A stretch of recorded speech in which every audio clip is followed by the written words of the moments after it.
Alright. Green and green across the board.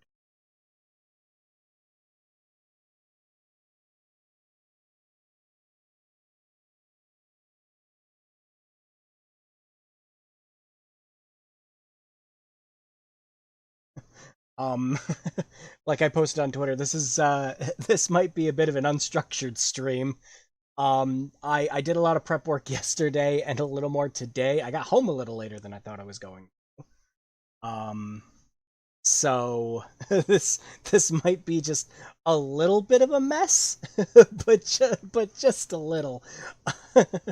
I got a couple of things I'll have to configure. I got to swap monitors around, and we'll get to it when I get to it. Um, yeah, this should make for a rather fun stream. So I've talked in the past about my process of making Endless Chaos specifically. A lot of this stream is I'd kind of want to go through the process of how I work on something in RPG Maker. Kind of some like tricks and little things I picked up for using the program for years now. That'll be a lot of fun. The chaos makes it so. Ain't that the truth? Um, yeah, no, I'm. This should be fun. This should be a lot of fun. I've actually had this idea for a while to do like I should talk about some of the like process of things that I had to do in order to make all this stuff work and just um just the sheer absurdity of it all. If you've never seen one of my streams before this or anything else like that, or played my games, or been on the channel for a while, um, oh, there goes a bike.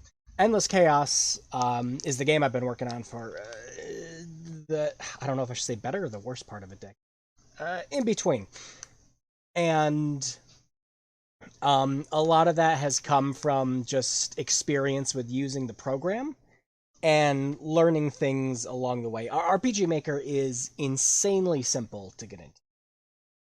If you've ever wanted to get into game development, it literally is like your best first step. And you can get older versions of it for cheap, and a lot of what you'll learn in the older versions will still carry over to the newer stuff. So like they're up to what is it, MZ now? I think MZ is the latest version. Uh, MZ, yep, MZ is the latest one. And a lot of that will carry over. There's a few odds and ends that you got to get used to. Like some later versions, they don't have like camera controls for some reason, while older versions of RPG Maker did. You can get around that by just making a blank character and telling the program to move them around instead. That's how they had to do it for games like To the Moon and things like that.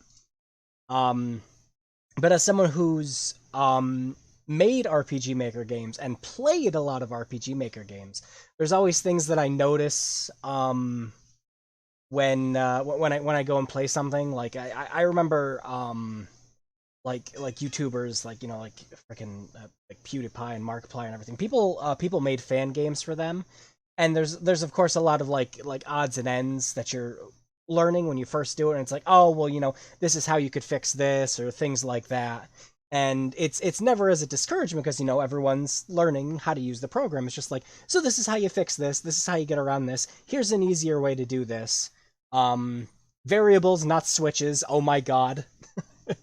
Endless Chaos is forever cursed because when I first started making it, I was almost entirely relying on switches for it. We'll get into it when we start making the game, and exactly what those do.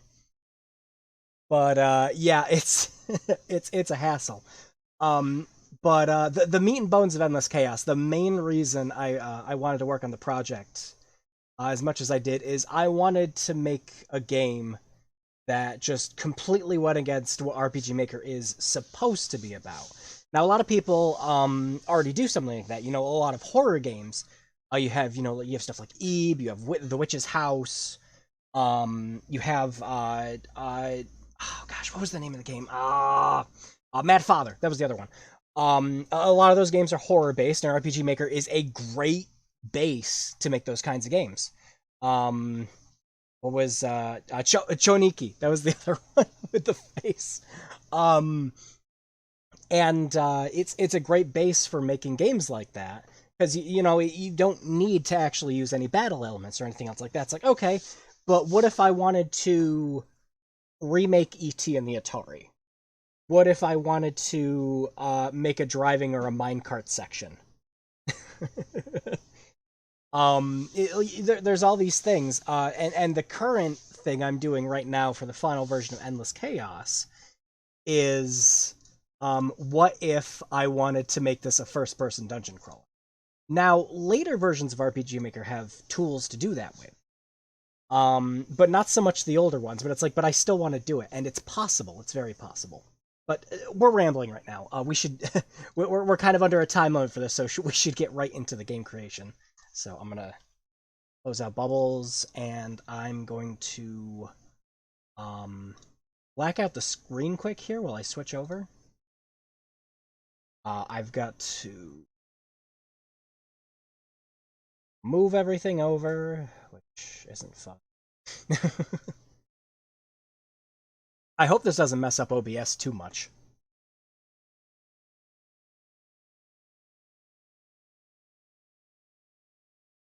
No, the second monitor needs to be perfect. This reminds me, once I get a chance, I need to stream Endless Game. Whenever you get around to doing that, let me know. I will do my absolute best to make it to that stream. Actually, let me just switch back. Stream. Oh yeah, we should probably get rid of the. You know, I'm just gonna switch back over to the screen quick. I just need to figure open a. It should default to the second monitor. The only thing I didn't get a chance to configure while I was working on this, I wanted a way to be able to zoom in on the fly just by using some keystrokes. I don't think it's possible to do that in OBS. There's a whole hotkey thing and everything else, but I don't think there's just a zoom in, zoom out feature with it. I was trying to get another application that would do it for me. Like I'd hold down Alt and scroll the mouse wheel, but it wasn't working. So I was just like, I don't want people to squint.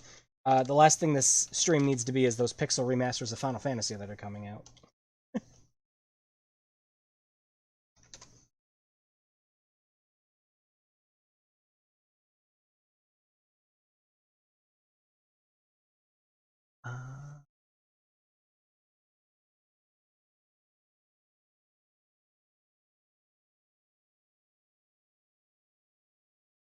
Yeah, everything I'm reading is just that's annoying. Everything I'm reading right now is just use this other program or use Windows Magnifier, and it's like no, don't tell me to do that. Gross. Oh man.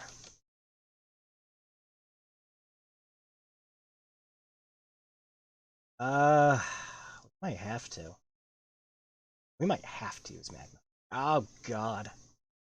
Well, give me a second. I'll see if I can.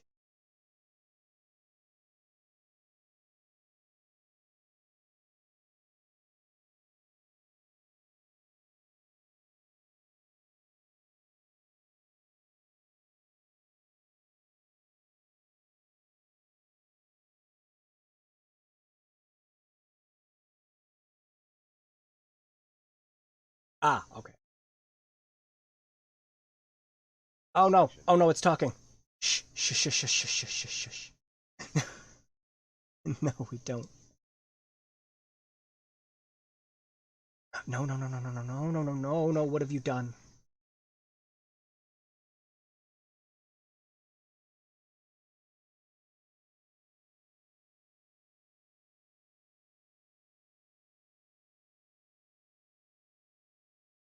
Done. It's minimized everything.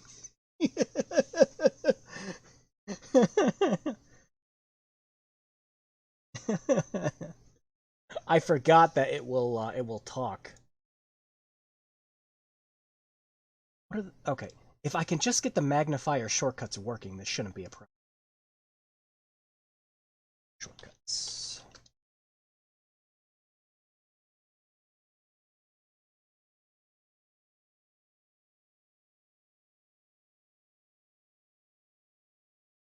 Not helpful.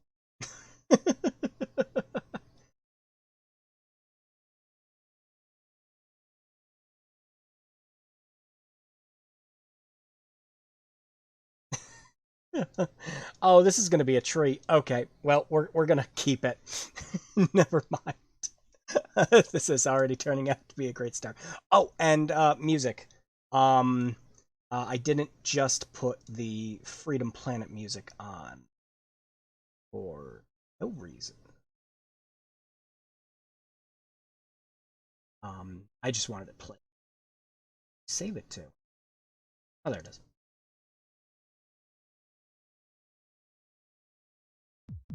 Oh, hey, no. There we go. Because we want to have some background music while we're working on this, because it'll be really boring otherwise. So yeah, what do you... No, play the whole... play the album, don't play my random assortment of music. Oh, jeez.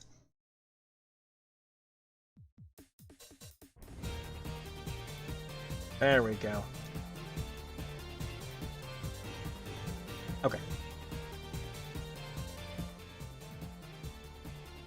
Now, RPG Maker has a media player for its music, so push comes to shove, we can just use that too. No, music. Okay, so, unstructured stream, go.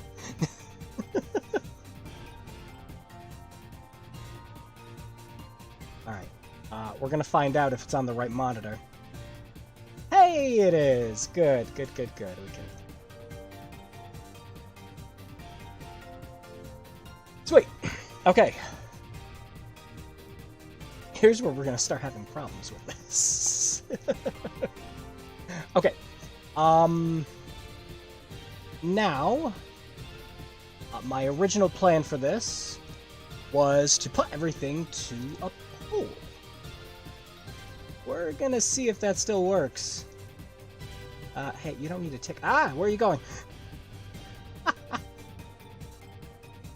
Oh, this is all great. Okay, hey, it worked. Great.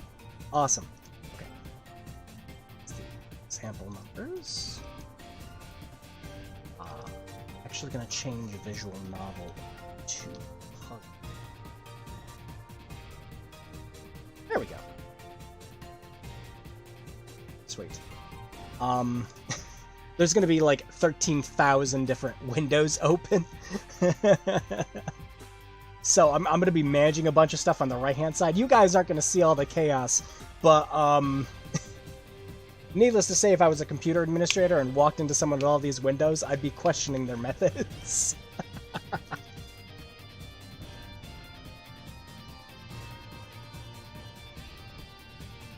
Alright. And before we do anything else, stream health.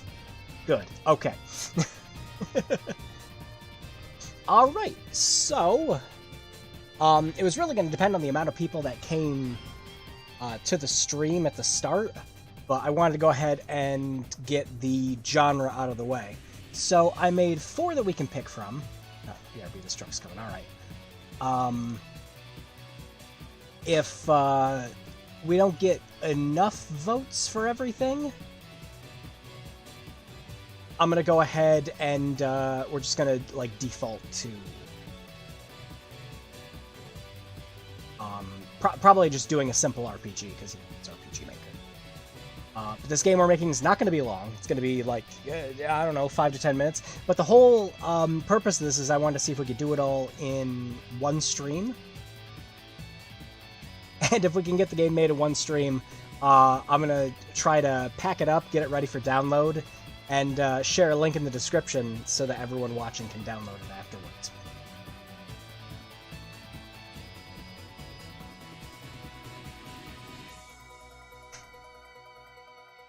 Right. Well, everything else looks fine, except this magnifier here is going to... Yeah, that's gonna bother me. That's gonna bother me. The thing I hate about the magnifier is it magnifies both monitors. So I want to preview it over in OBS to see what it looks like, and it's like, no, you're not looking. Oh, I do not having to do this at all. Second.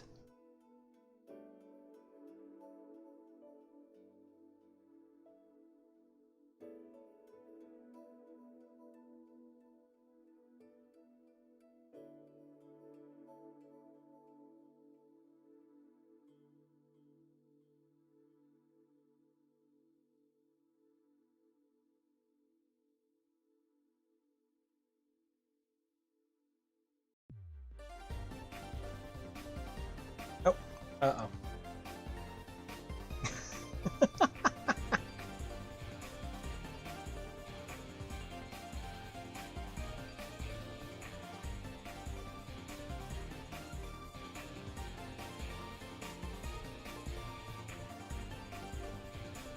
Ah, there's modifiers you can do for reading, but there aren't modifiers I can do to just have it zoom in. Oh, that's annoying. Whatever, we're living with this.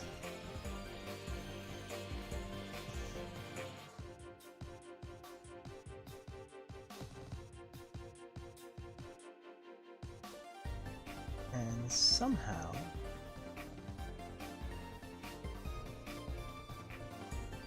somehow it has managed to cut off the pole. Fantastic.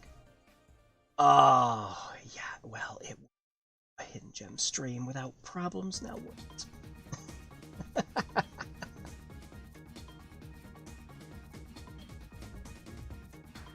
Hold up.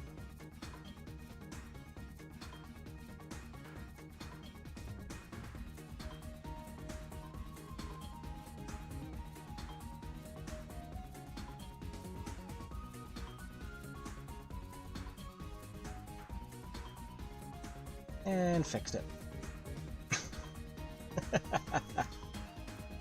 Alright, without any further delays, let's see. We're gonna go ahead and start up the poll. Now, if we get more people who come in later, and they decide that they want to throw their hats in the ring for what we're making too, we'll go ahead and we'll try to ease into it, give it more of a challenge. But yeah, we're 20 minutes in the stream. We haven't even started yet. We're gonna have 3.5 hours to make a game. And back. Hey, good to see you. You didn't miss much. I had to configure a bunch of stuff. And this magnifier is still gonna tick me off, but you know, I'd rather have that so everyone can see what we're actually doing. Yeah. So, right now we are going to put it to a poll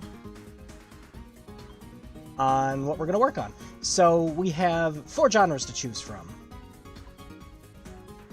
for this game that we're gonna work on: RPG, horror, puzzle, and action. Originally for puzzle I was thinking visual novel, but I guess we could technically still do it. There are actually a few visual novel games I've seen that people have made in RPG Maker, which is I think about it and it's not the worst engine to use that with, but Ren'Py's really simple to use if you're making a VN. So I don't know.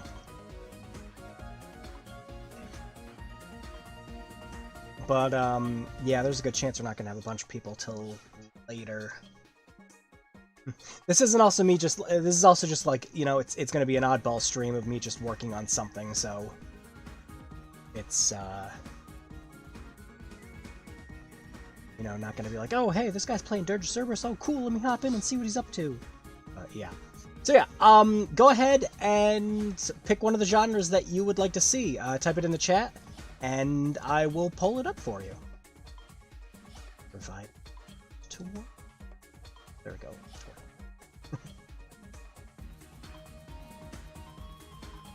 I am gonna mess with this again while everyone is voting.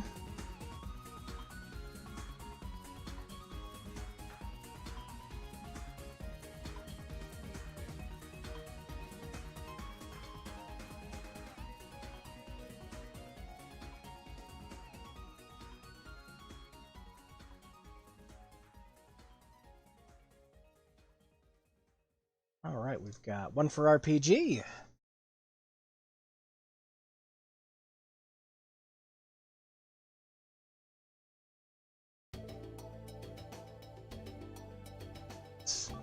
Yeah, I think that might be it for now, Retro. It might just be you voting on it for now. Like I said, I'm going to keep the poll open for a little bit more, because we can get started on everything else. Now, what's going to make this a little more fun is I'm going to restrict this to just RPG Maker 2003's base tile sets. I think I might have accidentally overwritten the RTP, which is the regular runtime package resources and everything else. But,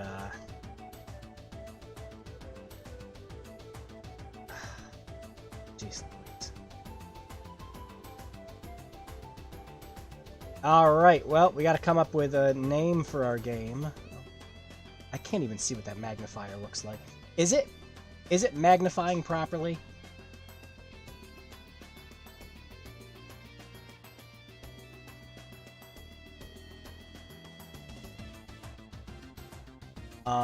It looks like it is. Yeah, it looks like it's magnified. It's fine.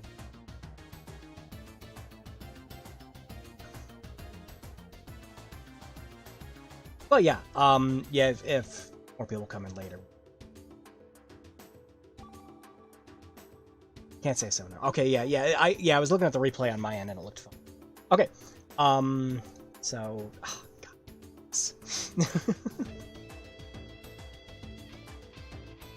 What I hate even more is it's acting like the whole display is extended. So, like, while you guys are seeing this, I'm seeing, like, everything else over here, too, but this should be, like, centered in. Okay, we're just going to give it, hey!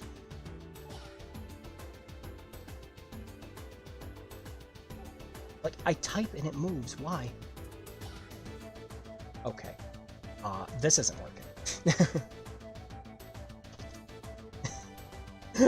Now, I would just say, oh, well, maybe we just won't use the magnifier when we type, and that ain't gonna fly. You type all the time in this. I guess I'll just use the zoom in when we specify, like, when I want to show off certain things. But all right, well, we need a name for our game. Let's go Stream Venture. There we go. That's a work in progress. Okay. Now, let's go over some RPG Maker basics. So, you have 3 separate layers to work on for basically everything you do in RPG Maker. I'm gonna move the magnifier. You have your lower layer, your upper layer, and you have your event layer. You use all of these for very specific things, and you'll find you're using some of them for their unintended uses sometimes too. So, for example, let's say we're going to make this a little square continent here. All right, so pretty much all of your landmass and walls and everything else is constructed up of these tile sets.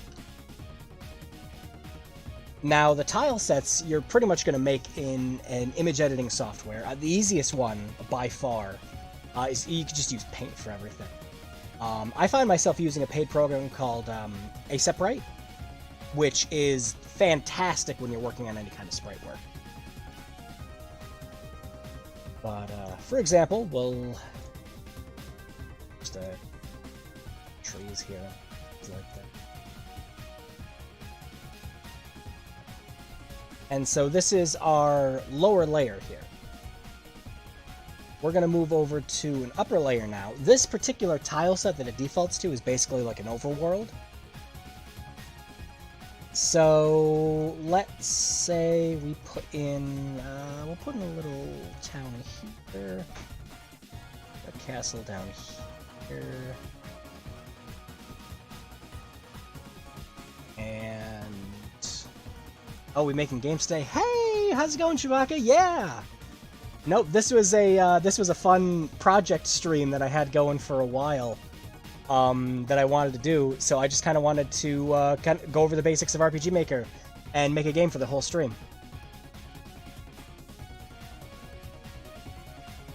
But yeah, speaking of, we are still doing the poll that you can see on the right-hand side. If there is a specific genre you want to see us make, go ahead and vote. Now, RPG, horror, puzzle, and action. This map size is too big. Like I said, we're just going to do this as a quick test to show off everything. So your lower layer is a lot of your ground tile stuff. You'll see we have these trees here. Now, let's just go ahead and boot our game up. In order to boot the game up at all, you need to set a default for where the player is going to begin anytime. So the way you do that is you right-click, hit Set Player Starting Position, and there you go. I'm going to pray this works properly. Oh no. I knew this was going to happen. I knew it was going to happen. Oh. I have a solution for this. Dang it. Solution.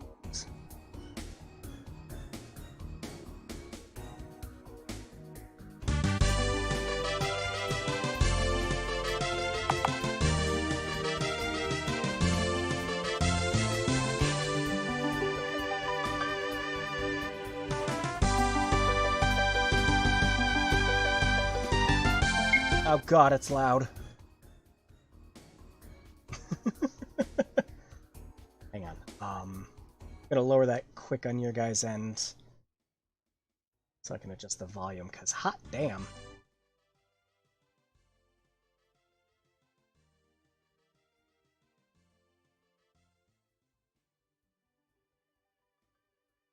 MIDI tunes. Yeah, RPG Maker 2003, surprisingly, these are back. Surprisingly supports a lot of different audio files, especially for when it came out. Of course, like by default, you were using a lot of MIDI and WAV back when it came out, but it does have full support for MP3s as well, which is of course going to balloon your size, but you're naturally going to get better quality music. You can use waves, but waves are astronomically huge, so you really just want to save them for sound effects. Speaking of, RPG Maker has several different file types that you have to get used to. We'll get into it later, but for now, let's just run this test.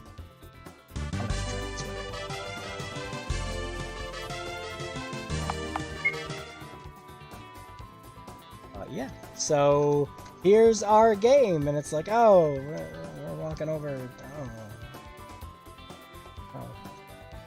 walking over the trees, walking over the castle. What the heck? That's no good. And this is where the most important thing from RPG Maker comes in, and that is your events.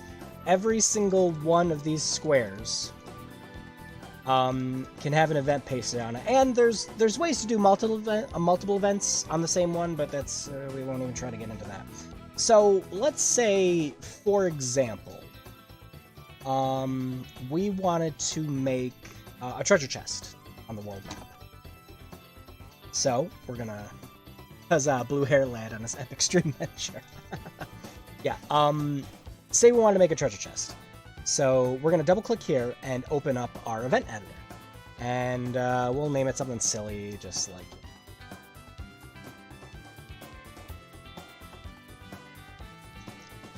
Useless chest hole. Now, there are a lot of different sets. Oh, it just has the RTP in. Oh, that's cool. All right, completely fine.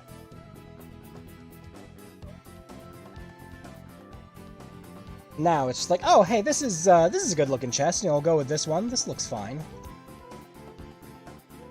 So I'll go with that. There's our chest. And now the real work begins. In order to do anything, we have to set up the command for your...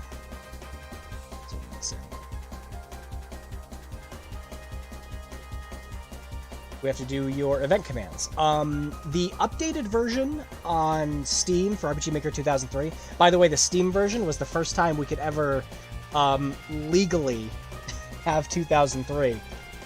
Most all of us just used it in unscrupulous ways when we were younger. Because RPG Maker was expensive as heck back when we were kids, and we didn't want to pay for that. But the Steam version actually has some new features, which includes this whole fourth separate tab here. But you'll see we have a dizzying selection of things when you're first starting out. You look at all this and go, oh man, oh wow, what does all this do? A lot of it's pretty much like exactly what it says on the tin for a lot of this.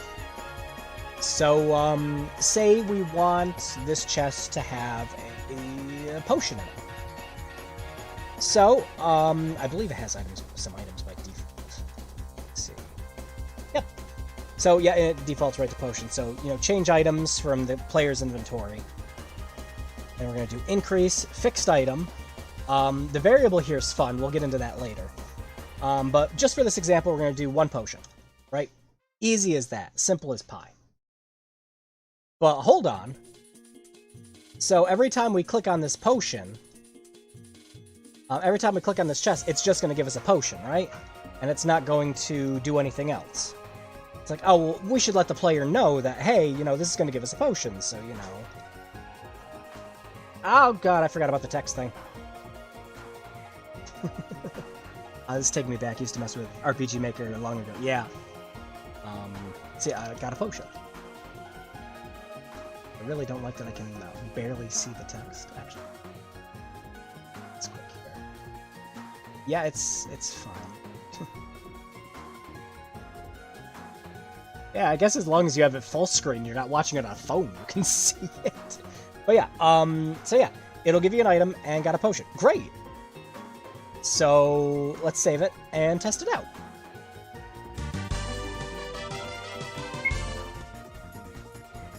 So now it's like, yeah, let's get our potion. Sweet. Oh. Oh my. Well, this seems easily exploitable. And sure enough, we now have 17 potions. So how do we prevent that from happening, right? Like, just like, it's cool to have 17 potions and everything else, but in most cases, you want your game to have a little bit of balance. In most cases. There's a few ways to do this. And for something as simple as what we're going to work on right now, let's go over switches. Forgot to end the event. Exactly, yep. So, in the case of this, we're going to go ahead and give it a just a basic switch. So control switch is here, and we'll make a new one. Call it chest open. Like that. And this is going to go, okay, so when the player gets hits this button, bug report. Help, your game is broken. Good to see you back. Oh, so yeah, for anyone who's currently watching the stream, we're still going over the genre right now while I go over basics of RPG Maker. Just kind of trying to, teach everyone how simple it is to use and how easy it is to get into game making using it, and the fun things you can do that are just completely against the grain. But yeah, on the right hand side, RPG, horror, puzzle, action game. If you're wondering what the difference is between something like RPG and action is we're not going to do turn-based battles. Instead, we'll have NPCs on like the open map, and we'll have to use weapons against them like in real time. That's a bit trickier to do than just doing the RPG battles, since it's that's baked into the actual engine. But yeah, so in this case for the Switch, we're gonna go chest open, and we're gonna have it turn on. So once the player has gotten their potion and the text displays, they close out of the text box, it's going to turn this switch on. So now it's like, okay, so how do we delete it so that we want to terminate this event to make it so it doesn't happen again? The easiest way is we're going to set up a new page here. Now that we're on page 2, enable the switch. Hang on a second, I just realized the music's Has the music been fine? Has it been too loud, too quiet? Can you still hear me fine? Because I don't trust OBS sometimes because it says it's playing at like half, but sometimes that isn't true. But yeah, so we're gonna turn on this condition over here. We're gonna select our switch and say chest open. So now, once this switch... Nah, it's good. Okay, perfect, yeah. I'll turn it back up just a little bit more. There we go. So when the control switch is on... Sounds fine to me, great. It's going to go over here to page 2 instead. And you'll see there's nothing going on here in page 2, so it's fine. So we'll hit apply, hit OK. Save our game. And now... Woohoo! Got a potion! And now when we click on it again... We're not getting any more potions, and we got the 1. But that chest is looking a little boring now, isn't it? It's like there's no cool opening animation, no cool sound effects or anything else like that. You want to spice your game up a little bit more than that. You don't want to just have the player sitting there just like, oh, get a potion, yay, whatever. I'm gonna sell this later. It's not an elixir. But yeah, so the easiest way to spice this up just a little bit is we want to give it an animation. Now you'll notice in the tile set here that depending on the direction the chest is facing, so this chest pretty much works the same way as one of your NPCs here did. So facing right, facing up, facing left, facing down. Your chest works in the same way, so right, up, left. So the easiest way to do this would be like, oh, so we could create an event that changes the direction of the chest for that. And, yep, you'd be right. So how you want to do that is we're going to go over to the second tab here and set a move route. Route. And we're going to want to use, you could either use this event, or if you want the current event you're working on to use a different event, you can select the event itself too. But just for this example, we'll just do this event. Now, moving this will actually move the chest, and you don't want to do that. No, we want to just make it so it has its base animation that we were giving it. So, in this case, it's going to be turning it right, turning it up, and turning it left. And you can set the speed of all of these and the frequency using this up top. So we'll have it be a little slower.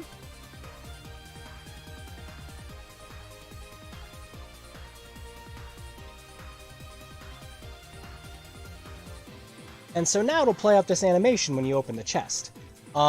There's one more thing that you might want to do in an instance like this. Say that you kind of want it to be like, you want it to be, okay, I want this animation to finish up first before I have the next part of it happen. You can always click on... Is it? Oh, get moved again. It might have gotten... Oh.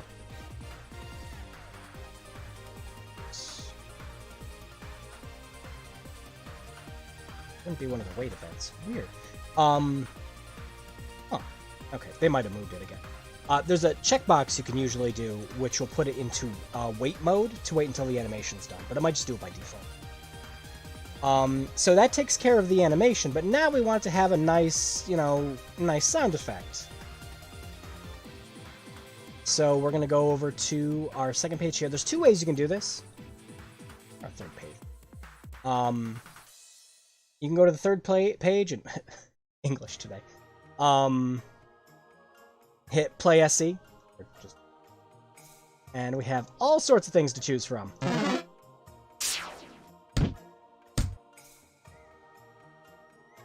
Just the volume, the tempo, which is just always fun to play around with when you're bored.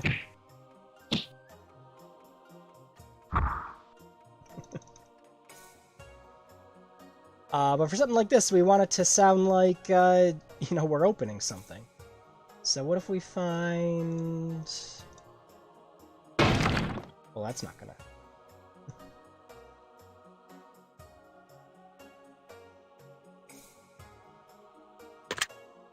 Like that. And since we're playing it a little slower in terms of animation, we can set the tempo to be just a little lower.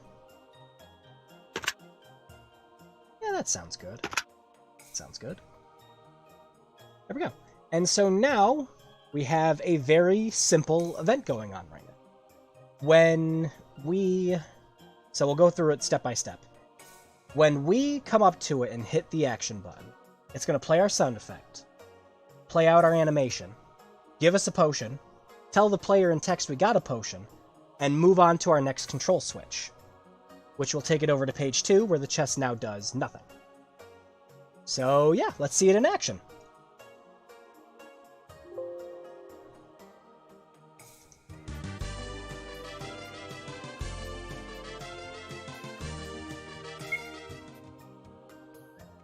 So now we test it out, and look at that.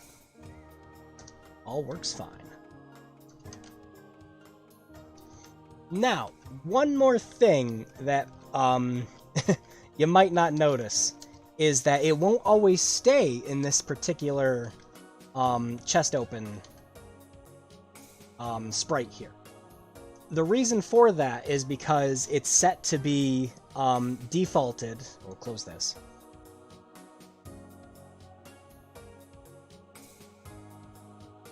By default, the graphic is set to just be this chest here. So if we wanted to permanently be a graphic that's open, we can go over here, hit set, change it to the animation for it being open, and no matter what, if you change maps, if you do anything else, it'll always be permanently open like this. And that is a very simple introduction on how things work with RPG Maker. Like this is absolute basic of basic, like first thing you'll learn when you're using the program. In fact, stuff like the when you get the console versions of RPG Maker, their tutorial will basically walk you through something exactly like this. Except that it's forced a little uninteresting in most cases, and it won't let you access the rest of the program until you finish it. So it's fine. But yeah, that's as basic gets. Now, say you want to do something silly with this program. Huh? Oh, is there? Why is there talking? Just skip to the next song. Thank you. I just ripped the soundtrack from the CDs I had for my indie box. I had no idea there was audio drama stuff on here. Alright. But yeah, say you want to do something completely, absolutely bonkers, batshit crazy insane. So we're going to close out of our current project. and I'm gonna do a little bit of we're gonna do a little bit of behind the scenes for Endless Chaos. This is where some of the magic's gonna happen with some of this, some of the design for this. So let's go over one of the more complicated things in the game. So these are all the first areas for each of the games you play in Endless Chaos. This in particular right here is the dreaded minecart section that everyone in the world hates. Now, dumb, stupid, idiot me, right, when I'm first making and working on this game and everything, just didn't think to... I'll show it quick. These boxes are here just to be in the way of the player, so that you can't walk down here. Of course, there's an easier way of doing this. Everything that you have for the game is saved as, the second, the second meat of the game you're going to be doing is messing with stuff in the database here. And we're going to go over the tile sets here. In this case, we have our Cutthroat Island test here. And you'll notice, zoom in here, we have our passability for terrain. So of course, dumb idiot stupid me later on is just like, oh, you just make it so you can't pass through these, which is what these X's represent. The circles represent something a player can walk on. The X's you can't. The star is, if I'm remembering correctly, is that it's above the player. So yeah, you just, you can just go in here and set all of your terrain so that the player can and can't walk on. Like on these walls, it's like, oh, the player can walk on these walls. No, you just hit X on them. Now the player can't walk on them. I saw Bloodwings for a second there. Yes. The Pumpkinhead stage is, in terms of content, the meatiest part of the entire game. Here's some spoilers for the Dark Map. You have a really limited view flashlight for this section. And there's a lot of really stupid and silly traps and things that get in the way of players. False rocks, false ground, things like that.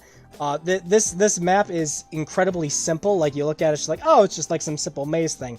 But you as a player can only see like this much of it at any time. And it's okay. I thought of every possible eventuality with this, which is, this is going to be fun running through. Yeah. We thought of I thought of every eventuality with this. So turning on the flashlight is completely optional. Now, if you can somehow make it all the way to the end of this section without the flashlight, you actually get different events depending on if you've turned on the light or not. So, Pumpkinhead's Revengeance, the Revengeance. Pumpkinhead's Revenge the game. Yeah, Periphery and Pumpkinhead, the first level, is something I remade in RPG Maker. For Endless Chaos. It's something you can actually, it's something I made. You can play it right now. But yeah, there's a whole event here for... Wow, you didn't turn on the flashlight. Oh, okay. And it does actually affect something later on.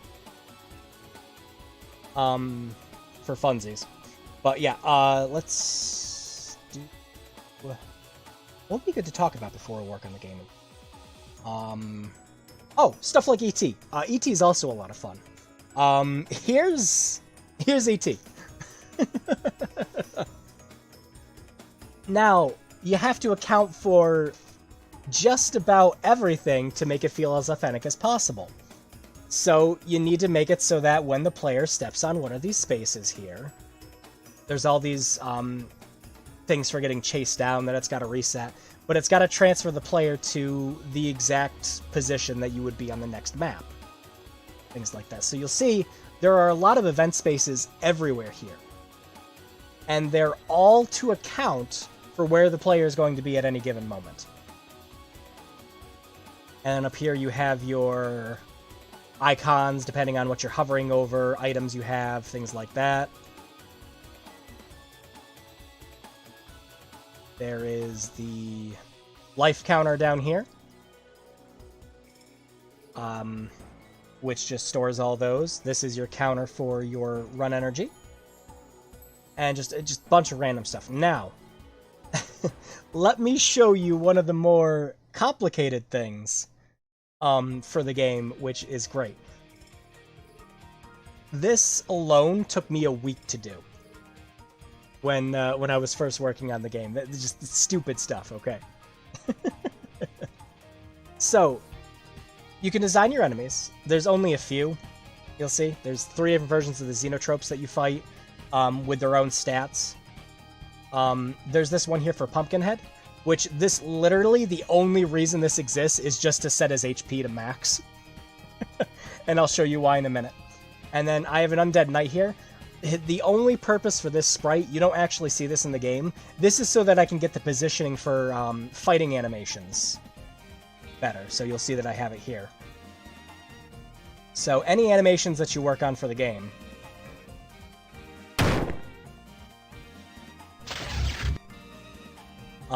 this guy is, but I have this guy here so it can always be centered properly. Oh look, the nuclear cat.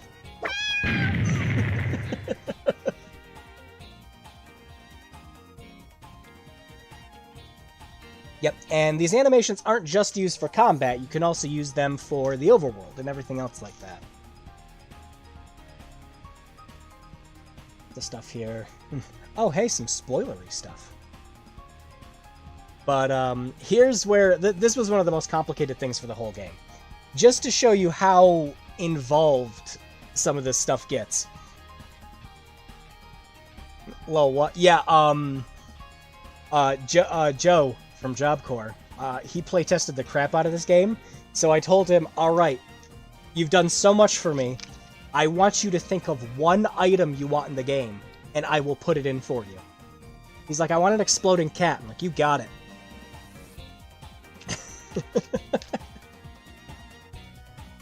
But yeah, here's one of your regular Xenotrope fights. You can also set events and switches for when you're in battle. So say you're making an RPG and you want it to start up like Final Fantasy II, for example, where your first battle is completely hopeless. You would set an event in here so that, say the player dies, instead of it cutting over to a game over screen, it would instead switch over to an event that would continue on with the rest of the game. So for this, this is really simple. There's an item you can get called a Mystery Potion, and it has a 50% chance of healing you or hurting you anytime you use it. So that's all this does. There's a conditional branch here that controls the variable and sets it between just 1 and 2. So it goes, okay, if the condition is that it's equal to 1, it will use the Mystery Heal. It'll show this animation for drinking a potion. I think, yeah, that comes baked in with the sound. I remember this scene from your show and jump. Yeah. No, this was one of the bigger things with the game. And the other half of it is that it's poisonous and it kills you. But this isn't where the complication arises. Oh no.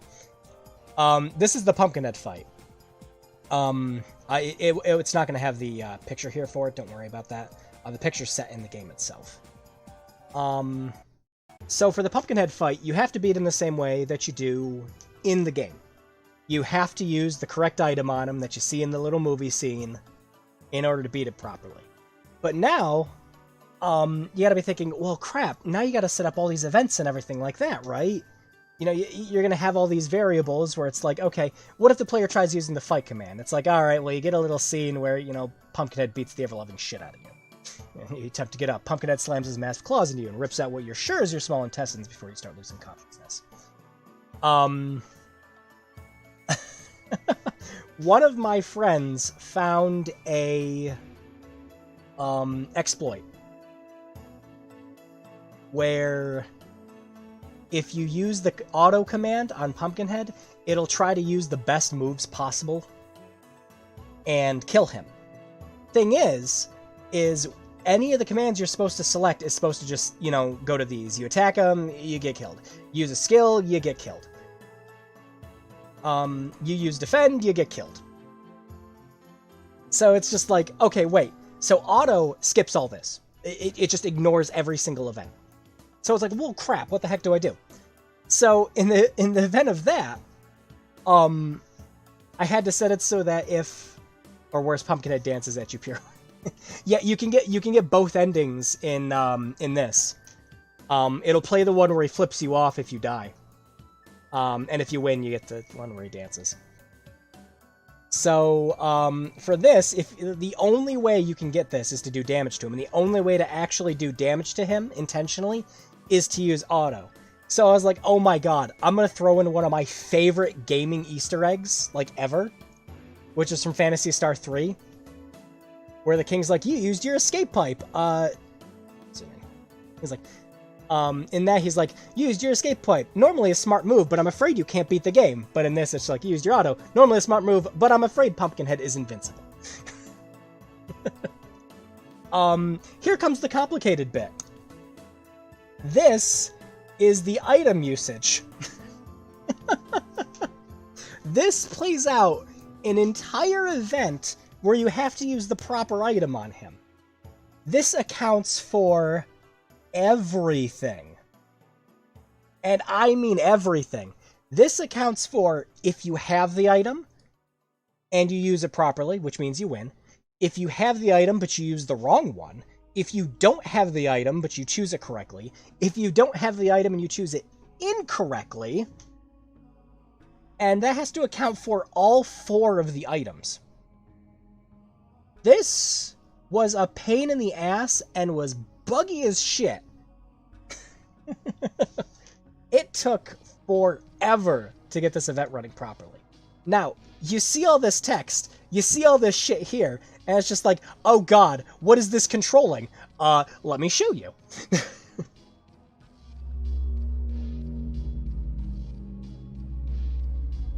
I'm gonna have to find a save that's, right at the end. I don't know if I'll have to. I might have to mute the music. I think no, actually, we should be fine. Because the last Pumpkinhead stream we did. Oh, perfect. Okay.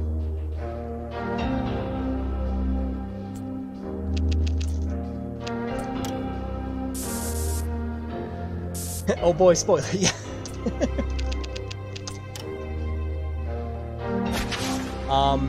Oh god, I don't remember what item I had in this playthrough. Let's go find out! Airplane!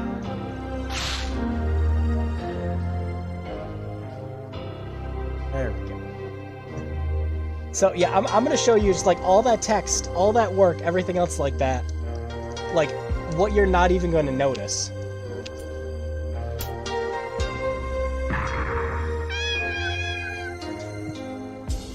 If you have any nuclear kittens in your inventory, it immediately gets rid of them when you try to enter this fight.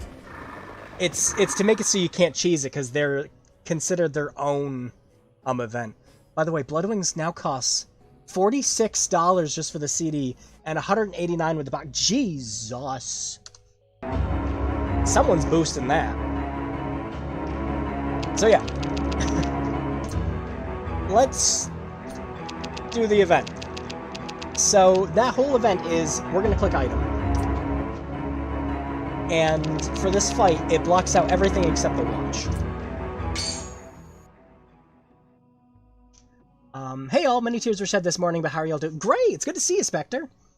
I'm going over a little bit of insight with the the RPG Maker game I'm making before we get back into working on ours.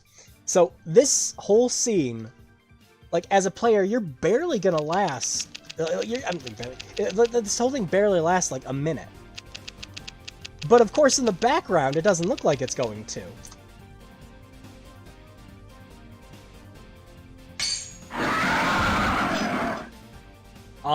It used to be worse with an older version of RPG Maker.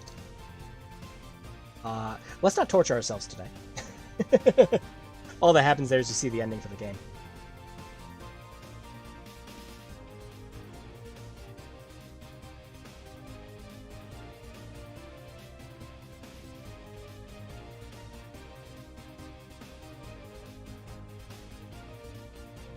Um, I'll just Kiryu Coco's graduate. Oh, that's VTuber, right? I I know most of the VTubers by name. I have not seen any of their stuff. But that's cool. Congrats to them. But yeah, it's just like even something as nice development so far. This is a lot of fun. Yeah, it's I still can't find that Tony Rogers song. It pisses me off so much. Oh, at the end of the stream, I have some big important updates on the BAP Interactive video. Very excited. If you're not on the Discord, I talk about it on the Discord a little bit, but yeah. So, oh hey, yeah, we're getting a bunch of people in now. Okay, so that's just kind of like basic outline stuff of just how complicated an RPG Maker project can get. Even as easy as even like as simple as the engine is to use, stuff gets real complicated really fast. I'll show one more example, because this is one of my favorite ones to do. I should have these red saves dictate that you're in the hub world, and then any other save dictates that you're in one of the levels. That was actually fun to program in, just to, like, find a simple, stupid way to do that. It's another Pumpkinhead one. Yes.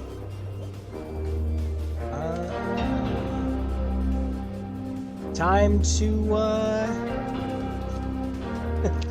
more behind the scenes. Alright, I need to see if something was activated quick here. Yes, no. Oh, it's already on, never mind. Different save. You know what? We're gonna speedrun this quick. I'm gonna speedrun my own game quick.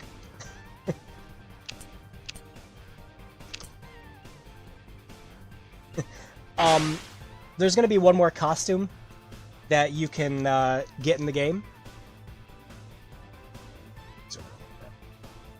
Oh, by the way, while I'm doing this, anyone who's here, vote for what genre you want the game to be. That's what the thing I have in the right-hand corner is. If you want the game we're making today to be an RPG game, a horror, a puzzle, or an action, go ahead and pick the genre. Just type it in chat, and it'll automatically get added in to the poll. But yeah, how fast can we do this? If I can do it in under 10 minutes, we'll be fine.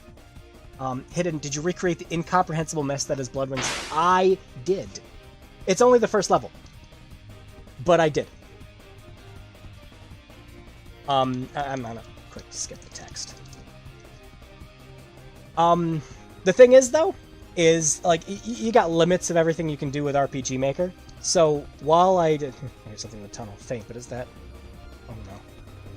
Dear God, no. Yeah, no, fantastic.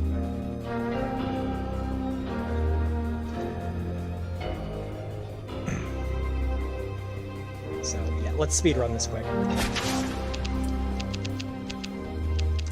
As I hate myself.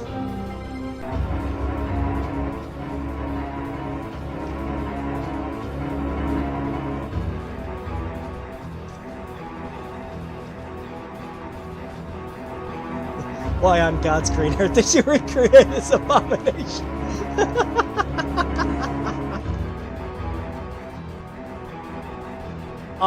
So the purpose of the game is that Endless Chaos is... I'll get into explaining it a little later. Your first battle, it's always easiest to do. Oh God, it's loud again. Let me turn it down. There we go. Because he... No, Pumpkinhead isn't the only thing I remade in RPG Maker. I also remade E.T.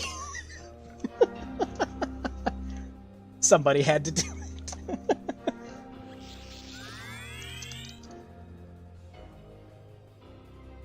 Don't worry, I'm just gonna passively play my own game for a second here. Right here. Now, Pumpkinhead is considered a pretty, cruel game?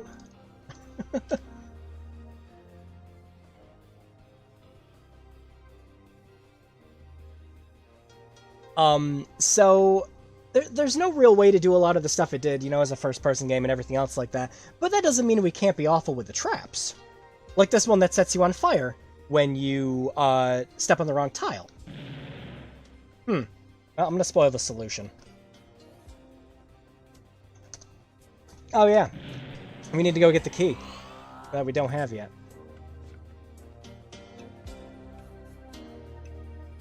Also, intentional design choice here. Because it works the same way in Bloodwings Pumpkinhead's Revenge. Every time you walk in and out of a room in here, you can reuse the lane that heals you. Because that's also how it works in Pumpkinhead. Alright. So, every time you fight a battle, you get your chips, like you know, kind of how you get them. The portals to get chips don't exist in this. They're the little things that come out of enemies. You just get chips. There's new cutscenes being made for this, but this gives you the key. We're gonna speed run through this. Oh, yeah, before I went off on some of my other tangents. There's gonna be 3 costumes. Originally, the second costume was part of a giveaway. I was going to, it was an Anime Boston convention, and the costume and all the events around it were specifically made for these USBs I was handing out for people that, I was wearing a shirt and said, ask me about Pumpkinhead. Unfortunately, I didn't get around to doing that, and I just, like, did some basic cosplay for it instead. But, since I already had it made, I'm like, just, you know, keep it in the game. Alright. So I have to show you my favorite item I designed in this entire game. You got this random-ass chest out here. It's got the cigarette in it, right? Okay. So, obviously, what do you think that happens when you use the cigarette, right?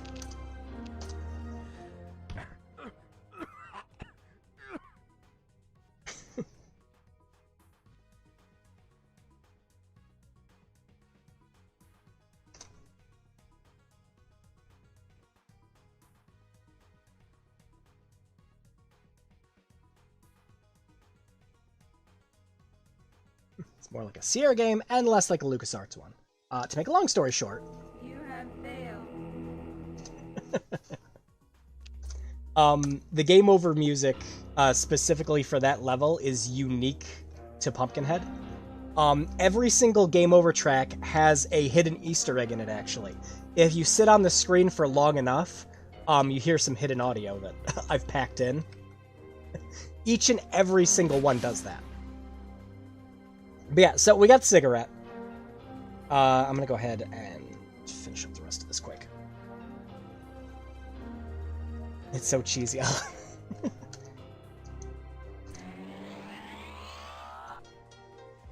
This cutscene might actually work. Hey, it does! Old ass freaking... 2011, Drew. Holy cow. What the hell am I gonna do with this? It's just like... Beauty.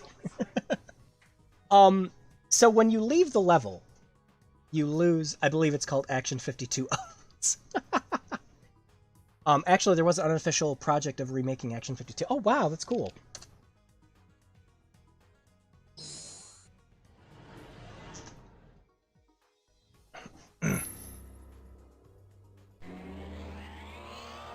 Yeah, gotta have the cheesy cutscenes for all the videos. Ah, this room. It's everyone's favorite room that played this game. Everyone's favorite. So, what an odd-looking pattern of skulls on the ground.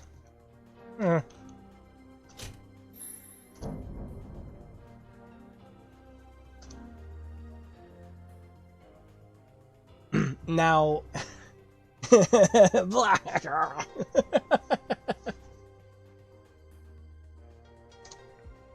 Now, originally there was no hints to getting out of here. You just had to memorize it.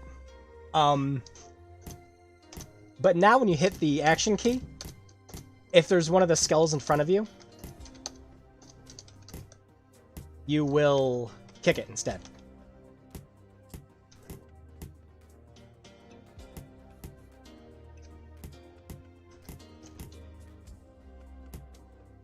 So the point is you have to feel around for it and everything else like that. One of my friends, incredibly pissed off at this puzzle, went, hang on a second, because he was playtesting this whole game. And he's like, now hang on a second. There's a part later on in the game where you have to use the PSP here as a flashlight, right? So why can't I use it in there? I'm like, shit, he's got a good point.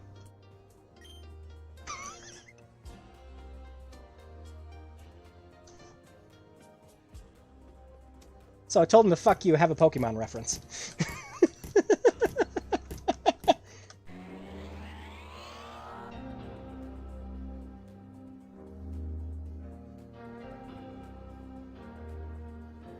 Oh, I had fun. Okay, so the main purpose of Endless Chaos. The whole point of this game is the whole thing was initially a troll game. Just this big, massive freaking troll project. Designed to piss everyone off that played it. Intentionally.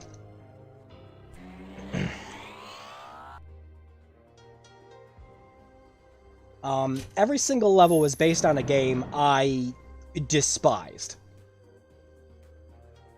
In some way, shape, or form. So the 4 games included in this are The Graveyard, Cutthroat Island, Pumpkinhead, and E.T. And it's just the thought of playing some of these games where it's just like, oh god. You remade this in RPG Maker. You're a horrible person. It's like, yes, thank you. Oh, and then there's this room. This one's great. It does nothing. You get some commentary every single time you leave it.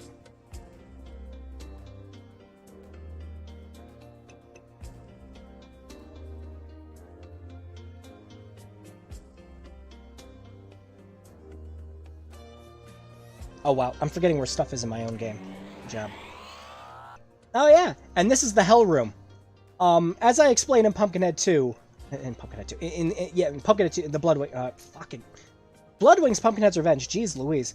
The second level, Purgatory, has a section called the Hell Room where every single enemy you kill in the game gets teleported to. Every enemy you kill here gets teleported here, but the thing is, the enemies spawn infinitely. So if you don't come into this room first, without knowing, this entire room will fill up with enemies.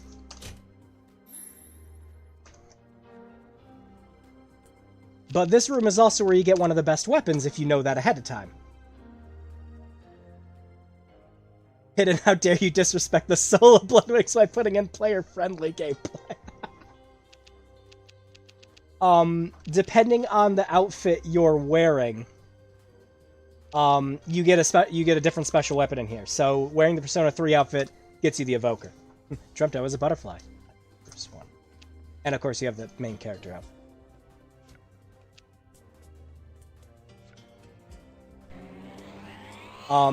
Equipping one of the weapons changes your base attack animation too. So, for example.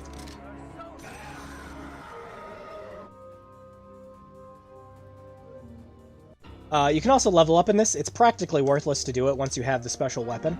Practically. Like I said, everything in this is a big troll. It's like you're going to sit there and level up and you're going to get these abilities that take up most all of your magic. And they're all practically worthless to use. Oh wait, there's more thing we gotta do quick. 2 of them are actually handy, but they essentially use up all of your magic. So you want to play it like a straight RPG, it's like, yeah, it's fine.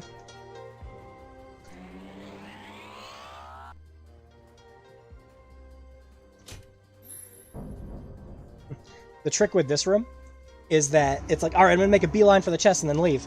You can't leave until you kill the 2 enemies. And these ones are harder variants that can one-shot you if you're level 1.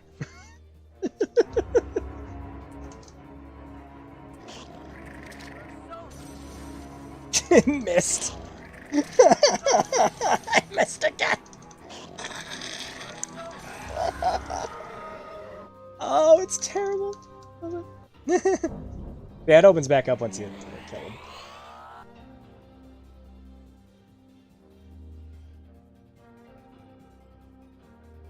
So now we gotta go heal.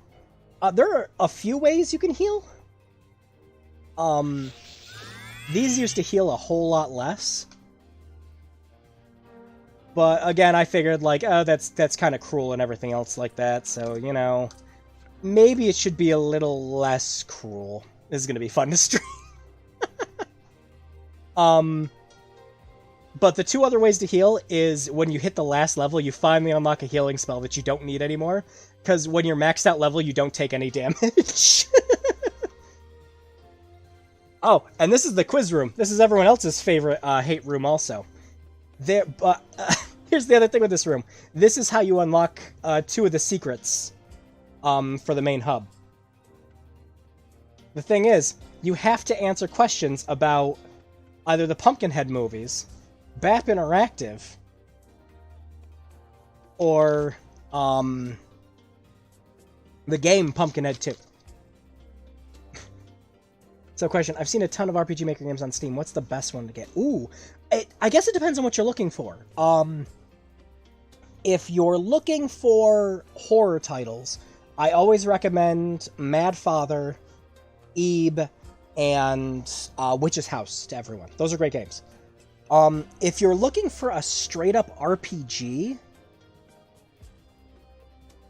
gosh, that's a little harder. There are some good ones, I just haven't played them. Pause this quick here. But yeah, a lot of games that people like. Oh, and To the Moon, of course, To the Moon. To the Moon's great if you want a story-driven game. Phenomenal work. The stuff those guys did with the Luma engine was phenomenal. Yeah, now you see the thing about enemies you killed coming back to haunt you is also done in Metal Gear Solid 3, so Bloodwings was ahead of its time. I love that.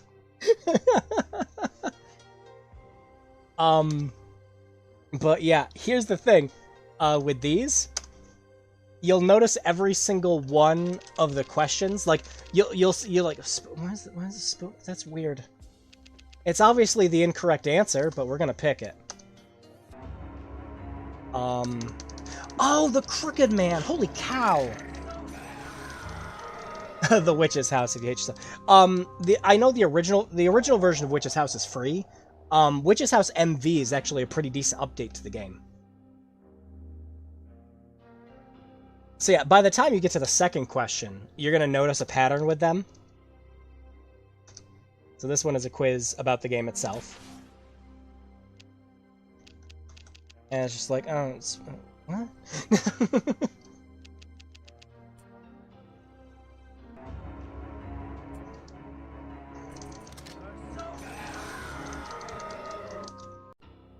And now, the funny thing is some of the, Ebe, yep, Ebe's a good one too. Some of the questions have, like, all of the answers are technically correct. Even the ones where it says it has the spoony one in it are correct answers in those cases. We might get one. There are, if I remember, it's 6 questions for each one, and you get one randomly each time. Now, here's the funny thing with this one.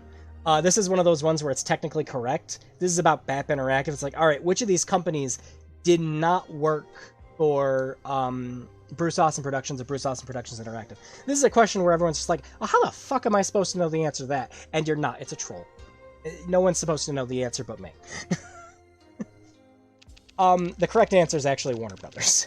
They did work with Playboy and Pizza Hut. But technically, they didn't work with Spoony One Interactive. So it's a correct answer.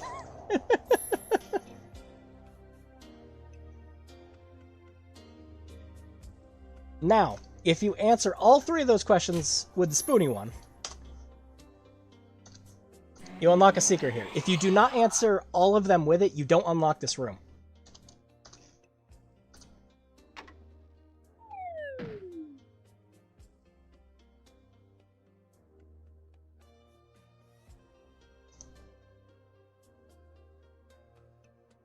And this is just a stupid continuity thing about Spoonie being stuck in the black hole. Now, you have to understand, when I made this game, Spoonie was still doing shit.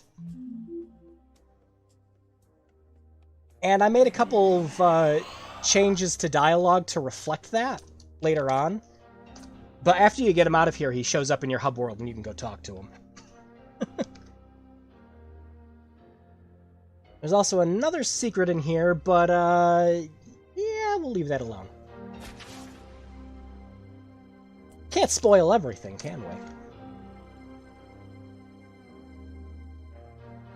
Now, that room gives you the vial of blood, so you can actually see all the secrets on the map and how to get to all the extra rooms. But if you know where they all are beforehand, you don't have to use it. You can just skip that room entirely.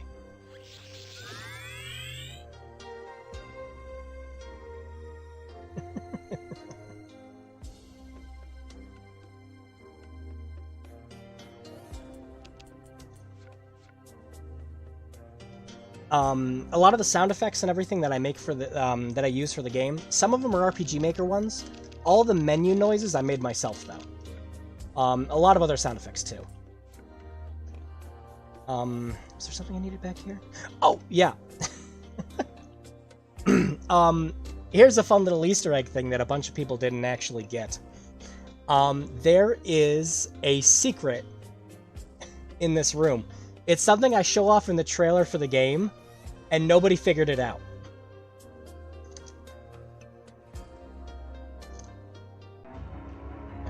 Hang on.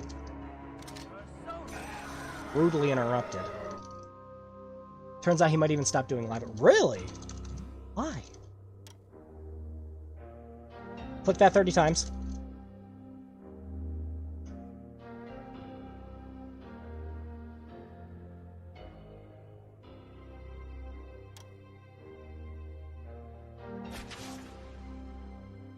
Click that 10 times. Click this one time. Cheats.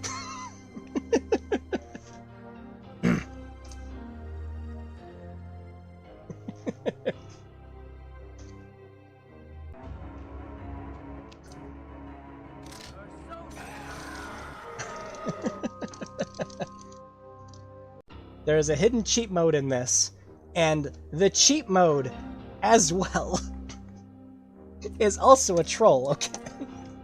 You have to understand, you don't want to use it.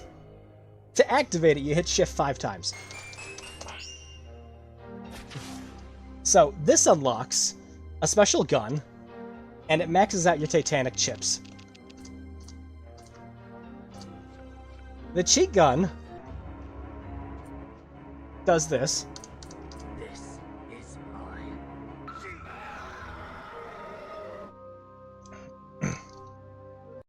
Which I don't even remember what that was a reference to anymore.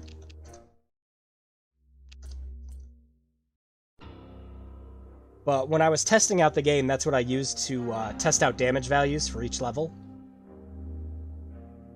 So I decided I should put it in the game for funsies. Right, Hidden. Have you played Vivet? Oh my gosh, yes! That's another great one.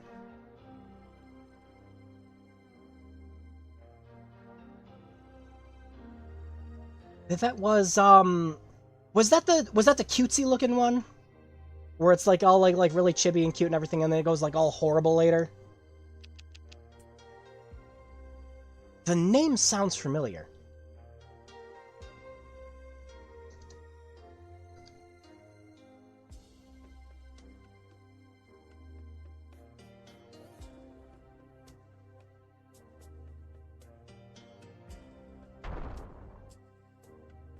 There's another funny thing you can do with this. If you look in the mirror here, if you keep looking in it, you eventually get shoved into the room, and you take damage. If your HP is too low, you get a non-standard game over for it. Actually, this game is chock full of that shit, which was the whole point. Oh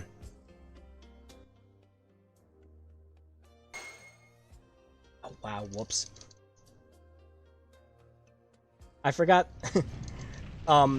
So, in the main game, the text speed is set to as fast as possible, But when you're creating a game, you can skip text by holding down Shift.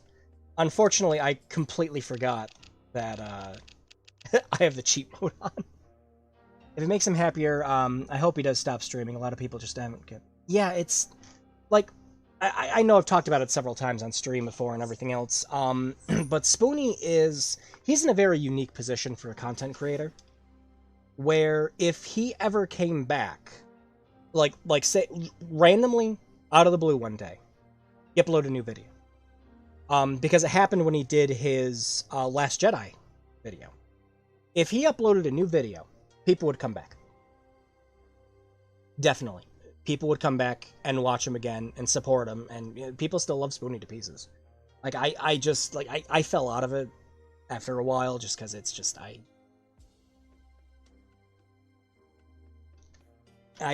can't really, I hate seeing his downfall. It's kind of things like that. But I've barely seen a lot of content creators in that kind of position. When they've had like a lot of people say it's like Spoony had a fall from grace. It's like no, I had a fall from grace. That's just how it was. I was about to say I love Spoony. I don't like what Noah's become. That's where I'm at with it right now. It's no, and I'm in absolutely no position to comment or critique anything that he's going through, because that's not who I am. I wouldn't do that. And B, it's just difficult. It's difficult to see someone go through those things. When they want help, but they're not. But someone like Spoony isn't getting it. And no, that's none of that stuff's on me to critique, because that's up to him. It's all up to him to fix those things. What I hate is how he just constantly gets back on Twitter and he's just like, yeah, well, I don't want to deal with this anymore, and everyone's worried. Everyone's worried he's going to do something like that. It sucks. It sucks to see. But yeah. Yume Nikki. Oh my gosh, yeah, Yume Nikki is one of the best RPG Maker games ever. Yeah, definitely that one. If you want to go for something more in the style of surreal, odd,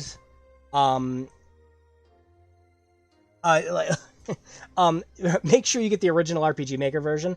Yume Nikki Dream Diary isn't that great. But yeah. Yeah, back to Spoony. It's not my place to say or do anything with what he's going through. All I can say is I wish him the best, and I do hope he gets the help that he needs. That's how I've always felt on it. But I can't follow him anymore after everything else. I can't. I just had to fall out with that. I miss his style so much. There was a time I wanted to do game reviews with his style. I still want to do reviews, but not copy paste. Yeah. I still hold a special place in my heart for Spoony. He was such a good entertainer. Yeah, he really is. But like, I still go back and watch his videos. But just Noah himself, I can't. No. Back to the game. So this room is completely pitch black, and like I said before, you can go through this whole room if you're insane enough and you know what you're doing and get to the fire extinguisher at the end, and you get unique dialogue and a couple special things later on if you do. But what you're supposed to be paying attention to is there's a video that came out before this game, and in it I put a PSP in my pocket, so you're supposed to know that it's there and that you can use it like a flashlight. This is the room I was showing off earlier, by the way, where it's all a maze. And like I said, you're looking at the map, and you're like, oh, wow, yeah, so we could get through this, no problem. And it's like, yeah, okay. Everything in this room is a trap, by the way. Like, every single thing. My favorite trap out of this whole thing is this right here. It's like, oh, there's these pits here and everything else like that, and there's a pattern to them. I gotta figure it out. Okay, so, like, this is a safe spot here. Okay. Yeah. Okay. Yeah.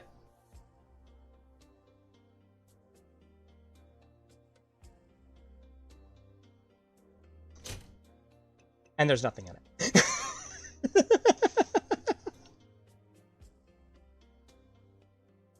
If you walk left here, the room fills up with enemies. But they're stationary. All it does is it just makes it trickier to get through this section here. It's a good way to grind, too, if you feel like actually doing the RPG part of this. This is the only level that has RPG elements in it, by the way.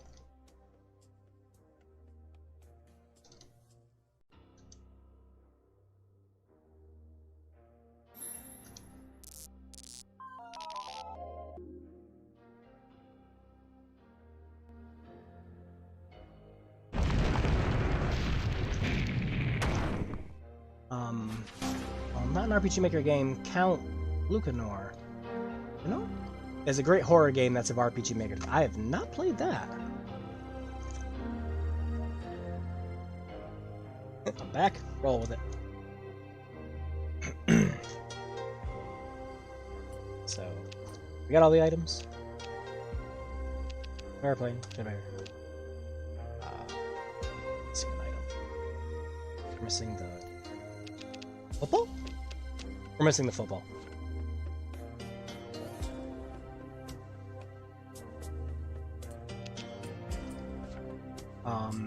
There's Minute. Oh yeah, Minute's great too. I actually finished playing through Minute a while back on the Switch. I love that game.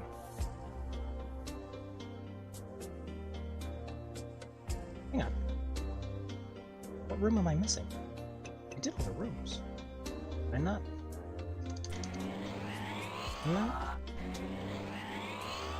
Okay, well, here's to hoping we don't need the football, I guess. The whole point of this was I was just going to run through it quick, and I didn't. For lava only.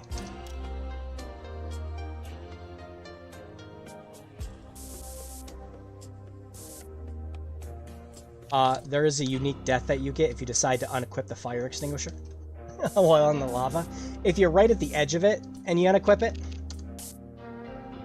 you just get this, that stuff stings. What stings more? Your lack of respect for the character.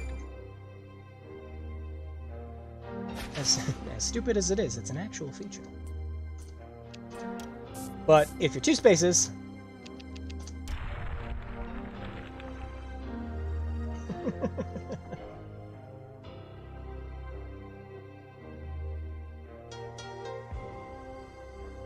Next. Oh, right! You have failed.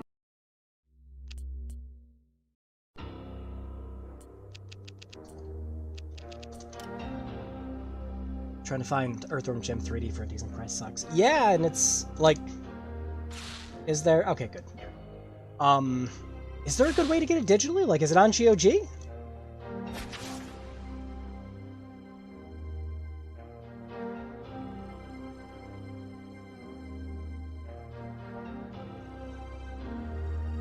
Now, in the finished version of the game, this map is going to have a little more detail and everything to it.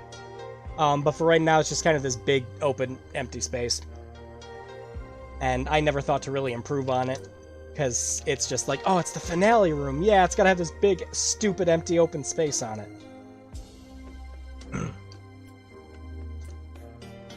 While it's not top-down, but instead side-scrolling, Inmost has a lot of similarities to Mad Father, which is so cool. Lowest price is $17. Yeah, you can get it Steam and GOG. Yeah. Problem is there's no music in either. What? I suppose you could probably download something online to fix that, but that's still stupid. I kind of want to see Sweet Home recreated. I'm surprised it hasn't happened yet, actually. Sweet Home would be a great one, especially since, you know, a lot of people would probably play just as like that oddity where it's like, oh, so this is where Resident Evil got its ideas from.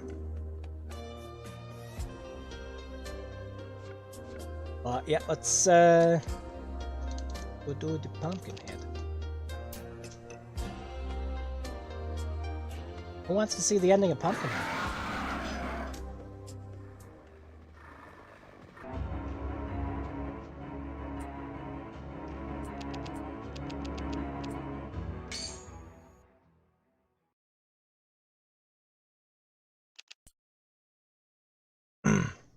I'm just gonna get through eBay and quad pay that chunk.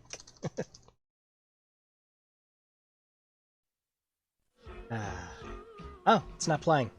Oh, I know why. I know why it's not playing. The music's playing, but not the video. The codecs old. For this version, I was updating it with new codecs, and I just had to reinstall Windows, and I didn't have those codecs in. So, we don't have to see the ending to Pumpkinhead tonight. Great!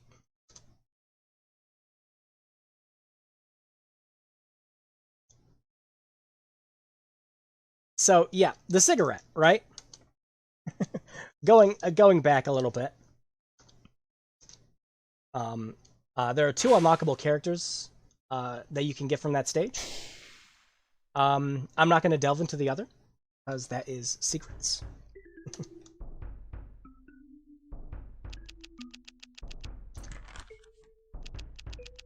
Save. So you lose every single item when you leave that you had when you leave Pumpkinhead. Every single one. And you get a certain amount of points depending on not only how many items you took back, but your leftover chips get converted over into these points as well. So the more you do, the more battles you fight, everything else, the more points you get. Which was a basis for the contest I was doing. I prefer to interpret it as the end scene splat. I bleach! So this room has a secret. Right at the beginning, you're told to poke around all the corners. Quite literally, you should poke around all the corners.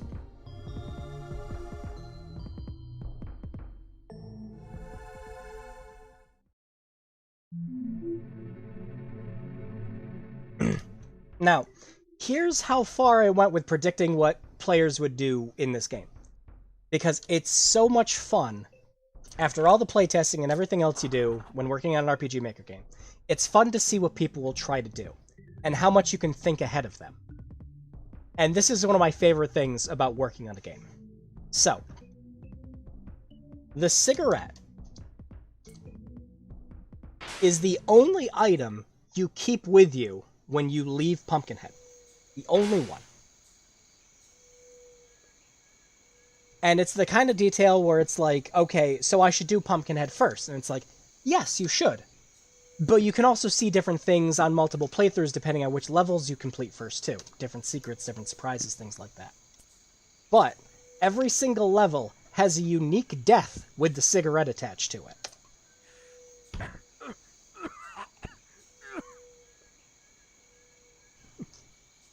Achieve the maximum speed of drop dead.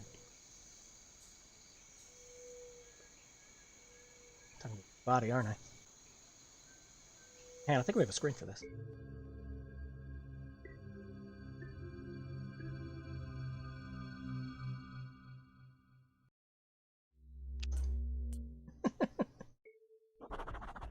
But, yep.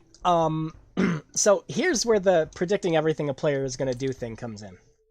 There is a unique death for using the cigarette in the minecart stage here before you get on the minecart.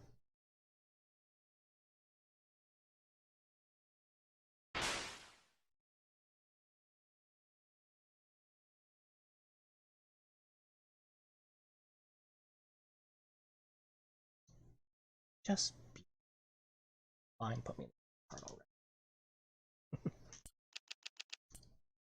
So yeah. Let's save here. I'm surprised Sweet Home hasn't been remade, though. I guess it's attached to the movie the same name, which IP shenanigans. Yeah. No, it's more like I'm surprised it's just like someone hasn't done it in RPG Maker, just like as like a fan project. It's very easy to remake stuff like, especially in 2003. It's really easy to remake stuff like Final Fantasy VI in this engine. I mean, obviously not easy. Like it's not like just like making a fucking sandwich, but like it's the tools and everything you need to make a game like Final Fantasy VI are here. So yeah, I'm kind of surprised. Anyways, cigarette. Oh, the minecart level's just too good for it. Good job smuggling out that cigarette.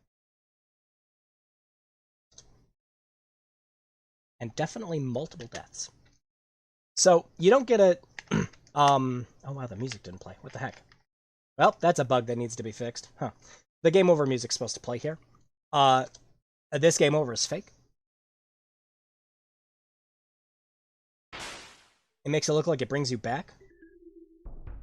And the moment a player tries to go up here, they just get killed again. No, you didn't read the box wrong. And then you get your actual game over. Now, with the placement of that secret where it is, if you decide to activate it, but you decide not to go inside of it, and then you use the cigarette to kill yourself, get the game over, try to use the portal, you still get killed, but you get some extra dialogue from the denizens that are inside of the fucking portal. You may think you're clever, but trust me, you're not. Shut up, you. All of that for one fucking joke item.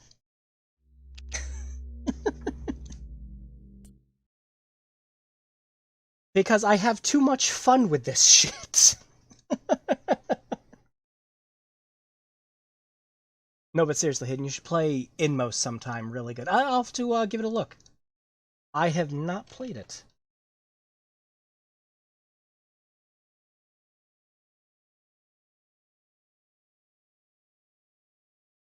But yeah, let us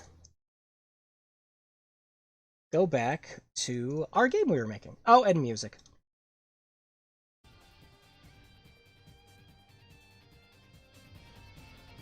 There we go.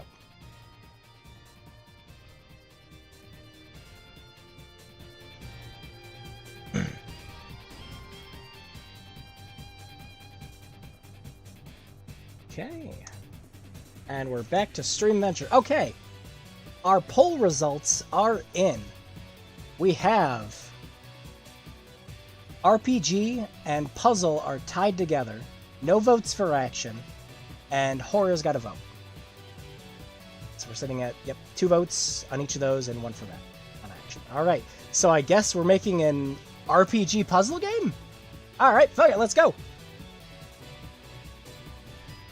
We're just going to use the base tile sets for this, so give me a second. I'm going to very quickly set up some of this.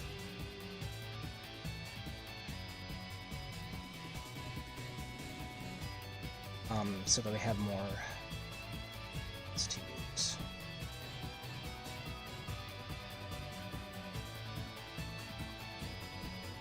A puzzling RPG. Ooh, what if we work on a game? Oh, I was about to say, now that the poll is over, we can just... RPG puzzle game with a horror... So, Lufia 2. I like that. Oh, gosh. I was so happy when they put those on, the SNES online thing.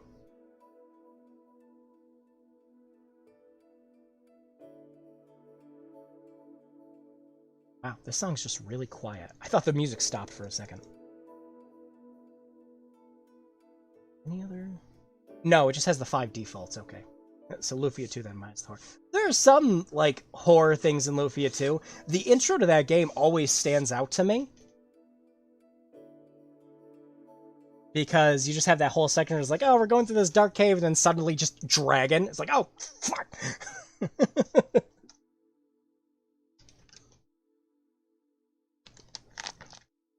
But yeah, we don't have any real tile sets to do something horror theme related. What's this out now? Actually, shit, I really should have the magnifier up, shouldn't I, just in case? Don't want it.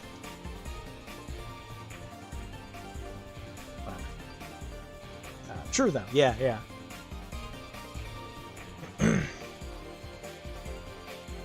Okay, so let's start with something basic. So let's see how fast we can make this game. Which is going to be the entire next, oh god, like 2 hours. Wow, yeah, we spent way too much time on this chaos. Way too much. We're gonna speed run making a game. 72-hour Ludo Jam, go! Except it's 2-hour Ludo Jam, go.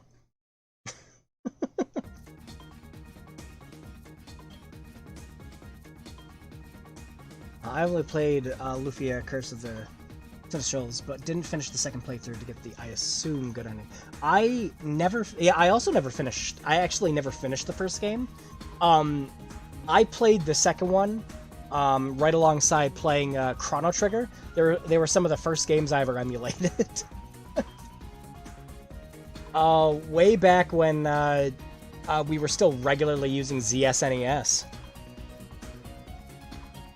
Alright, why don't we switch out the tile set?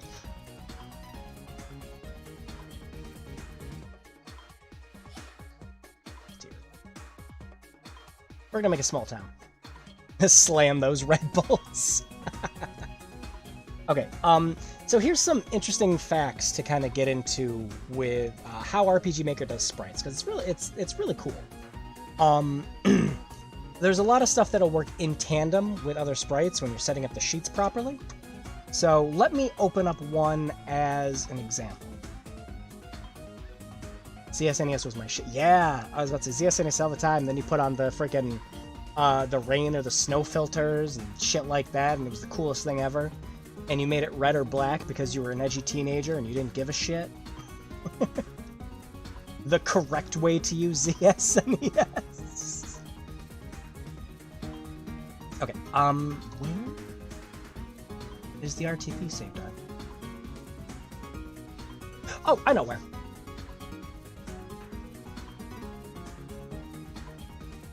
Hang on a sec. Be just a second.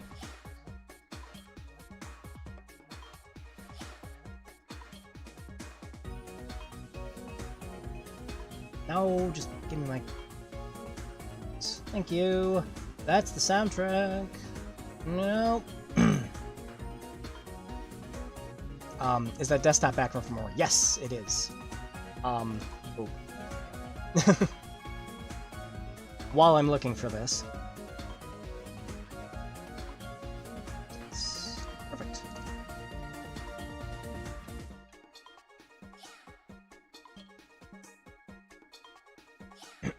But, yeah.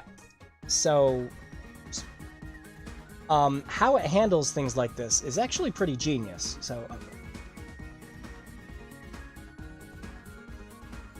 So, for every bit of your first top set of tiles right here, you can essentially, they're added in as kind of like a variable to where it's going to do additions for that sprite.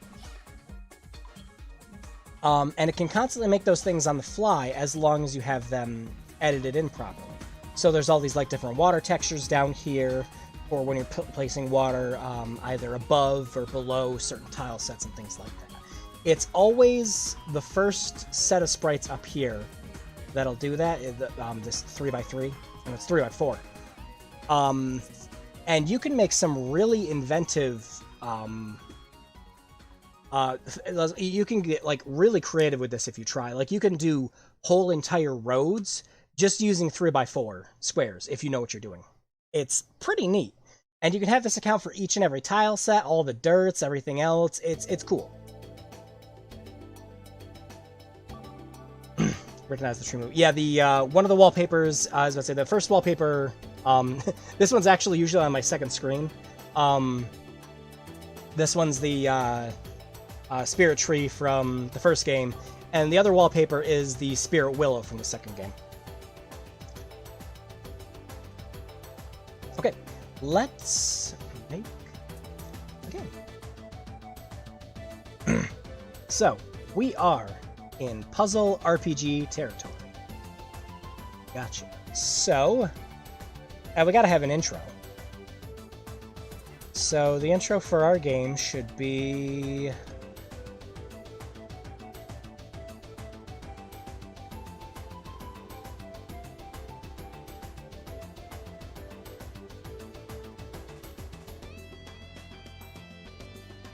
we can make that one. What should the name of our main character be?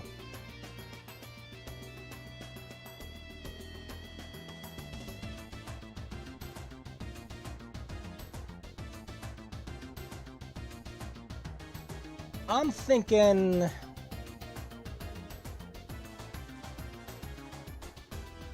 I don't know. just like with how short this game's gonna have to be, this whole thing is just gonna be one big like jokey meme, anyways.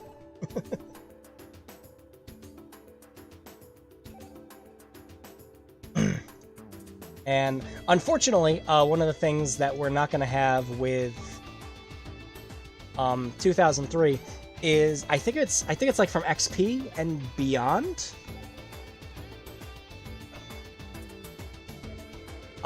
They have the character creator. There's a, no, it's VX. VX has it. There's a character creator that you can use that will generate a face and a sprite for you depending on certain things you put in, which is cool if you just want to make something like on the fly. But yeah, we have no such luck here. And I'm gonna have to show you the process of getting sprites into this version of RPG Maker at some point. All the sprites have to be saved as 256 bitmap files, or 256 color PNGs. It will not accept anything higher. This includes images. You are limited to a 256 color palette. So you gotta be sitting there thinking like, oh, damn, that sounds really limiting. There are ways around it. Now, each image has to have its own separate 256 color palette, right? And let's see.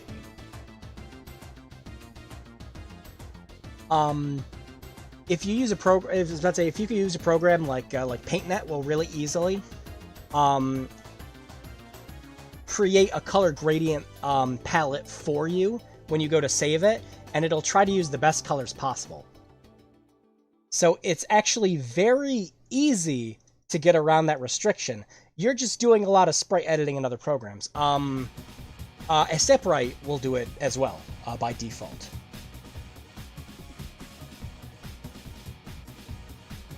Let's see.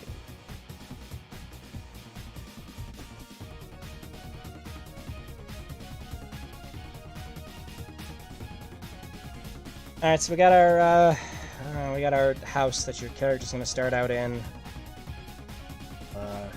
So we're just gonna speed run this now. I don't know. Nah, we'll use this dirt.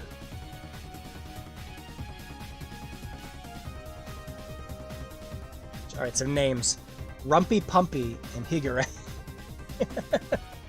All right, why don't we use both? So let's order the database here, and we have our actors.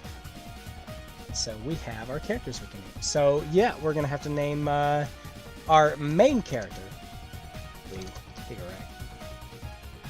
and his sidekick, Bumpy Bump.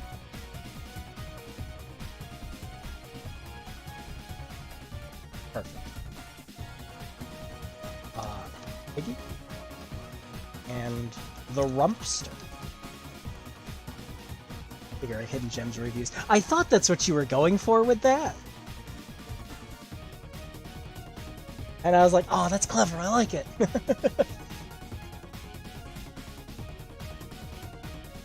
Alright, now getting into some RPG Maker,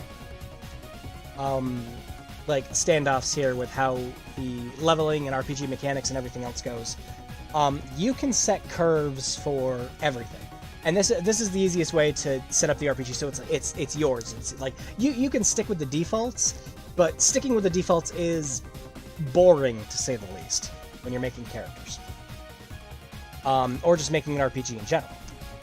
So when you actually want to change up how a lot of that works, we're gonna go over to.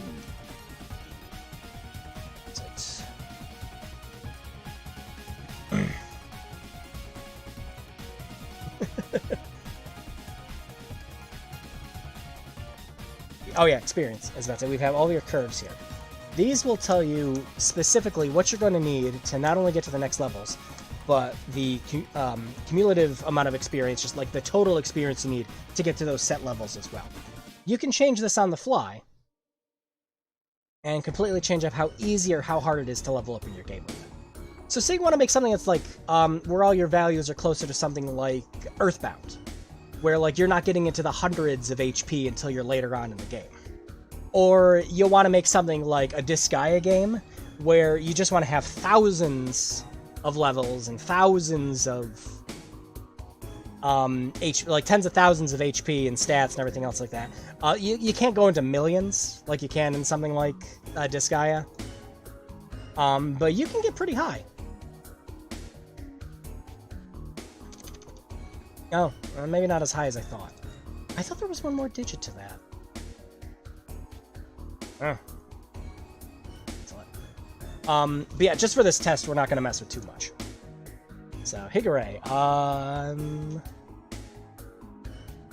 Let's go...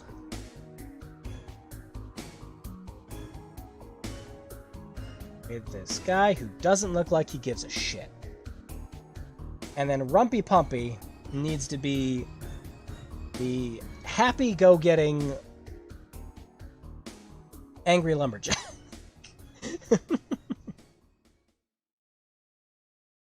Dragon Ball Link got nothing on Disgaea power creep. Oh my lord. The first game consumed my life on the PSP. My lord.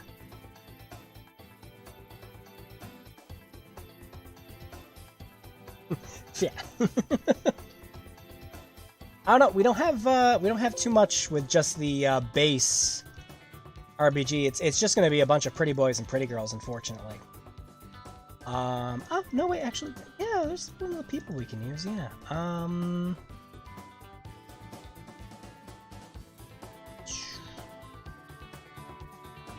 I like. I guess we'll have to go with him. The Rumpster! We're going to want to change the sprite to better reflect our character. So, that's going to be our guy. I don't think...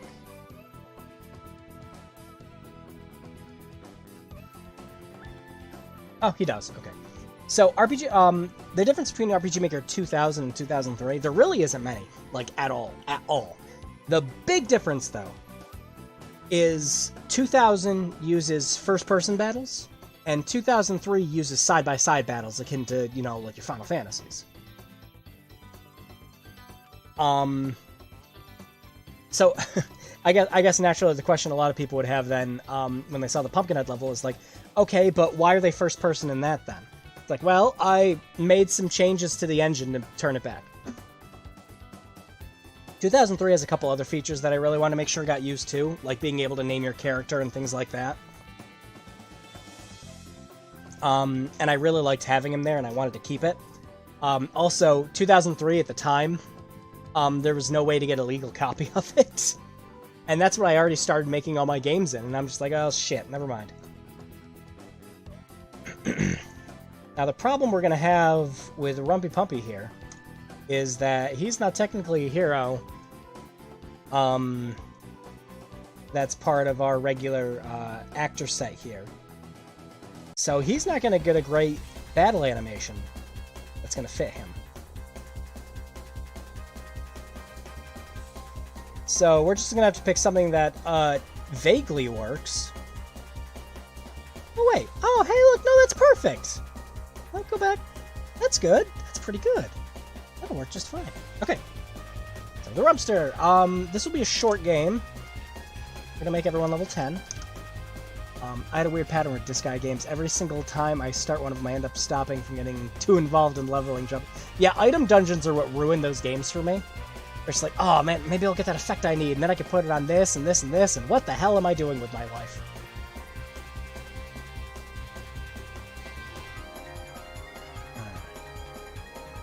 You know, I can probably...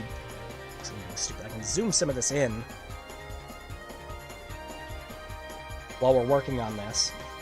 I have to zoom it out when I go to type, because when I go to type, the magnifying tool freaks the hell out, and will just dart all over the place. And I'd rather everyone not go getting seizures while I'm just trying to make a game. Please and thank you. And then from here, you can choose their starting equipment and things like that. Of course, some of the most fun you can have with the game is making your own items. So there's a lot of defaults and everything else that we have here, but we can set a higher maximum, so let's do 200. Just for shits and giggles. We're obviously not going to use it all, but whatever. So why don't we make a weapon? And Higure is going to use... let's see. I mean, I guess we could do the obvious thing, just like a katana or something. That seems too easy. Ooh. Perfect. I'm okay with this.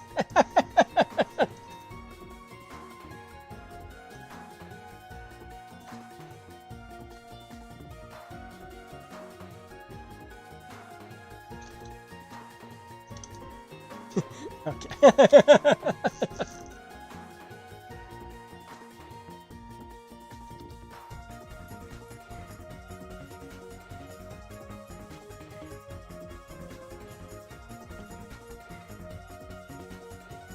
Perfect. Cost nothing. So, a quick tip with RPG Maker. If you want to make an item and you don't want it to be sold and you want it to remain in the character's inventory for ever, always make it have a cost of nothing. That way you can't sell it in stores.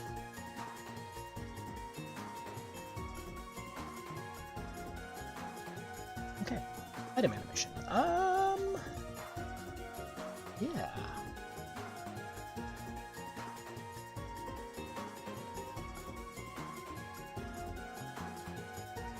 Animation.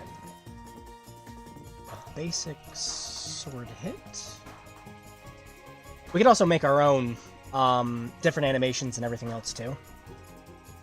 Which is something you can do over here. Making animations is some of the most fun I ever have working on RPG Maker. So, for example, say we want to...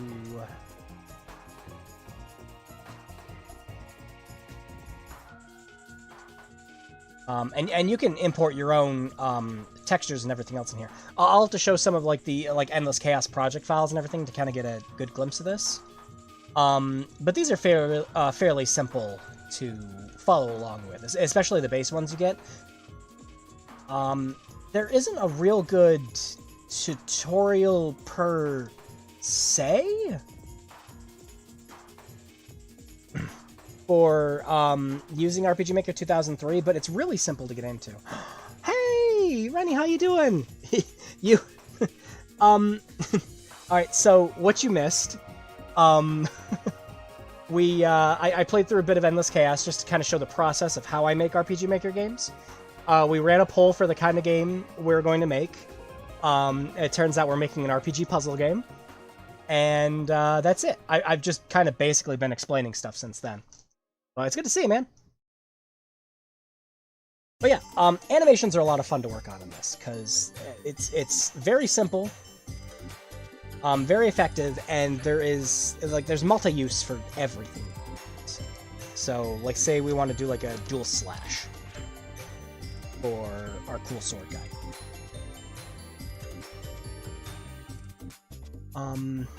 Let's see, I actually had an idea for an item crafting stealth horror RPG Maker with a harpy main character trying to fix her withered wings and escape the mansion of the alchemist that abducted her. But I lack motivation and fear failure and I'm a coward. So that's actually the nice thing about RPG Maker, though, is just like it's a really good way to test, like, to like really get in and test your aspirations for wanting to make a game and everything too, because the tools are really simple and everything you need is basically there to like start out making your own like first test game. It gives you everything you need. There's no hunting down resources, making your own things. Like, if you just want to test making something before you go full in, you can totally do it. And you can still, like, have all the coding done and everything else, and then later on, you just put in your own sprites, you put in your own music and everything else like that, but you can get all the coding and everything done beforehand. It's great for that. But yeah, it's a really good way to just see like how invested you would get into something too. And of course, that's no knock for people who decide that they want to stop making games or anything else like that. It's not at all. That's it, because making games, even in the easiest engine, is a daunting task and takes a long time. And speaking of like lacking motivation, yeah, that's what's been happening with Endless Chaos. Is it's been on and off motivation for me, and then I'll sit there and go, what the hell am I doing? And then I'll work on it for another like 3 or 4 months straight. But yeah, so for animations, it's a frame by frame count. Since the games run at 60 frames, it's, you know, every frame for a second. You know, every 60 frames to a second. So say we want this animation for the dual blades to last for a whole second, so we'll do that. And now we have all of our different animation frames here. What makes doing these like really fun? We don't have to type anything. So I'll just zoom in. I can't see chat when I do that. I had the idea to repurpose the combat mechanic as the item crafting mechanic. I think it would be viable. Oh, an RPG Maker? Absolutely. You could definitely do that in RPG Maker.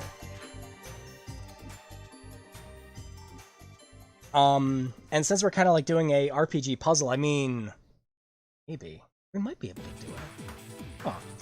But yeah, so what makes it incredibly simple to do animations in this is you can always see where the previous frames are beforehand. Like this. So say, like we want to move this down a little bit. Down a little bit.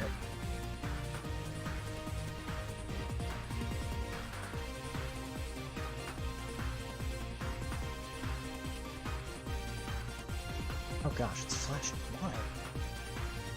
Stop doing that. Why are you doing it? Oh my gosh, this magnify tool is just terrible. I hate everything.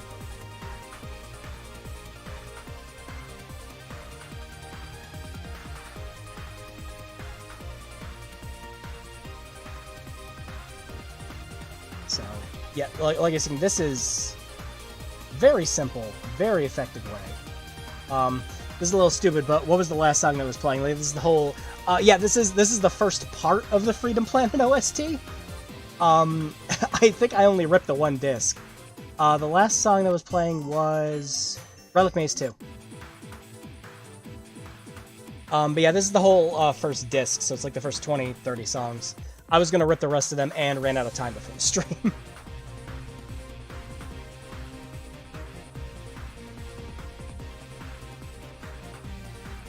So yeah, like you can see, it's like incredibly simple to work on something like this. And then you can always test it out. And it's like, that doesn't look too good because it's like jumping around right here.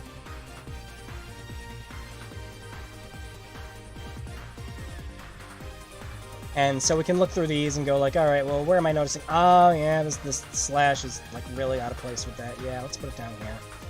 It's really easy to go through and look at where you might have made any mistakes or anything else like that. And a lot of this stuff, you can make stuff like this just like in a really easy image editor. So, you know, just something like, just like even Paint. I know people like made their own stuff just kind of using Paint. Like even that, it still looks bad. I think it's because the sprite's moving down. That's bad.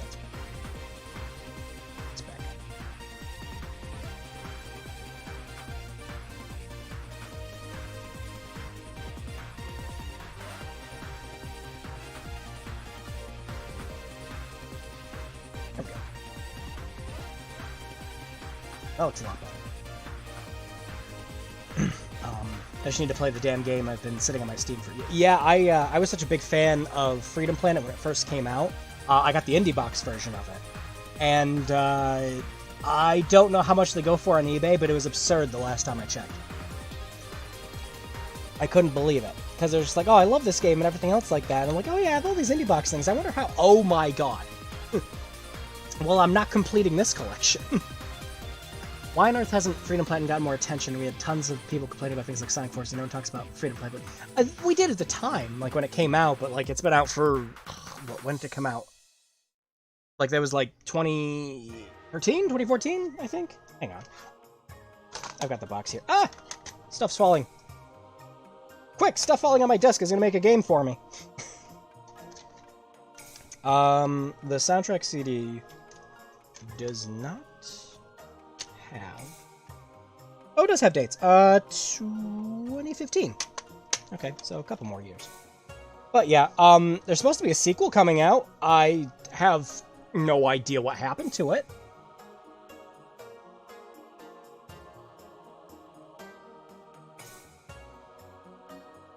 Yeah, so now we've made a really simple solution right here, right? Very simple. That's it. And as you can see, it's quite easy to do in animation like this. But we can make it easier. So why don't we do all this stuff in batches? Right? We're going to take these first 10 frames that we've made.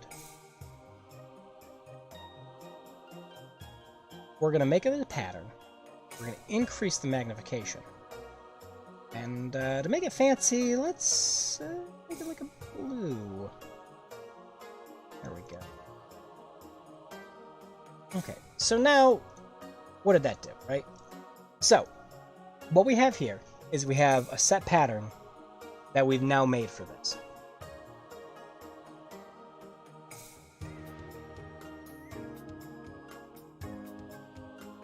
And that's going to make it so for this particular set of animations, for these frames, they can all use these settings without you needing to go in and manually adjust each and every one. So say you wanted to make the first sword slash red, right? Oh, what the hell? It's supposed to.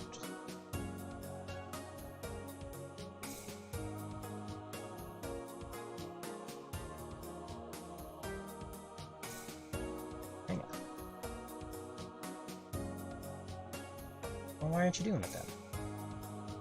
Ah, there we go. Okay.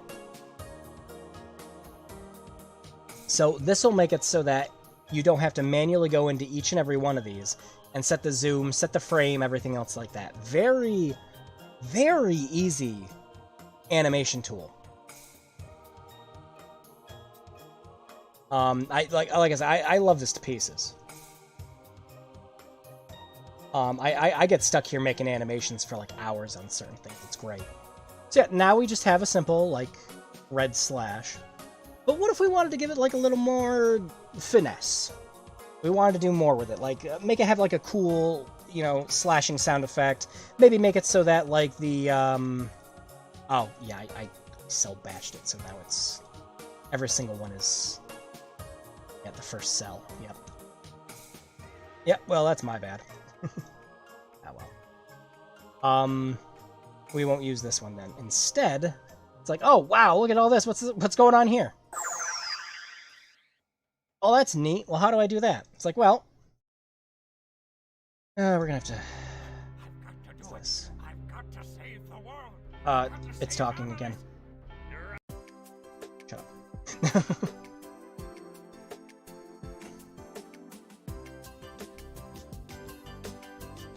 Yeah, I messed this up big time. Dumb me had to hit the one cell button.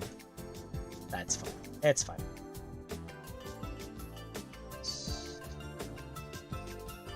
it all.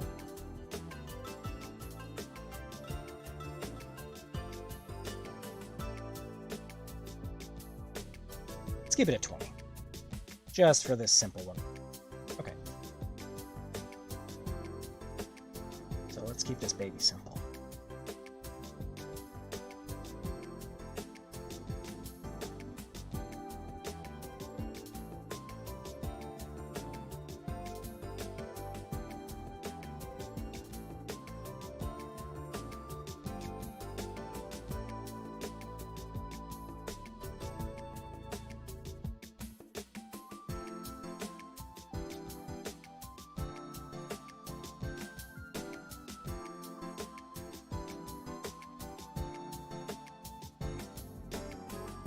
That's no good.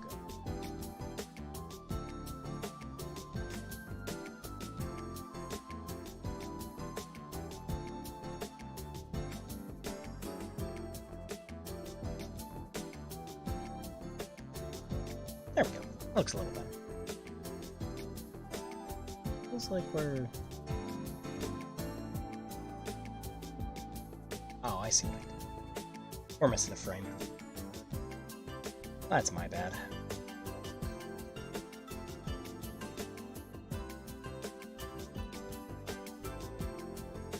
Yep, and it's it's a lot of just doing stuff like this too. Working on a game. Which is where, like, you can start losing some motivation with stuff like this. Especially making games. Oh, is that someone at the door? Hang on, I'll be right back.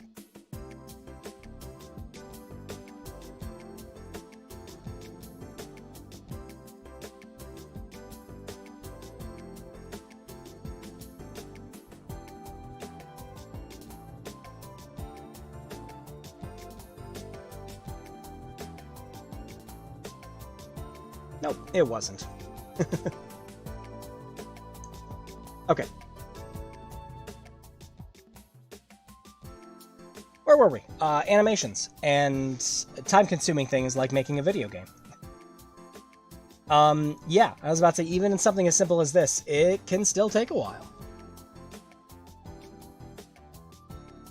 Much better. But yeah, let's say, like, okay, so on this big slash impact right here, we want it to, like, the enemy flashes, like they got hit or something else like that. Well, over here we have an entire effect for it. So, on frame 5 of this animation, we want the target, when they get hit, it makes a sound like,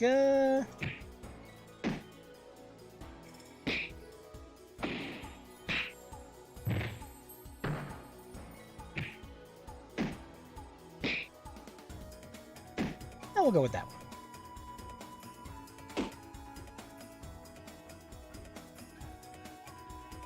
And he's gonna flash white when he gets hit. So now that we set that up, when we play this, boom, just like that. Easy as pie. Now, of course, you can do this with any of the frames too. So, say we want to have, like, you know, a sword slash sound effect go for when we're first swinging the sword. All the middies.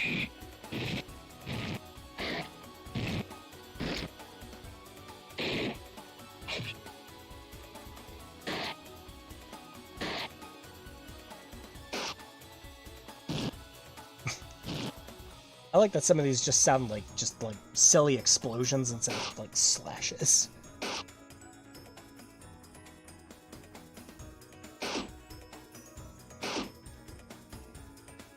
Stuff like that. And combining different effects and everything else, it can start getting complicated once you get further in. But, I mean, it looks fun and cool once you get something like this in motion.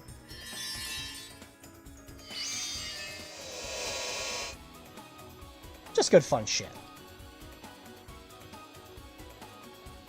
But yeah, just as an example.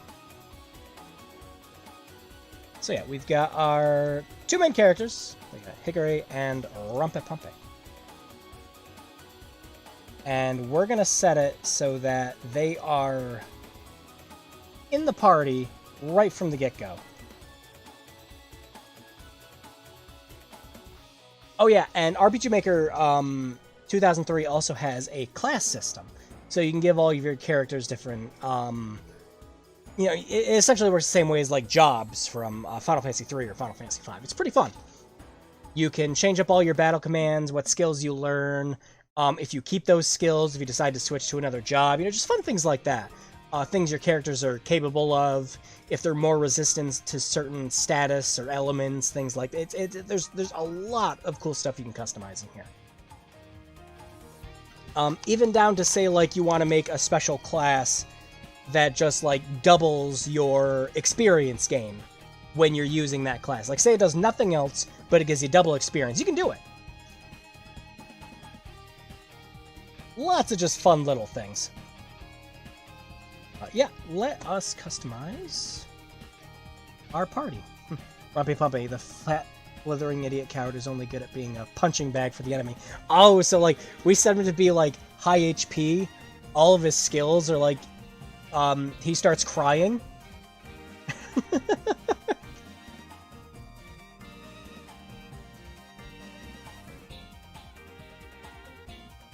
and it just attracts enemies every time he does it. Oh yeah, what's the base damage for the club? It's 5, right?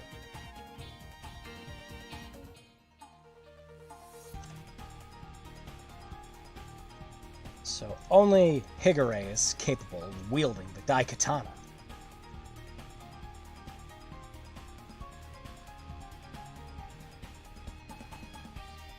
It's a sword. Secretly, he's actually a crouching moron, hidden badass who's hiding his true nature for the right. Oh, like we could set up, you could set up a limit gauge in this. It's possible. We could just set up a limit gauge so, like, after he's taken enough damage, he just comes in with a move that does an insane amount of damage. Yeah, that'd be fun. Yeah, we could actually set up something like that in this. We'd have to make it a class ability. So why don't we set 2 just for them? So for Higure, we've got Wonder. And for Rumpy Pumpy, we've got Punching Bag. Oh, just enough text to fit it. Cool.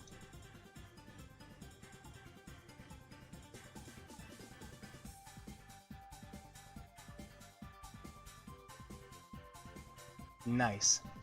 Convergent RPG Maker Evolution. Everything becomes Lisa the Painful eventually. It is. It's just like, oh, what if we do this insane thing with the engine? Oh, it'll be great. And it's just, yeah, we're just gonna make Lisa the Painful.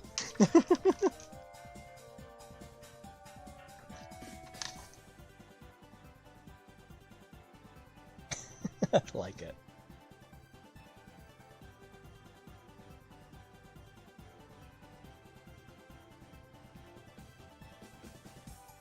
Okay, so parameters. Let's generate a basic curve for it. For HP, Wanderer will have just slightly above average. Actually, you wanna.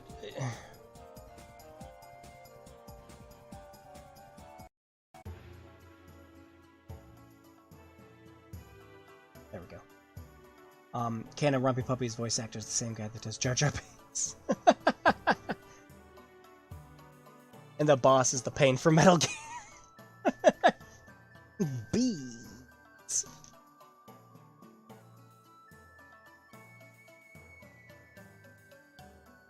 Oh, it actual. Okay, we gotta generate the actual curve.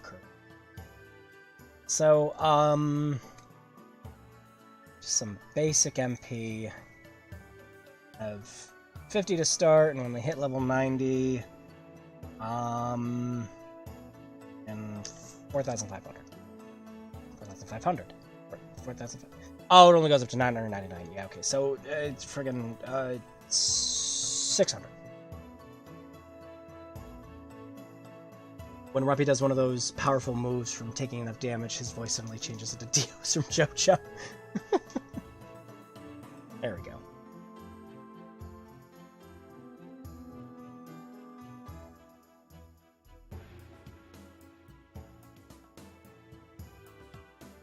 Should just copy. Let's just copy the samurai. Change it from there. Just to make this simple.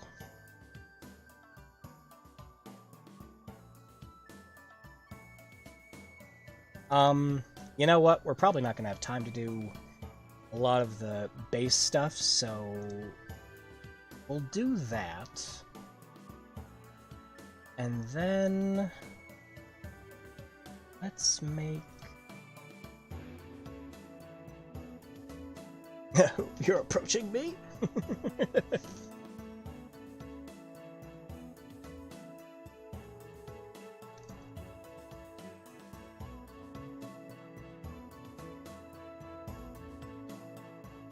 Alright, so we want to make him...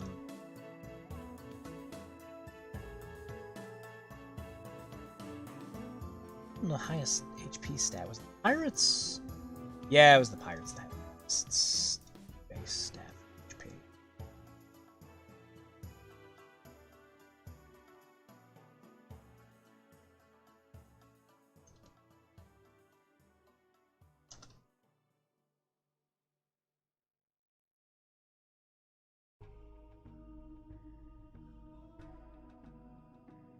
skills. Let's make...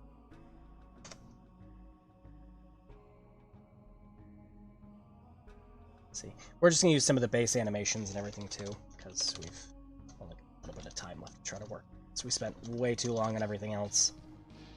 Let's see.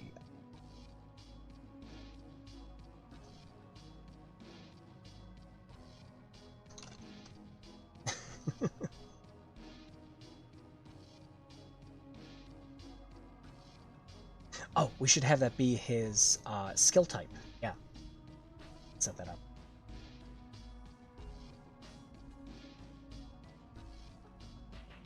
It says punching bag. It says punching bad instead of punching bag. Alright, so we're gonna make that oh, come here.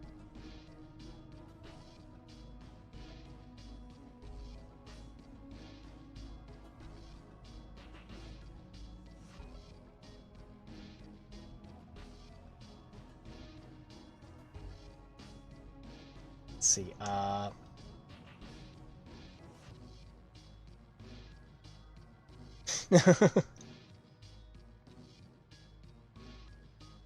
so instead of nature, as the pump it up skill set, try some more will be a part of the pump it up skill set. I got JoJo from the brain because I've seen dozens of reactions to the JoJo reference from Henry Stickmin. Oh my lord.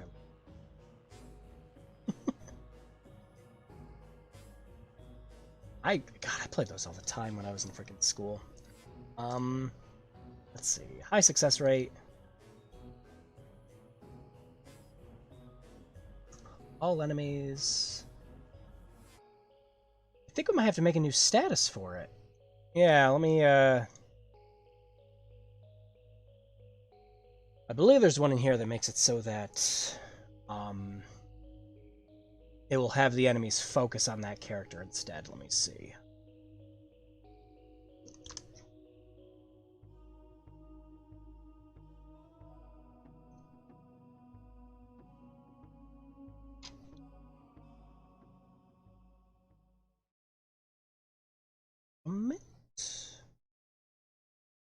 No, state.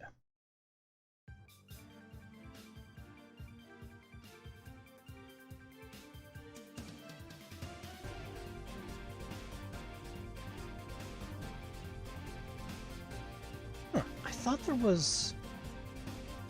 Am I blending different versions of RPG Maker in my head right now? I was pretty sure there was a state you could put your character in that made it so enemies would attack you more often. Let's see. No.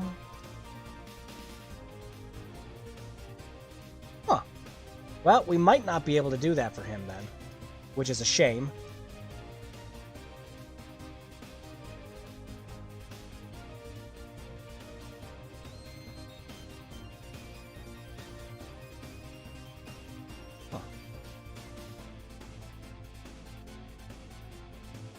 What the heck? Yeah, I might be... Like I said, I might be blurring different versions of RPG Maker together. I thought 2003 had it. Because it should just be right in here. There's usually a special modifier to make it so that it's an increased chance of enemies. Well, we can... There's a way to set that too. There's another way to do it. So, for example... grassland. So let's say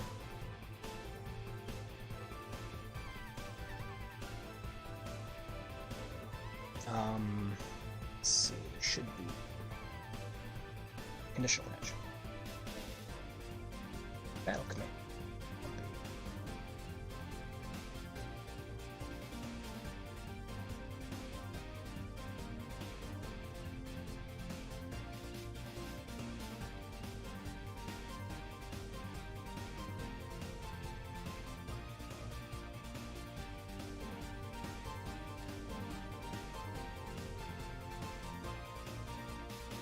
Should just be a thing in here for it.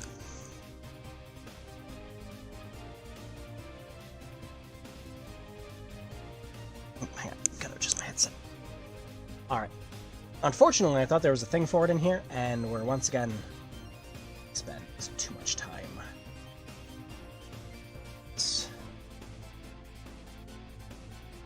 Alright, well. We gotta move on. Yeah, unfortunately, I don't think we'll be able to set up those skills, so we're just gonna have to give them... Oh, it didn't save it. Damn it.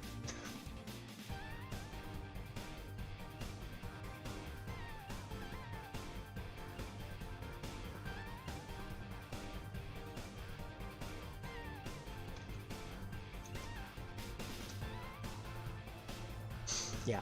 No, the suggestion you have for doing the abilities, it's very possible to do. What we'd have to do, I'm thinking, is we'd have to make it so that when he uses the particular skills, in this case, he would have to be using the, like if we made a new set in here, time stands still for no man. Say we made a new set of battle commands in here, skill specific, and we made it, like, you know, pump it up.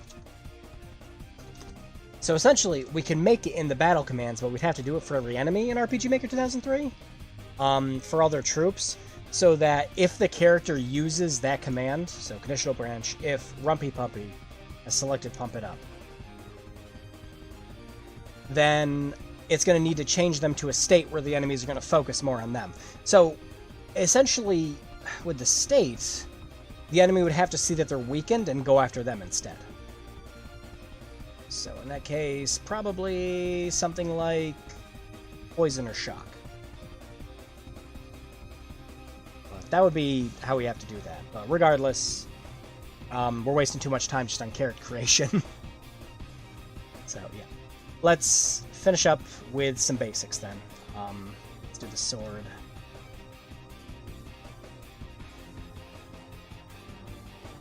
Player cannot equip the Daikatana. 95% accuracy with a 10% crit rate.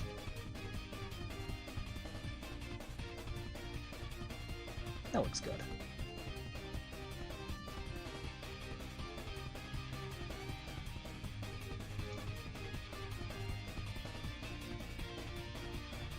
Okay. Here's your systems and everything. Here you can change your title screen. Very simple stuff to do.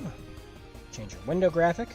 For Endless Chaos, I made my own window graphic for the entire game.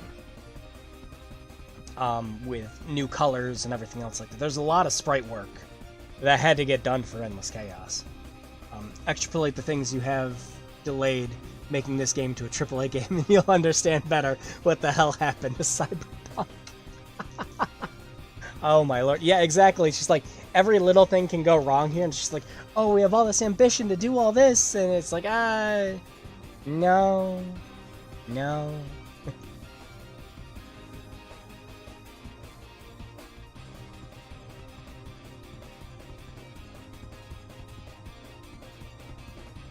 Okay, battle start.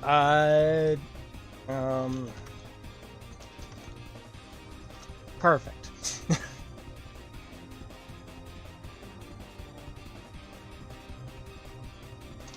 Wahoo!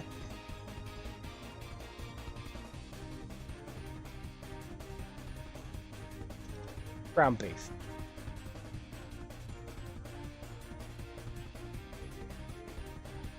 I always hated how RPG Maker... This is something you can change in later versions, too. Where it's like, you found 30. Exclamation point. So that even if you find one, it's just like, you found 1. Gold. You can also, in your system and everything else, too, for terms, you can completely change what everything is. So, you can change HP to, you know, be health. MP to be skill points. It's P in this case. Just everything. Your fight, what you call your gold. What you call your items, like currency is G. Ziggy. We're going everything in the chat. You can also change, like, if you go to certain shops, what their dialogue will be when you come up to them.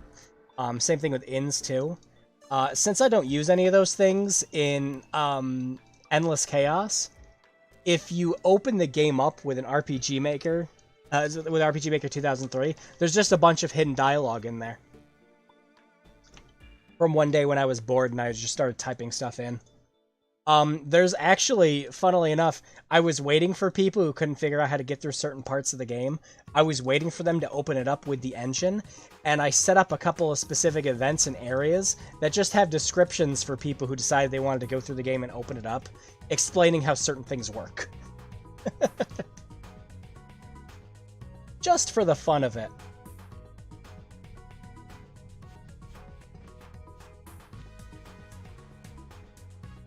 Alright, I suppose we should start working on our game. So, our heroes will start right here. Now, say we want to have this game open up with just a standard bit of text. But we don't want the player to be able to move or anything else like that. We're going to want to do an auto run. Parallel process is the same thing, but the character can still move around and do stuff like that. With auto run, the player character can't do anything until this event ends. So we'll do auto run, we'll do intro.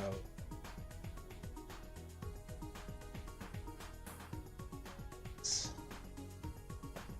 see.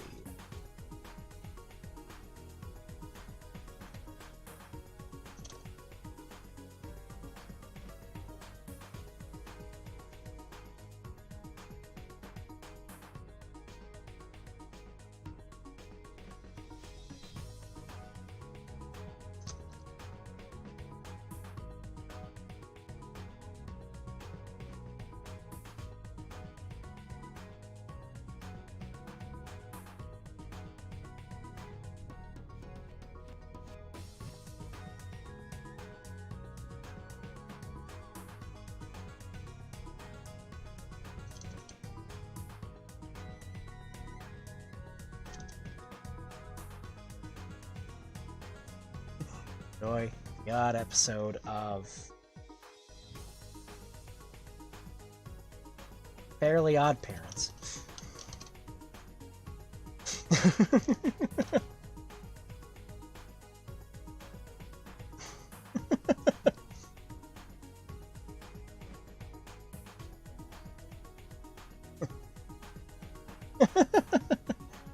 Imagine you're the same kind of person as all those other people that place obscure references to themselves inside ancient games like Adventure for the Entire... yeah, the entire point of Endless Chaos is that it's... the original point of the game, besides just being a troll game, is it was to explain why I wasn't making any videos at the moment. And so the fun, running, rational thing was that I was trapped inside of a video game, and it was a video game that you could play to try to figure out what the heck was happening. The original version of the game, you unlocked a Let's Play that I was working on, which was a Let's Play for Limbo the Lost, which is something I was actually working on while I was in Job Corps. Unfortunately, it didn't go anywhere, so I got more and more involved with the game and added more content, and it just kind of became this, like, actual project. The original version of the game didn't even have a hub world. Every time you booted it up, it took you to a different level, and people were supposed to come together and get all the keywords that you got at the end of each level and put them together to unlock the password on my website that would lead to that Let's Play. That was the whole point. It was just like, I can't do any work because of where I am. So I'm making this on the side just as a thing to hold everyone over. But yeah, this is where I would keep my crystal of light if I had one.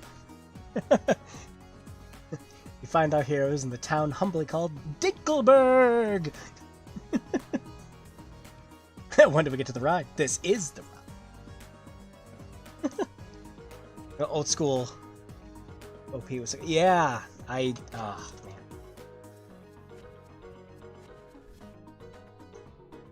Yep, shame about Butch Hartman, though. accompanying you.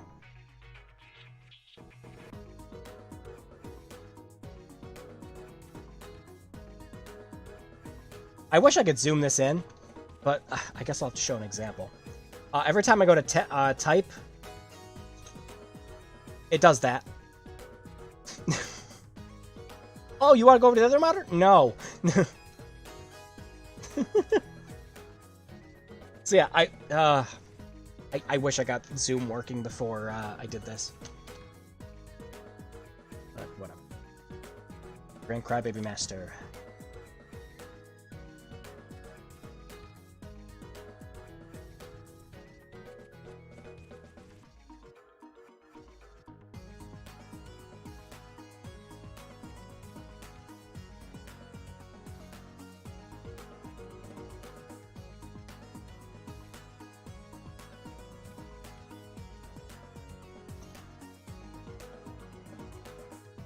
Slumpy Dumpy Crump King. Isn't it crazy to learn Hatsune Miku created Danny Phantom and Fairly Odd? Didn't Hatsune Miku just create everything? Hey, come on. The next town over is called Timbuktu.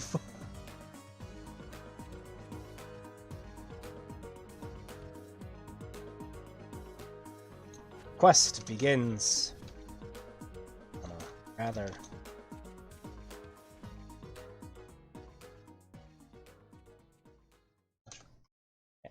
I can't type.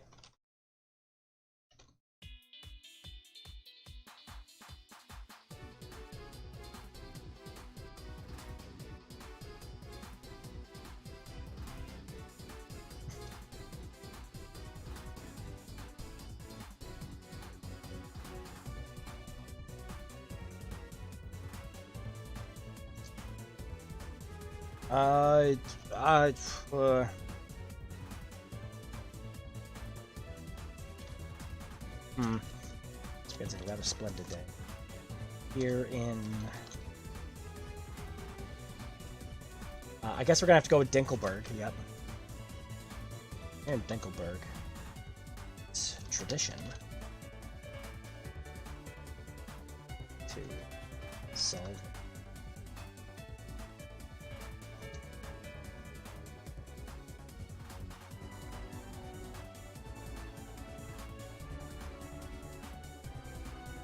Spelling rudimentary right? I don't know. I think I spelled it right. No, I didn't. It's an I. Good job, me. I swear I know how to spell sometimes, occasionally, constantly. No. No. Yeah, Dickbird's tradition itself some puzzles.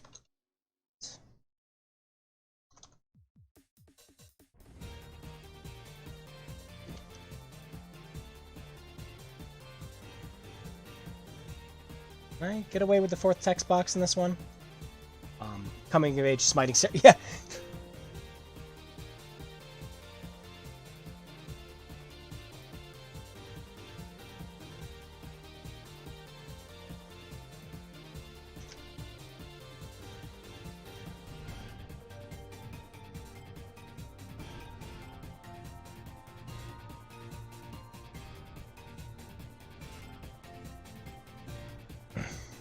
Probably apostrophe.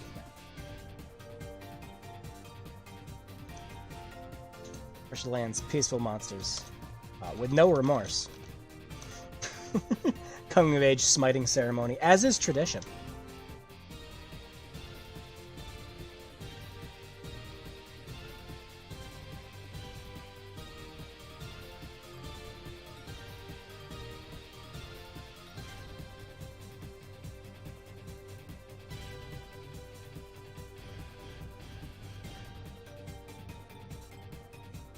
Go, be the hero, everyone in town.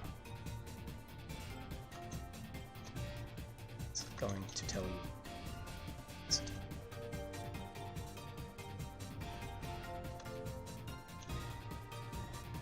Because RPG.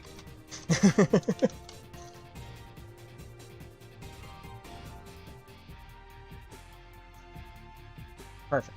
I see several versions of RPG Maker on Steam, a bit confusing. Yes. So the bottom of the barrel cheapest ones you can get right now are 2000 2003. I think you can get them for like $2 during the summer sale. They're the easiest ones to get into. When you're ready for something a little more complicated, I would recommend trying out VX Ace. Since you can instantly port in stuff like the Luma engine and everything else into that when you really want to get like more complicated. I never pay full price for RPG Maker because it's always on sale. Even the latest one that just came out, MZ, don't pay full price for it. It's going to be on sale the next time you think about it. But yeah, I was about to say, by release order, you've got 2000, 2003, XP, VX, VX Ace, MV, and MZ. I think I'm missing one. And then, of course, there's the PS2 versions. And they made console versions of a bunch of the other ones, too. I remember a lot of people really getting into RPG Maker 2 on the PS2 a lot, which was fun. And then RPG Maker 3, I remember if that was the one you could make 3D games, and it was really rudimentary. While we're currently using that word. Because RPG. And then we're going to make a switch, and we're just going to call it Game Started.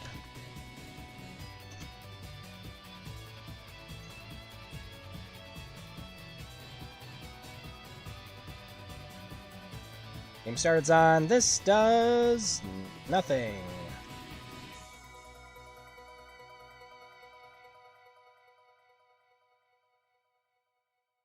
Okay, so now we boot up the game. We'll start there. I guess we should customize the inside of our house. Let's see. Interior.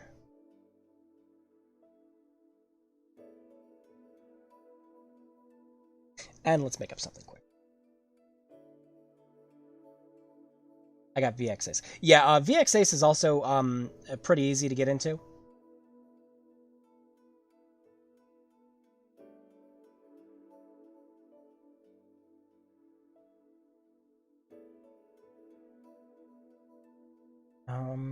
Does the interior map not have? This is one of the things I tend not to like. RPG Maker. And this is why you usually make your own tile sets and everything else like that, too. The interior doesn't really have any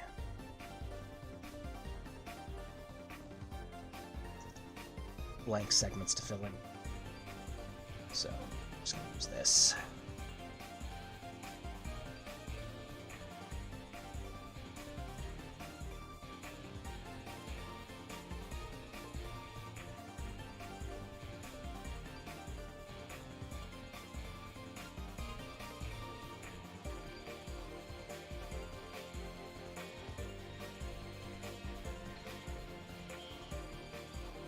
Why? Isn't this... Hang on. That's the interior map. Hey...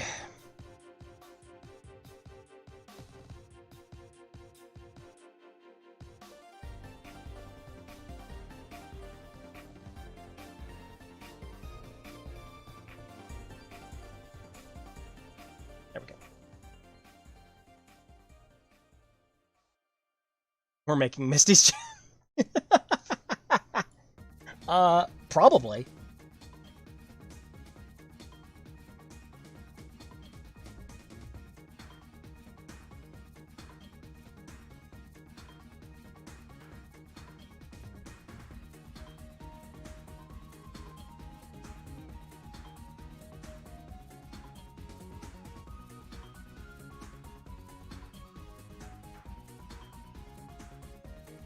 Almost hit the revert button.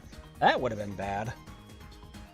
But, yep, even the tools for just, you know, making simple maps and everything else like that, it's all fairly competent. So, let's make a simple house. Put in a little cabinet there, put in a bed. Perfect. This nice little table.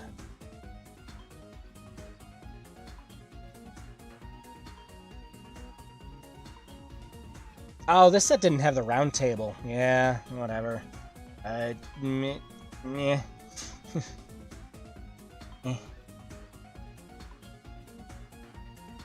Now, here's another thing where you might notice that you could have a problem with. You're like, alright, so, you know, this is the upper layer stuff and everything else like that, and that's cool and all, but, like, wait. I want to, put this, like, stake on here, but, oh no, can't do that, obviously, because we're already using this tile for it. That is where you can also use the event layer to set things on top of the maps. So, it's just like turkey. Set. We'll go around the tile set until we can find it. There it is. Apply. And we can put it right there. So now, that's an event. It does nothing, but it's essentially there as decoration.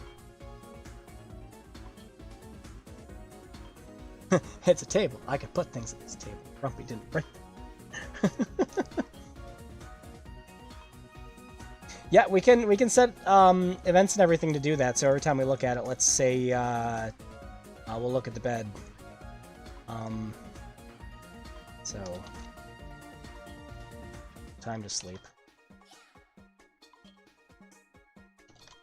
We'll never finish this game.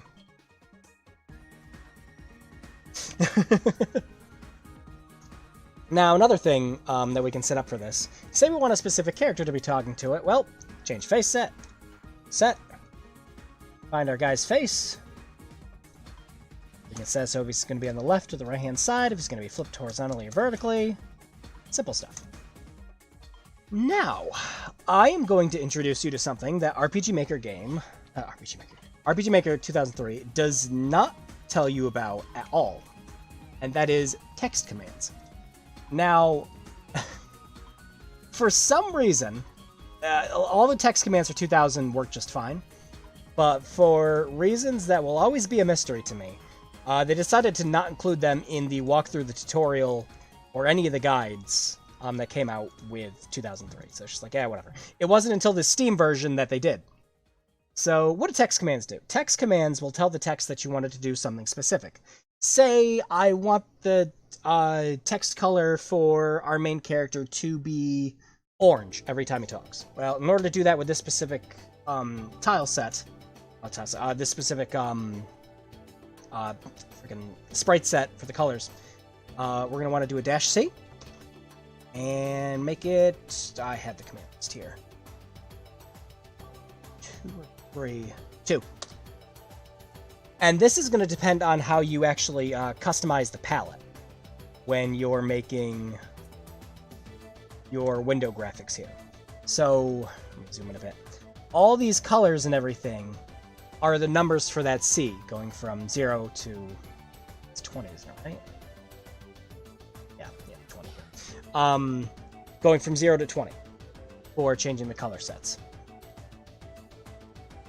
So it's going to be whatever these colors are. So if you customize and make your own colors, you have to keep a mental note of which of these colors are doing what for that.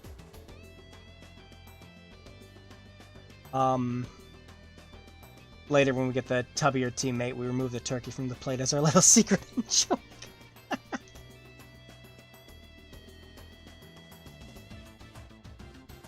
And since we want this to be something that's repeatable every time the character goes here, we can go ahead and just keep it as an action button thing, and we don't need to switch Terminator for it at all. As long as you're not running it as an auto run or a parallel process, action button triggers will end as soon as whatever's in the event is done and over. So we don't need to do anything else with this. So...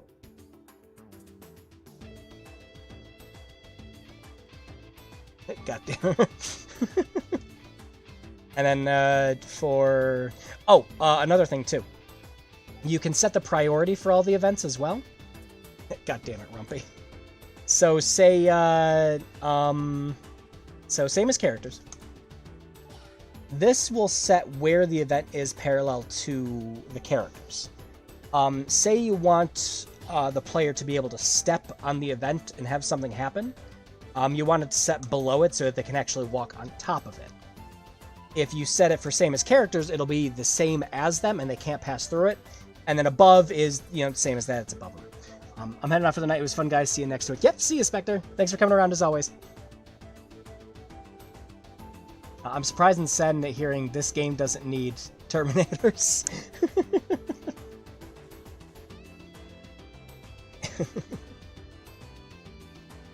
I mean, we could. Originally, when I was thinking of one of the poll options was to do a visual novel, because you can totally do a visual novel in RPG Maker. There's actually several Steam games that used it as a base, which surprised me. But the more I think of it, the more I went, yeah, you know, actually the tools would make it pretty easy to do that. But yeah, so we'll set that as the same. But yeah, I was originally thinking of just downloading some random-ass pictures from the internet and showing how the 256 color conversion process I use works. Because everything has to be saved as a 256 color bitmap or PNG. It can't be any higher, no 16-bit, no 32-bit, it's gotta be 256. 20 clicks on the turkey gets to the T1000 party member. Actually, I could show how to set up something like that quick. So, when we look at the turkey...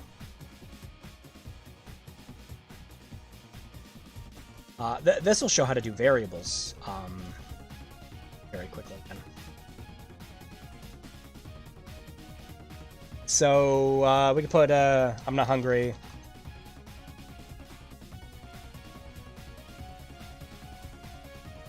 And then we're going to want to do a conditional branch.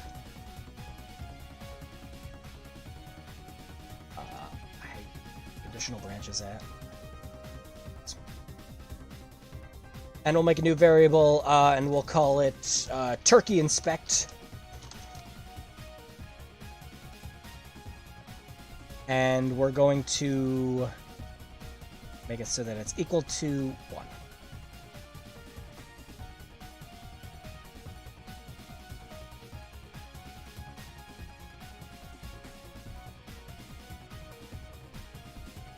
Put that extra hand. For now, we'll set up a 0. And then he'll go, I'm not hungry. And then when he's done doing that, we'll control variable turkey inspect to add 1 to the constant. Very simple, rudimentary way to do this. And then the next time the character looks at it and it's equal to 1, it's like, really? Not hungry.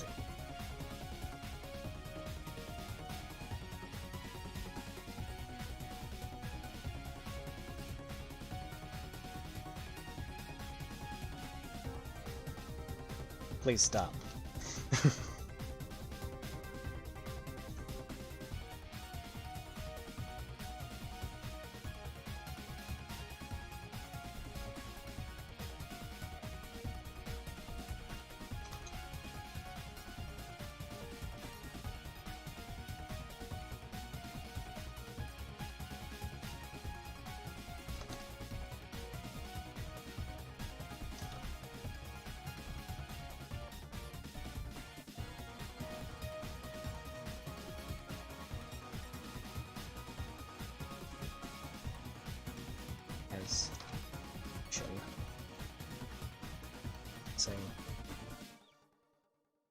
Oh dear God. I made a turkey pun.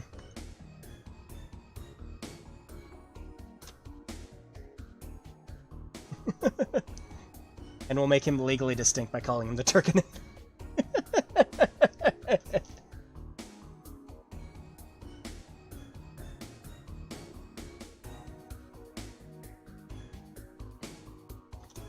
I will never live this down.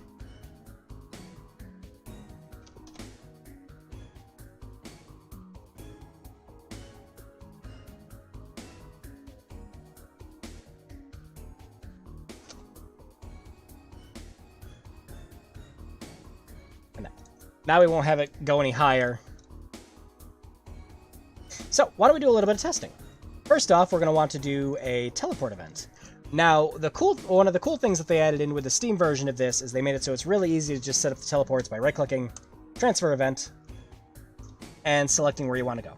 So, in the case of this, we'll have it so the player goes here. Making turkey puns is a great thing to do. You can set the direction that the character's facing. So like if they're entering a house or something else like that, obviously like depending on the direction they're going, that. But say like on an RPG map or something else like that, you can just have them retain the direction that they're already facing. So yeah.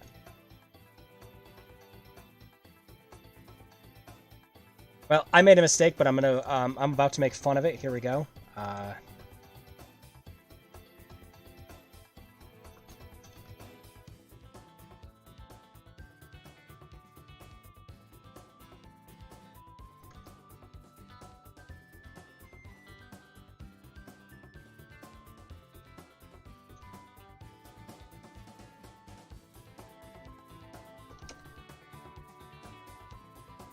Perfect.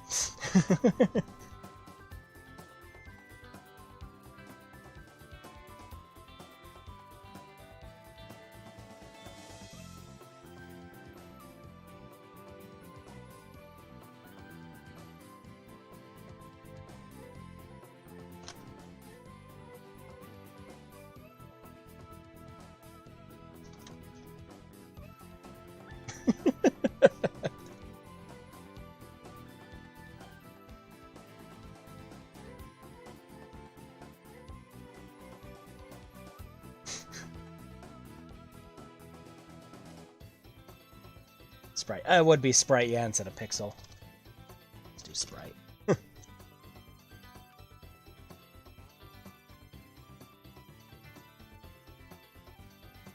Yep. Oh, that'll be auto run. Perfect. And then, of course, we got to be able to transfer our player back outside. So, set that there. Set that. Okay. Why don't we test some of this mistake we've just made?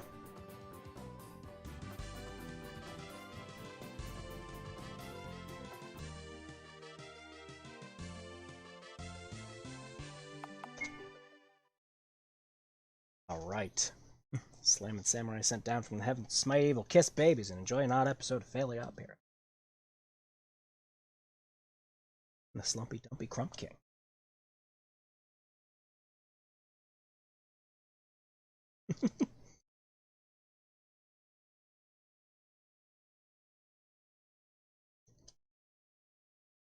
Neato burrito. Oh my gosh, we gotta add our party. We have too many people in our starting party. Yeah, in the house we go. Get this magnified.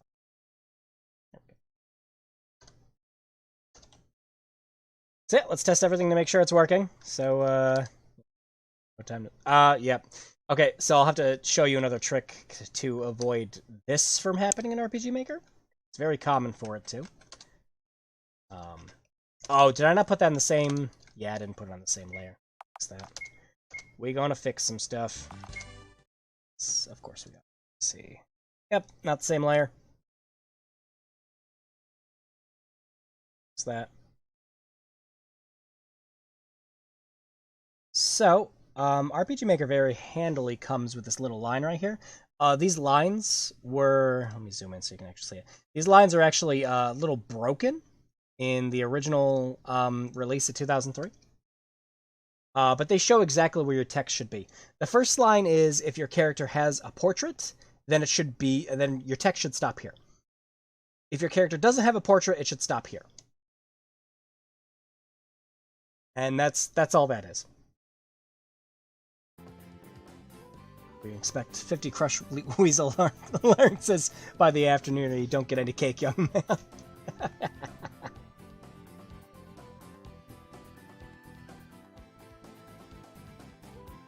Okay. Why don't we add...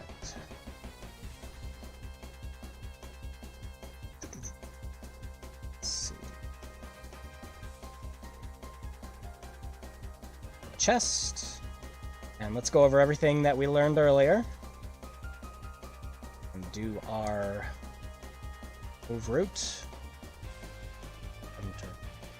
Right, up, left.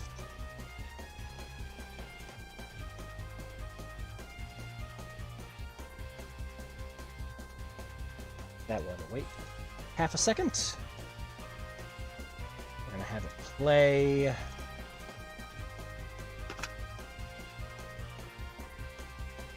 The sound effect first. And then we'll have it play a sound effect for, like, getting an item. So... let's see.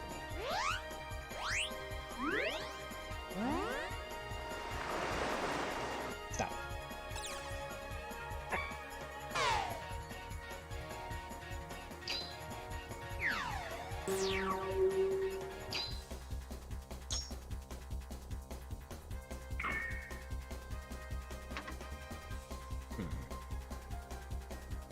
It's times like this where you need a shing. How can you have your pudding if you don't eat your meat? Help me cut the choice meats.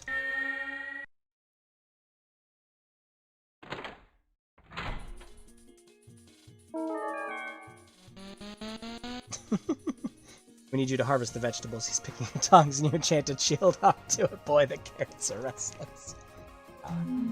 There we go. Great.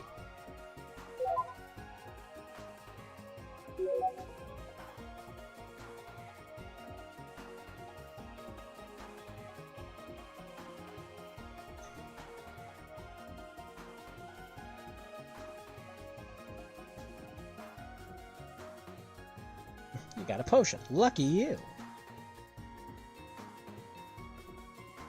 Wait, no, hang on. Better. It's your entire life saving.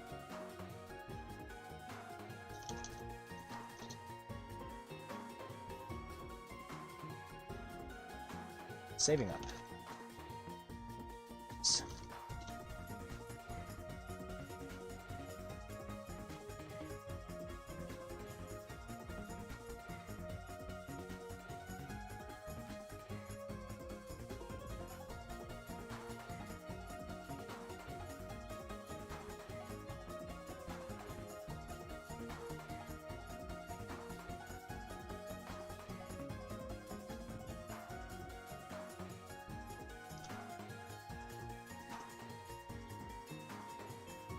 Go.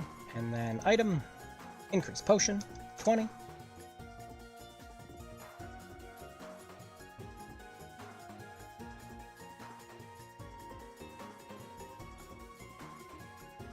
Potion. Do it! Potion, get.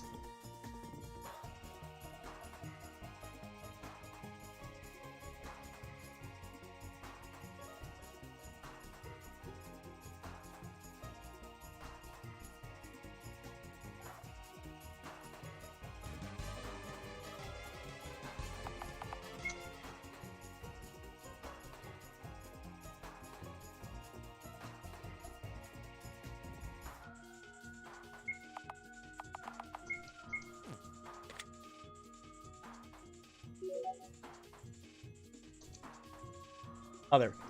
Uh-oh. Now you're gonna... Yep, okay, so now you're gonna see another, odd bug with this. So, you just saw that it just played all of them at once, and I'm going to show you why. Now, we set this up so that it increases the turkey inspect by 1 every single time. Well, naturally, it's gonna go down to the next bit of code, which is gonna say, oh, well, it equals 1. Well, it's time to see the next one then. So, the easiest solution to this is you have them go down in a descending order.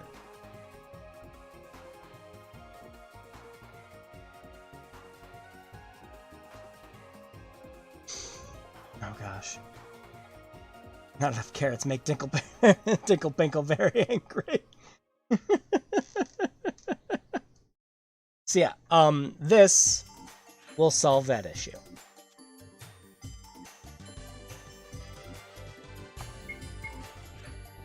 So now when we look at it, I'm hungry.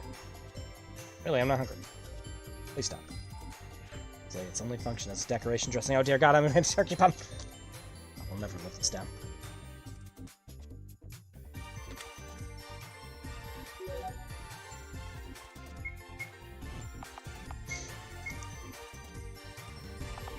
Alright, I think that's enough of our house. Sweet. So let's make an itty bitty little town now.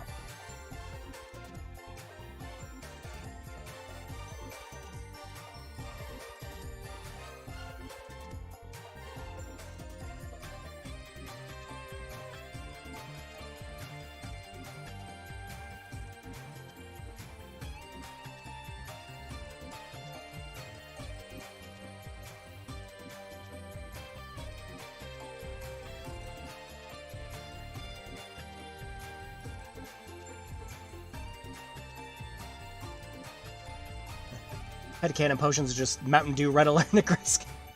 Hot turkey inspecting action.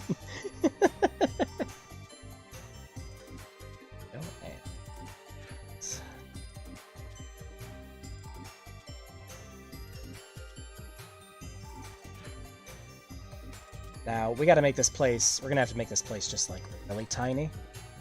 So, once again, we have no time. So...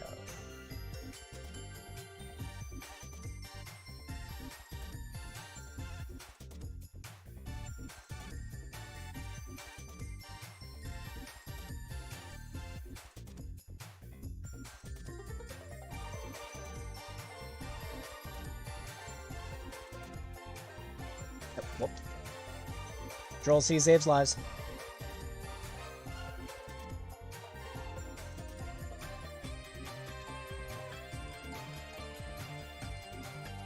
Tower of Dinkelberg, population 4.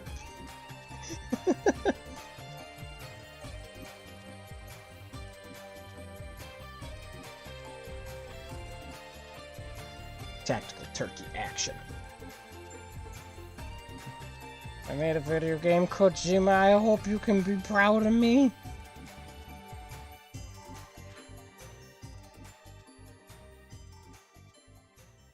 And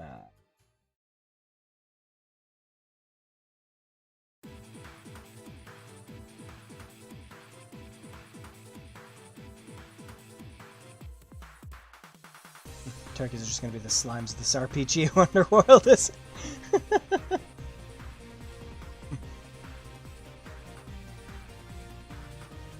Our final boss is just going to be a gigantic ass fucking turkey who is just so pissed off you haven't eaten its brethren yet.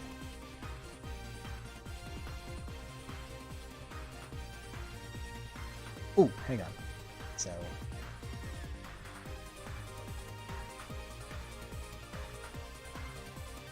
So we gotta show off another function of RPG Maker. So actually, we can do this real quick.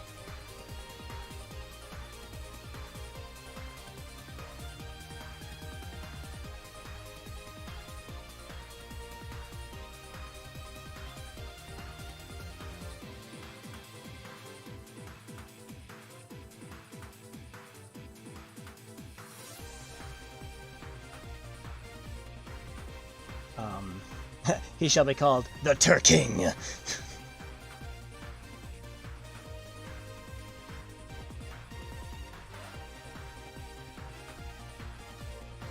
Turking his way downtown. And Rumpy could say something stupid like, that's a euphemism.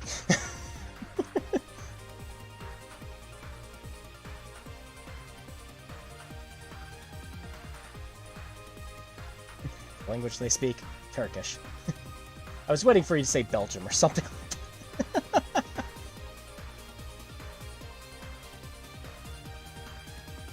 Okay, and then we're going to... What's up here? Turkey war is over. The turkeys have won. Now our only hope to send a lone soldier back in time for Thanksgiving. Alright. And then we're going to put a sign here. And that sign is going to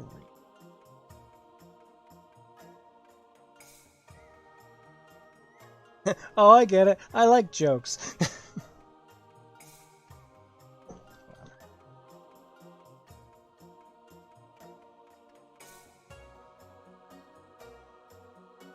Time to remember your old codes.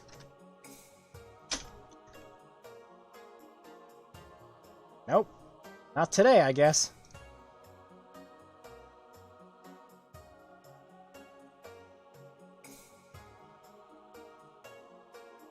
Why?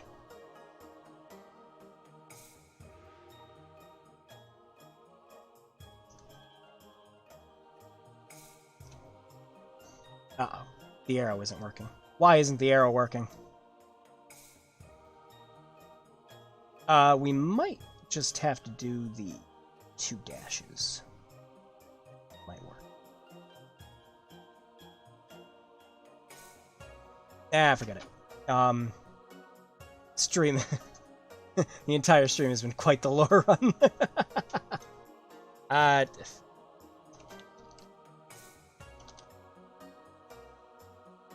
Killing. Oh, yeah, it shouldn't be. And now, Adventure is quite the. We're getting into it. So now, say we want to set it up so that every time we step in here, there's an encounter. So how are we going to do that? Well, first, we're going to want to set up. Where is it? Troops right there, but the actual tile set for enemies. Let's see. Oh, yeah, that's right.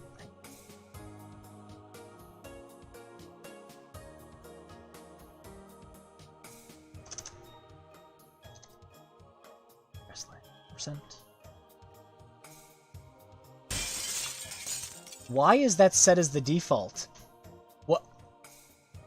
The footstep noise. The grassland is that. You know what?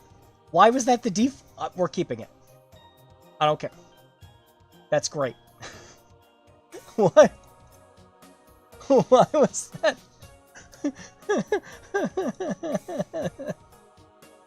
Okay. So correctly. Now we can.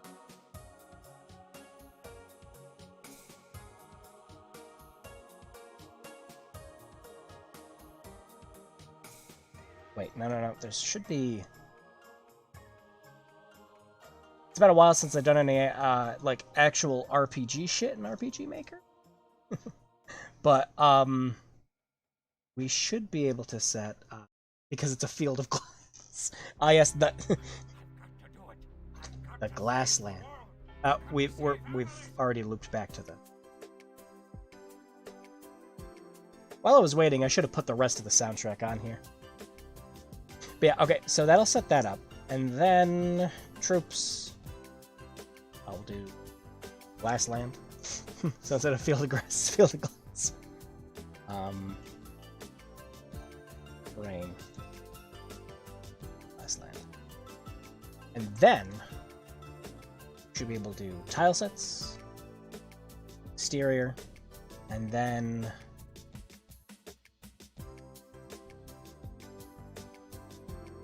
oh yeah, we should set that up so it's something that's besides one, or every step we take we're just going to get into a battle.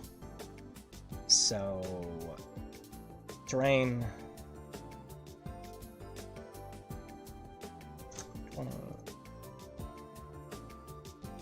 let's paste this.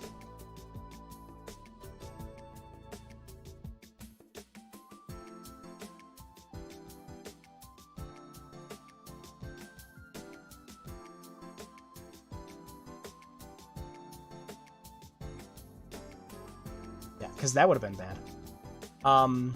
It's just green from the copious amounts of Dos Equis bottles. I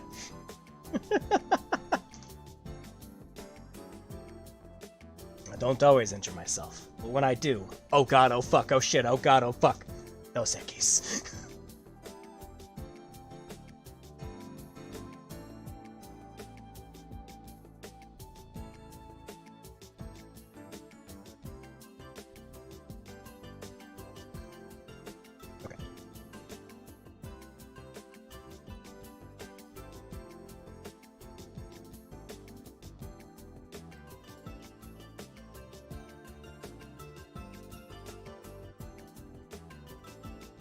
Now,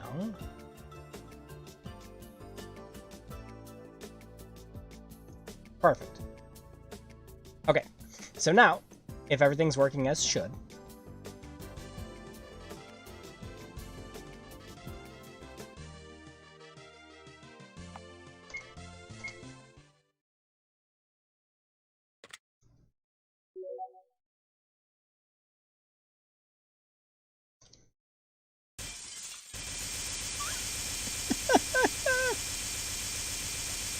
have we done?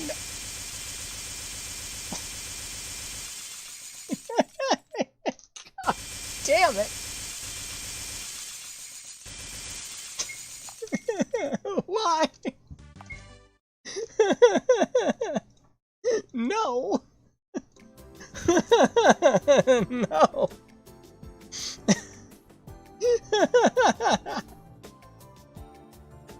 Oh shit.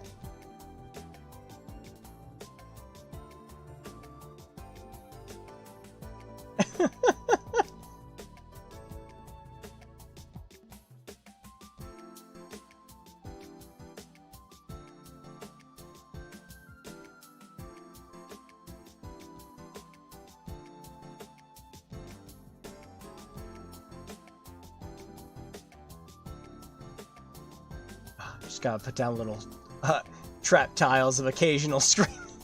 Actually, yeah, we could set it up so like if a player steps the horror. I mean, we could technically. Hang on, we're never finishing this game, but it's just not happening now. We need to accept this fact. But by God, we're having fun. So, player touch. Yeah, player touch.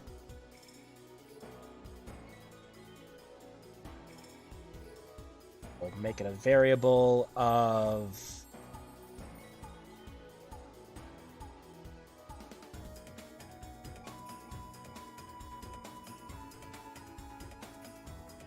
One, two, there'll be a 1 in 10th chance. And, oh god, what did I miss? You're about to find out.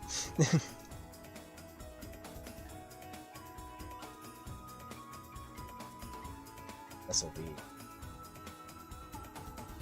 parallel process.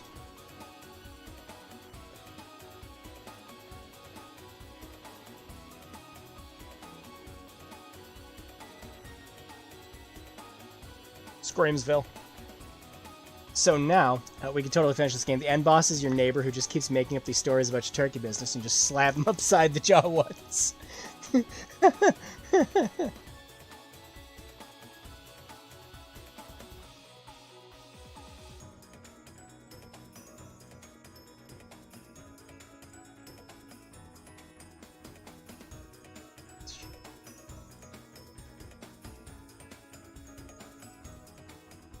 we not name the other conditional branch? Oh no, we didn't.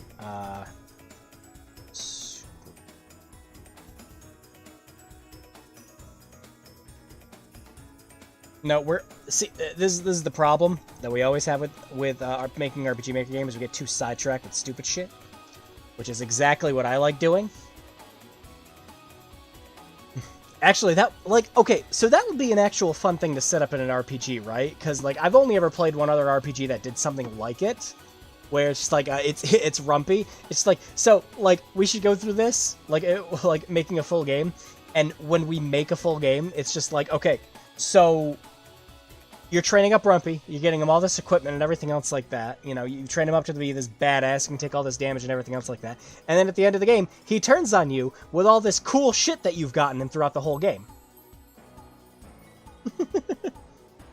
He was just waiting for you to be super nice to him and give him all this shit to have a chance to finally kick your ass.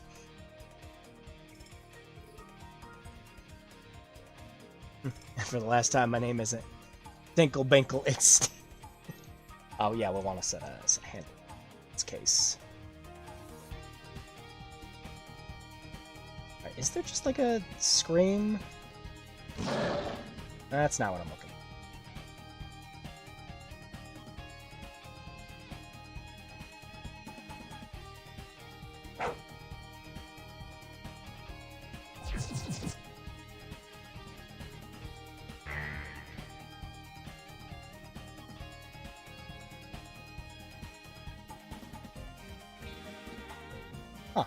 I don't think there's, like, just a scream in this. Huh.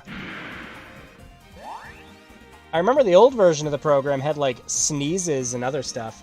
Well, I guess we're going to have to...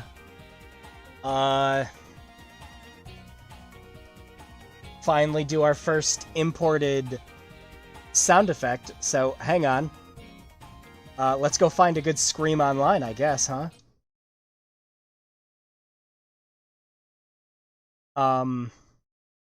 I mean, a roar is just as fucking baller as a scream for walking after.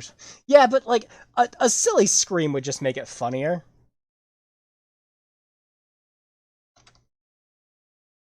Let's see.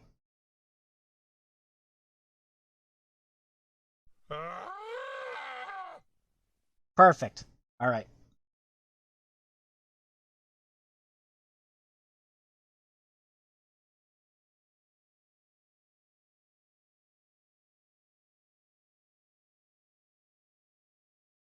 Give me a second. I need to open up 13 billion more windows quick.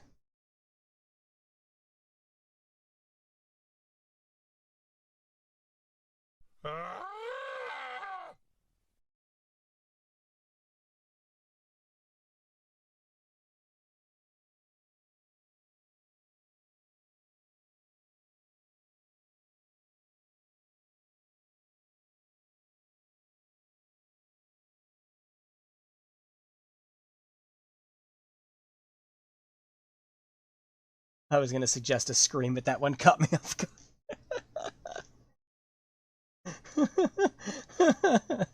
Yeah, I like that one. We're going with it. Okay, so now, let's see. Database. Oh, no. It's freaking source manager. Import.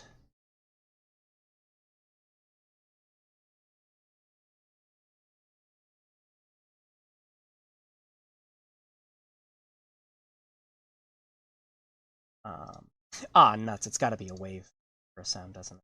It sounds like something straight out of. It kind of does. No, I free sound for a bunch of stuff if I'm ever looking for something and I can't quite replicate or make it.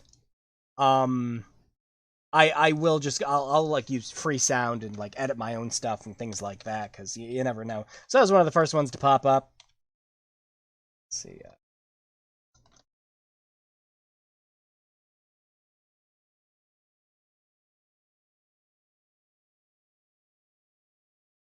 Gosh, Hylics. I still haven't played Hylics 2 yet. I played the first one. I loved it. Speaking of good RPG Maker games, Hylics 2 is definitely not an RPG Maker. That surprised the hell out of me when I saw it. Okay, we got that. Now, back to the resource manager.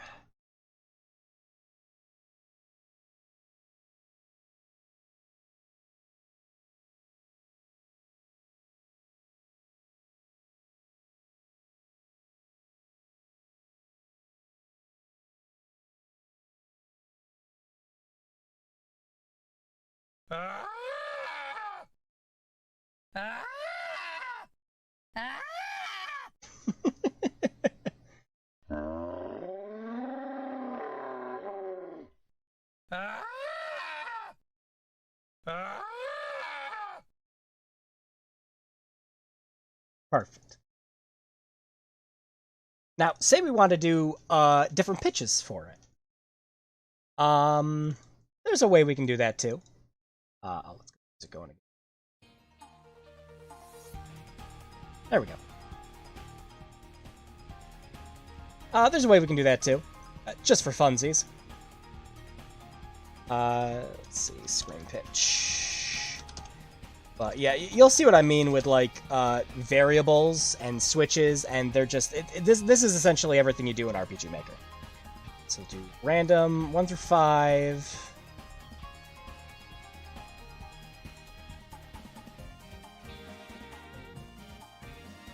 And then additional branches.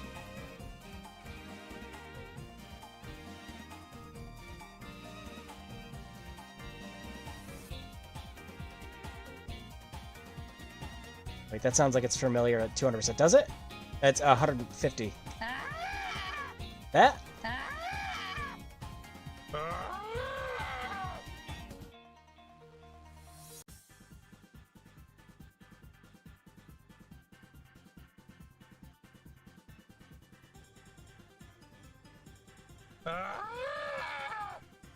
Because it'll just sound funnier with the different pitches.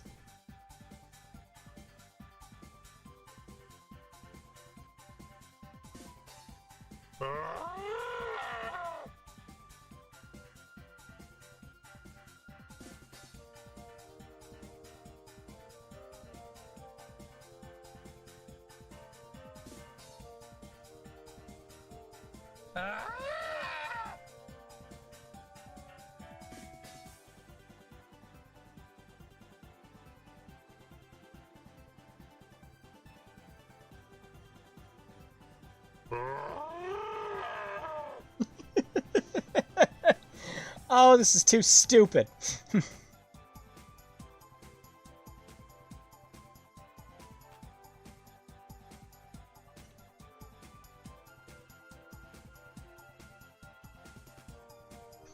It's called the Killing Fields because it's killing you. Okay. Well, let's test our mistake.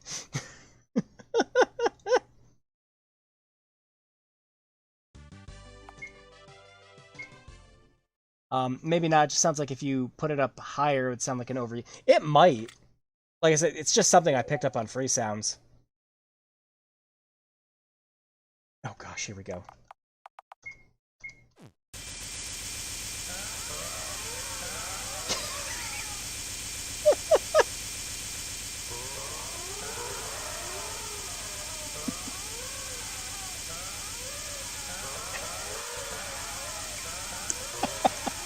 What have we done?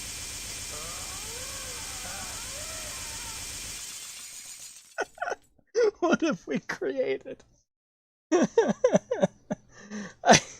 Fuck.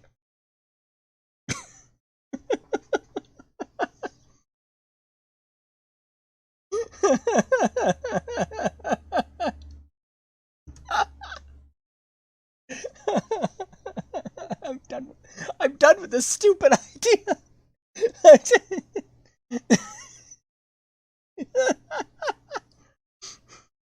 Just going out from my daily class constitution.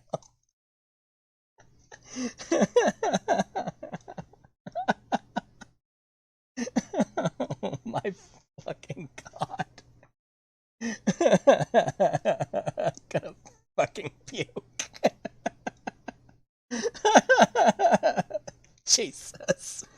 Is our guy even wearing shoes? It's horrible.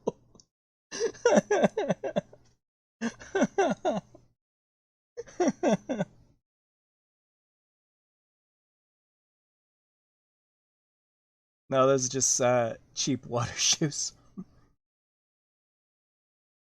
Oh my gosh. No, okay. Uh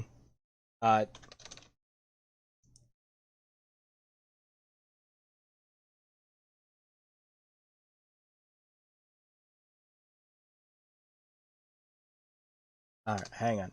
I am muting the audio on your guys' end because there is something I need. And you are not going to find out what it is until it's too late. Not just those cheap water shoes.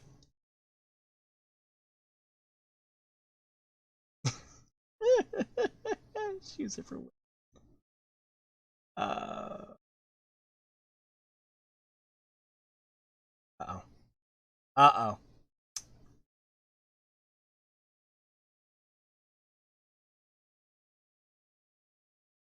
Ah, fuck.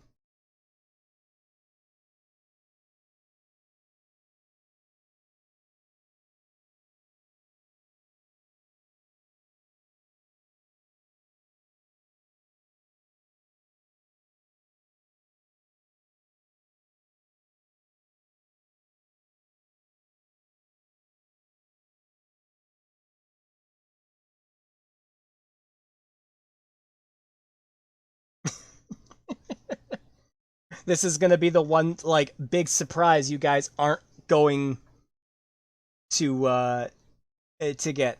Ah, I don't have my converters on here. This is terrible.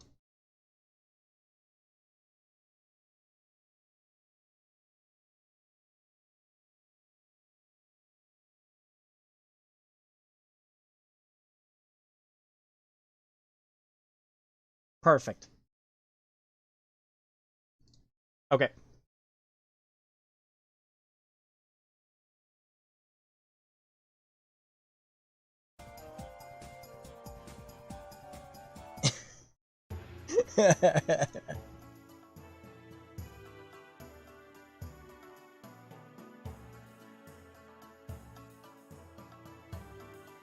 Perfect. Okay. We've got 20 minutes left, and so far all we've done, we haven't made any puzzles. We've barely made an RPG. We made a field where if you walk around it, it just makes glass noises and you scream, and you talk about turkey on your table. This is great. This is absolutely great.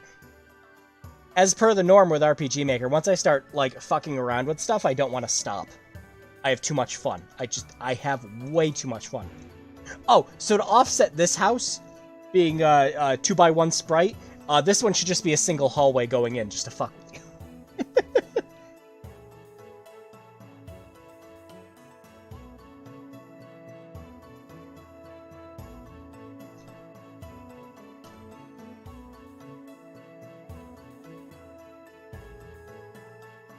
Worth it. Like, sort of. Like, like genuinely, honestly, I did kind of want to make, like, a game.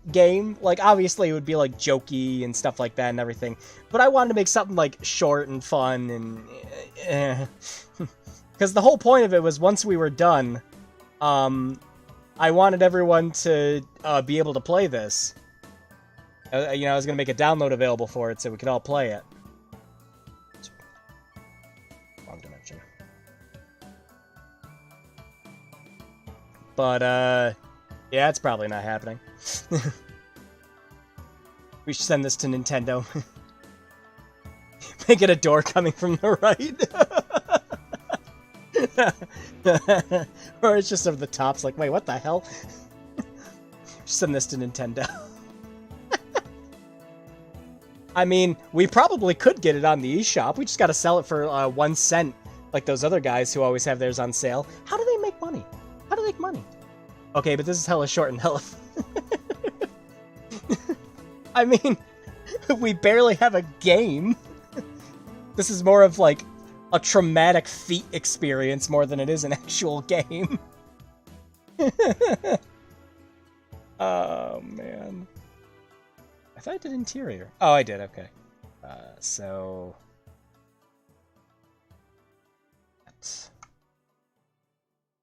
I used the other tile set, right? I mean, I'm having a ball, I'm having a blast, but, I mean, yeah, admittedly, it is my fault. I spent way too long at the beginning of the stream just, like, showing off Endless Chaos stuff, so that's totally my fault. Yeah. We're having fun. We're having fun, and that's what matters. Actually, the Nintendo joke made me think of Star Tropics. But yeah, actually, you probably could. No replacements here. I gotta go. I'm gonna have to watch the rest of the series again. Yeah. Okay.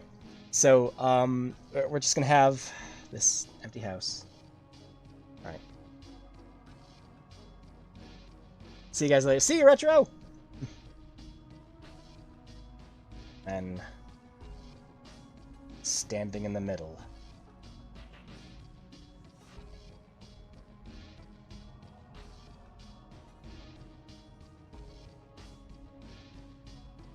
It's our man. Who needs gameplay? I've seen Edith Finch and gone, no. I played a Hideo Kojima game once or twice. Who needs gameplay? That's more of a Metal Gear Solid 4. Oh man, that gameplay's good. Okay, so...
Uh...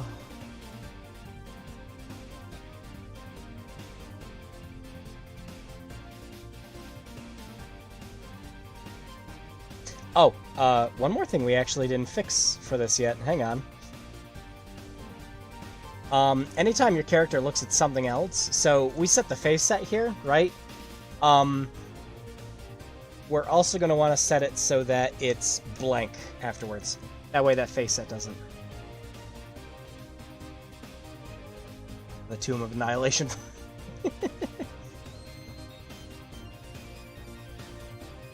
From D&D. Might be a stretch though.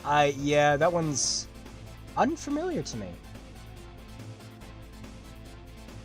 Coming from someone who did play a lot of D&D when he was younger. Then we didn't play it again until Pathfinder. Which, I mean, technically it's a D&D. Technically.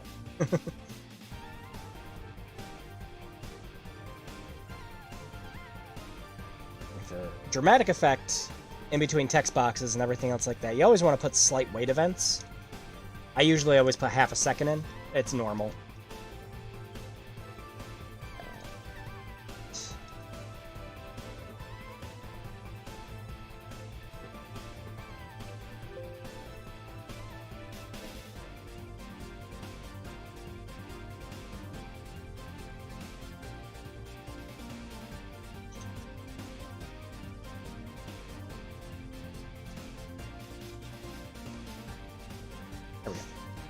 What I just set up there, a dash dot will tell it to pause the text for a second to, again, dramatic effect.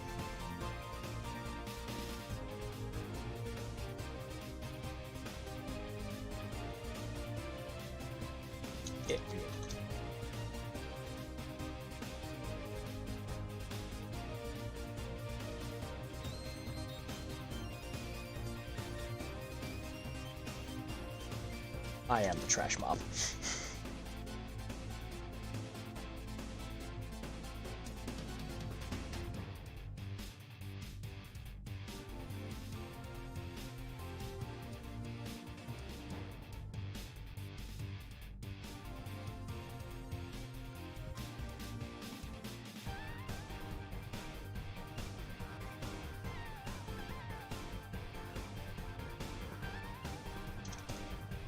No.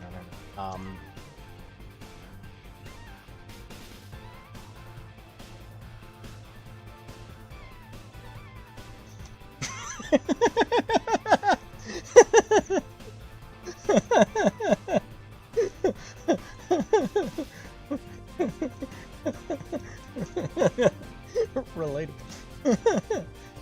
Understandable. Have a good day.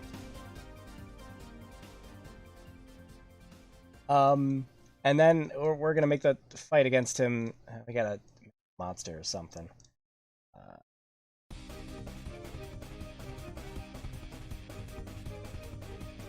Let's see.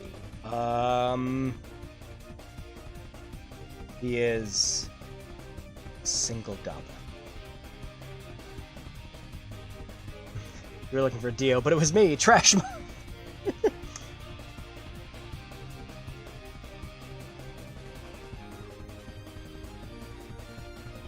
Battle processing. Whoops, we didn't give it a name. We are speedrunning this. Hit me.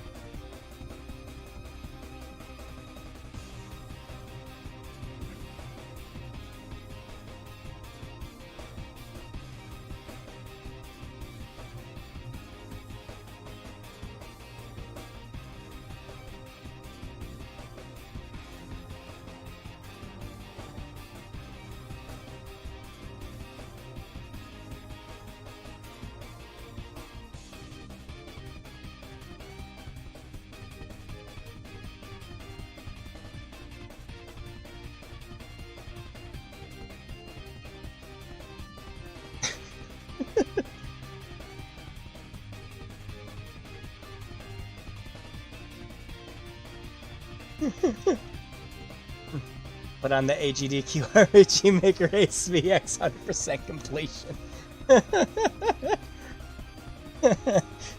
Quick, how fast can we make shit game?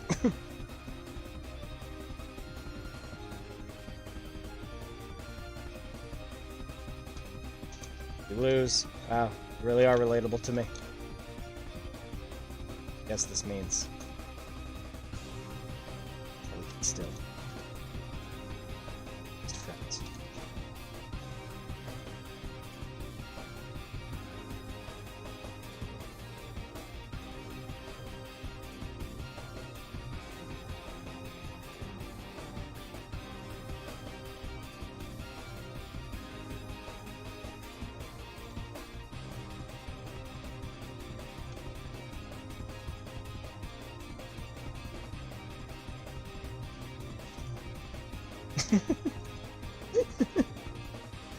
This music is just like, Drew, there's 10 minutes on the clock. You gotta go, go, go, go, go, go. And then, no matter what, game over.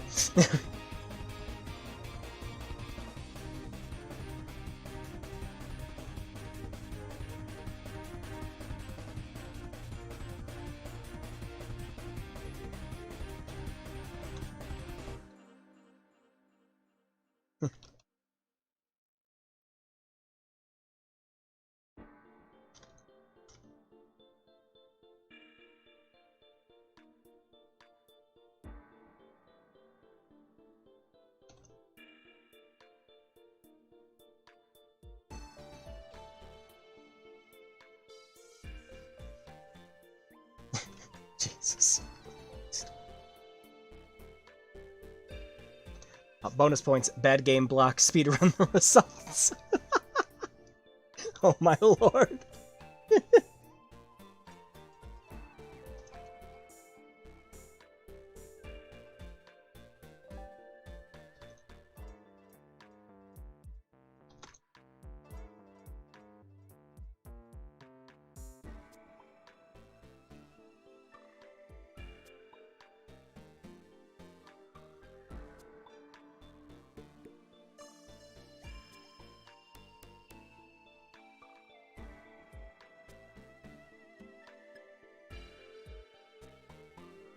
I wonder where some master gamer sadist hasn't made a Shepherd tone of the Sonic 2.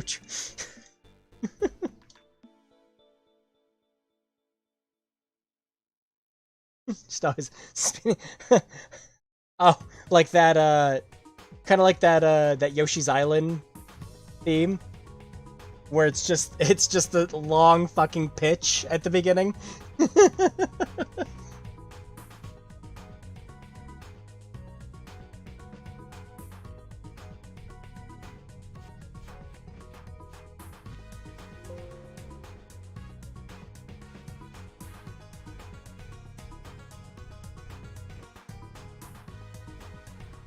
Well, we have officially made the absolute worst thing in existence. And I couldn't be prouder.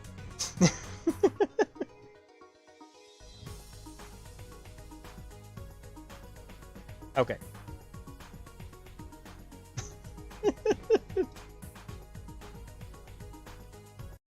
Well, now that we've done all that, you know what time it is.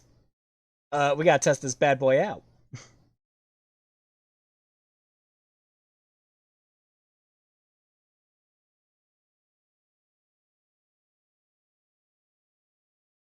Oh, dear Lord.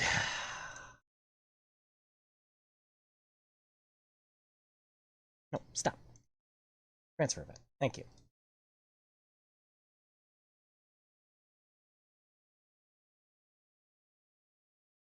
Perfect. This is the equivalent of someone making like a shitty Doom wad at this point. Or it's just like, yeah, we possess the talent and the skill to do something meaningful and worthwhile, but fuck it, we don't have time. I gotta submit this for, like, Joel's Doom speedrunning contest or something. Okay.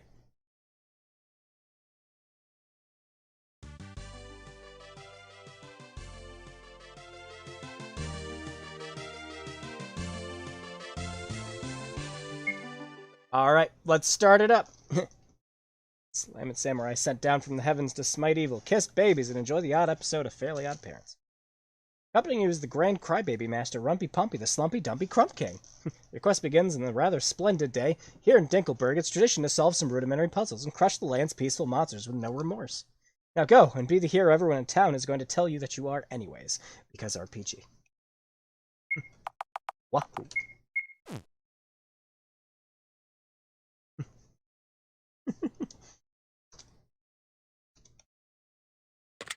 That triumphant music for what's coming next. Okay, so the only surprise you guys are gonna have at this point is my music choice for the boss.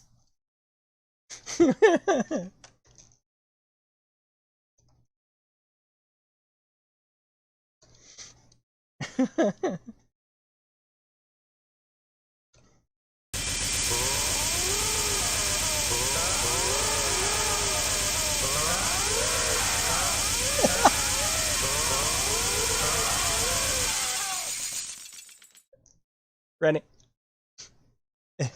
Rennie. I just realized I realize what that sounds like. Hang on.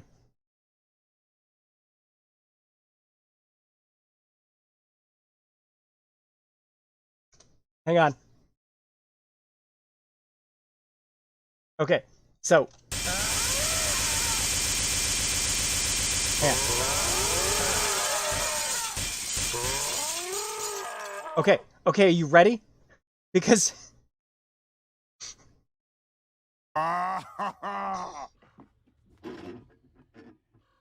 Oh, that's hot. that's what it sounds like.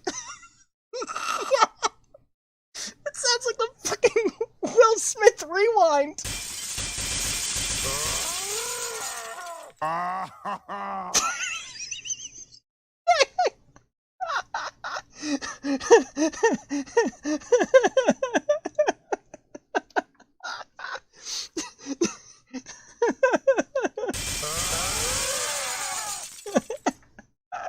I'm not gonna unhear it now. It's Will Smith hiding in the tall glass.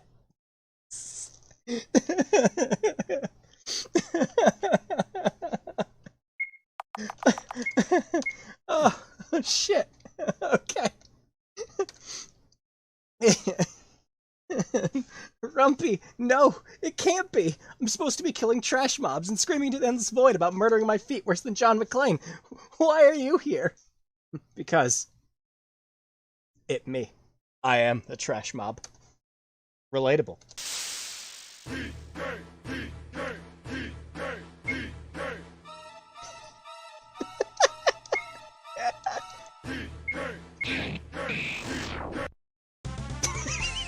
It didn't even last a turn.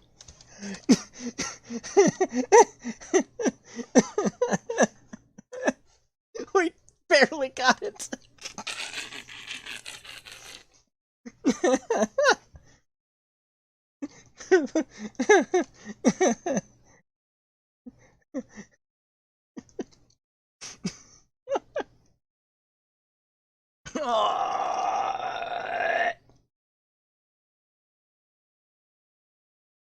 Relatable.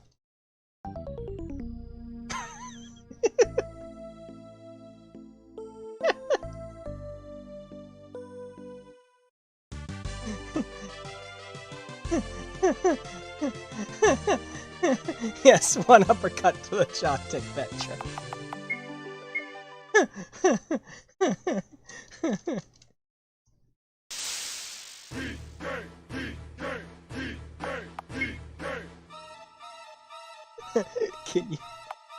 Can you even lose this?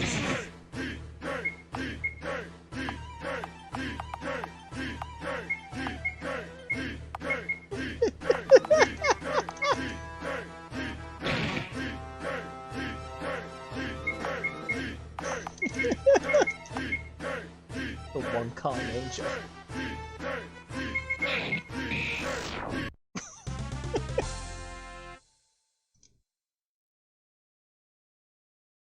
Nope, not possible to lose.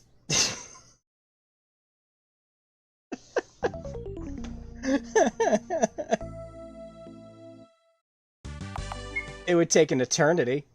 You literally have to leave the game sitting there for like an hour or two in order to lose.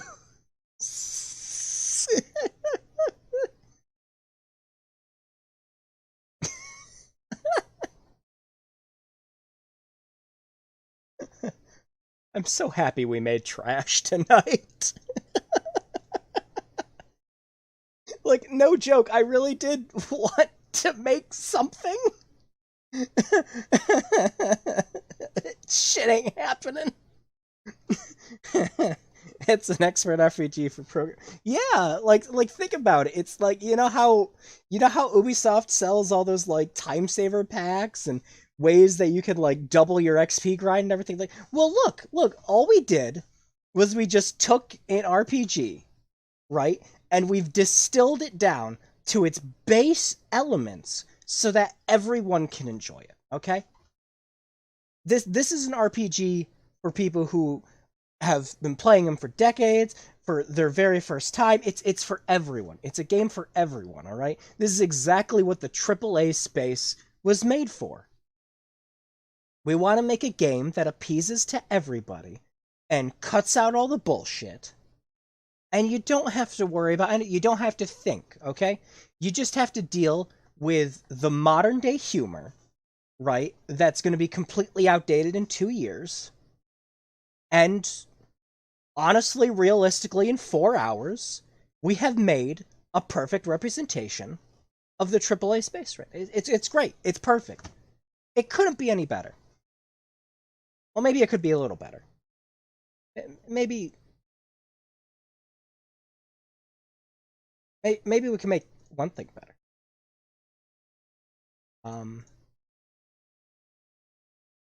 Hang on.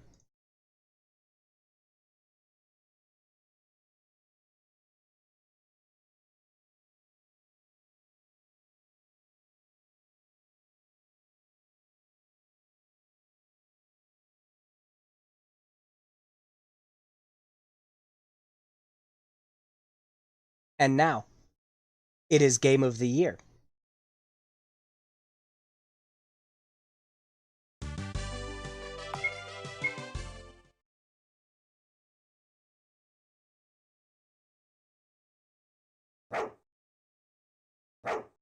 See?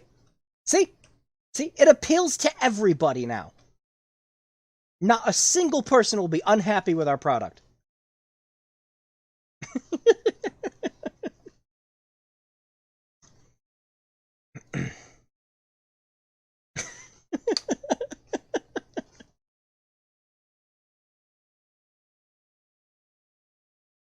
Jesus Christ, what have we made?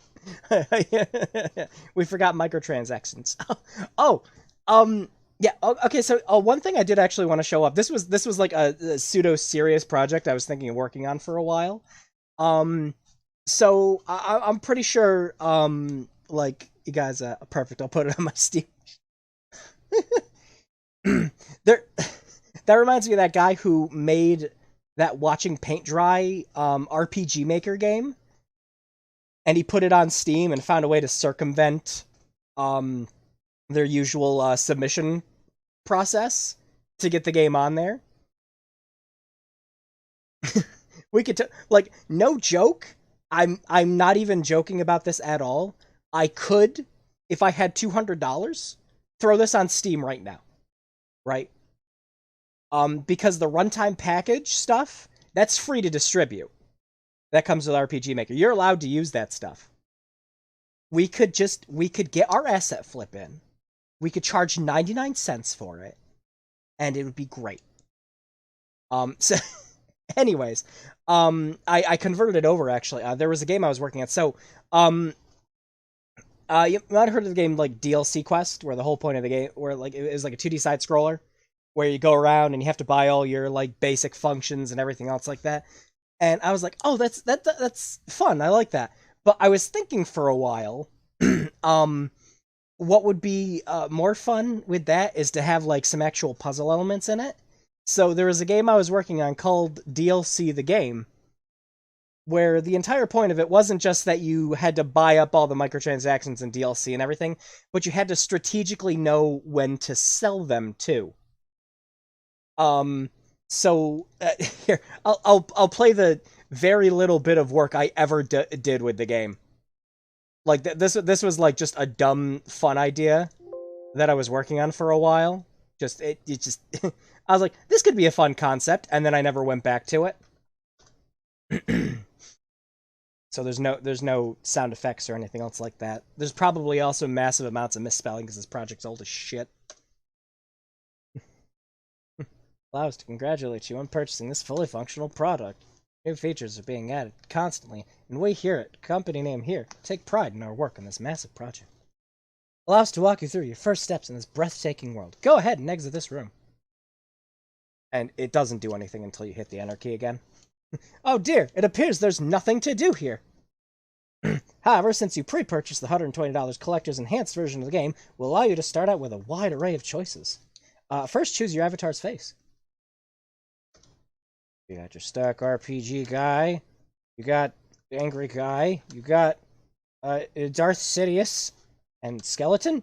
Skeleton. Hell yeah, Skeleton. Reddit meme stocks. I have enough experience with this stupid engine at this point that we could theoretically make just about anything, and we could probably sell it. Was this good? No. I want a skeleton. That's not a skeleton. Bye type. That's not a wizard guy. Oh, if you're wondering why there's no audio, you have to buy it. More Wow, yeah, okay. Misspellings right off the bat. Good job. More bonuses away. But for now, please accept this complimentary actions that we've included for free. You now have the abilities to move up and confirm key. Let us venture into the world of insert clever name. And yeah. So for this part, you can literally only move up, and your character can't walk back or do anything else like that. Essentially, how I did this is there's a wall that's constantly pushing up against you as you move forward. And it won't let you move back at all in any degree or fashion. So it feels like you could only go up. There's no turning or anything else either. It appears you can't open that treasure chest. You have to buy the action necessary to perform such a... As a thank you for pre-ordering, allow us to bestow upon you a gift. $1 liquidization crystal. QA team testing 20 Bitcoin. Simple, really. You pour money into the DLC, and out pops more actions for you to perform. Just walk over to the DLC and pick up your new abilities. Oh, it appears you can't move left or right. Well, just this one, so I'll lock it. Okay.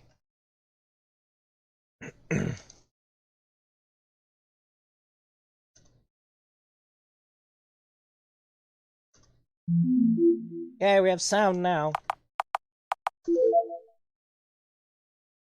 You found basic graphics. I forgot I put that little pop sound in. But here's where I had this, like, the idea for this. That was gonna make it, like, way more fun than just, like, more than just, like, some, like, silly concept or anything else like that. So you notice, you phase through everything and there's no physics, and you have to drop down to this hole to win. You have to buy the ability for the game to have physics. But later on in the game, to solve puzzles, you have to be able to sell stuff, too. So you could sell off your, your ability to turn off the physics.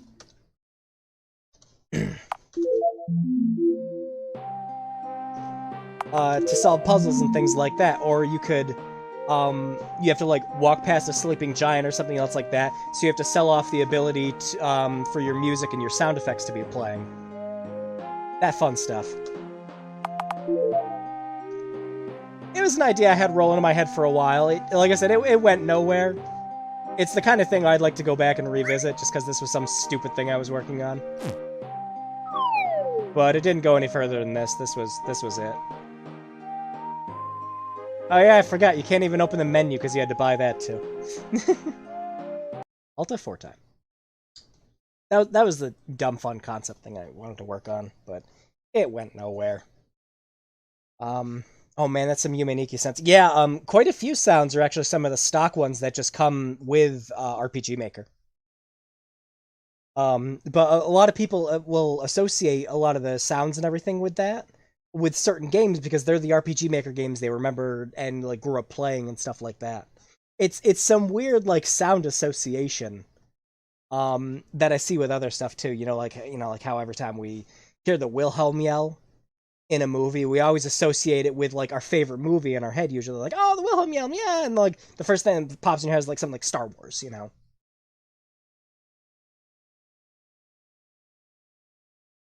But yeah, that was a fun, dumb, silly project. And of course, the big honkin' boy itself. Oh dear lord, so much left to do. Holy cow.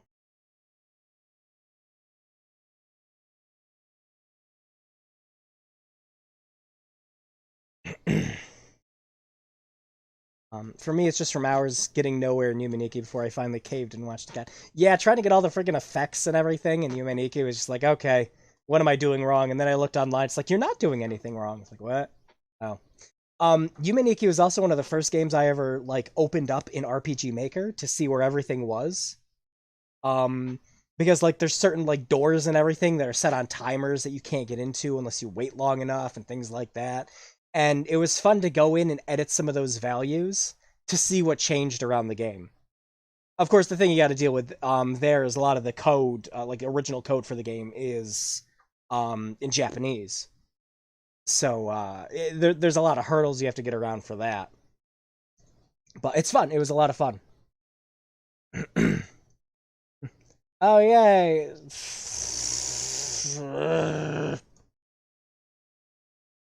So much shit, so much shit. Well, this was a stream. This was a lot of fun. This was way more fun than I was expecting it to be.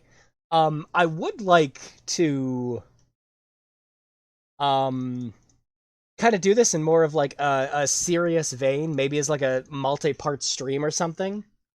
Like over the course of like a couple weeks or something. Like run some polls, take suggestions for things, so it's just not like this meme hell we created here. I mean, it would still probably turn up as meme hell, but it would be actual playable meme hell.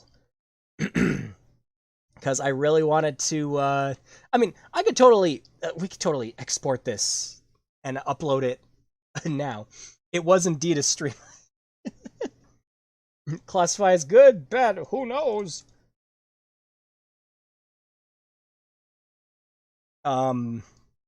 I could totally make an installer for this right now and upload it so people can play it, but I don't know. I'll think about it.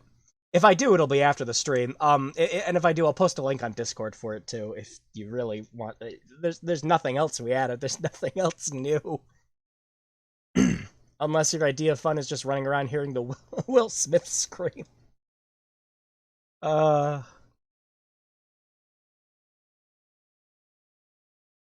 Okay, that's enough of that. All right, I'm gonna black out everything quick while I close everything, get all these windows reorganized. I'm glad this worked for the most part, because my big problem with this stream was, and the thing I was worried about the most was just like, oh man, I gotta switch these displays and everything else like that, so we have the game on there. Next time I gotta get a zoom, some kind of zoom in function. But yeah, I'll switch over to main screen. Just a second.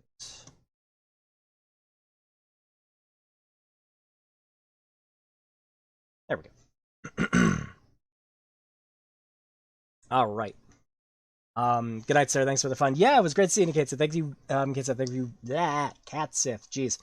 Thank you very much for coming around. I had a blast with this. But yeah. So that was some very basic RPG Maker stuff that we did. It just kind of a small glimpse into what you could do, even with something as simple as RPG. But like, if you have an idea, don't let the thought of just like some hard to learn game creation tool like frighten you. Don't worry about the learning curve when making games, because it is it's possible to do. It's still possible to get your idea or your vision out, even with the most rudimentary tools that you have at your disposal. Because even RPG Maker games, for as old as the engine is, for as dated as it might seem, there are still good games that come out for it, and there are still people working on good games using the engines. And it's fun. It's an easy way to get into it, and when you're ready to step up and move on to something bigger, move on to Unity, move on to HTML5, something like that. It's just like you have your foot in the door. You know what to expect when you're making a game now. The amount of work, the careful amount of detail and everything else like that. You can transition from something like RPG Maker, and then go up to learning like C#, or Unity, like right then and there, because like you have expectations for how long these things might take, the tools you need. And yeah, I was about to say, so don't ever let it hold you back. Because even with something as simple to use as RPG Maker, you can still make something that people will think is fun. Hell, Undertale was originally going to be an RPG Maker game. Before Toby moved over to Game Maker Studio. Game Maker Studio is also a really good one if you're starting out. And you can do a lot with Studio.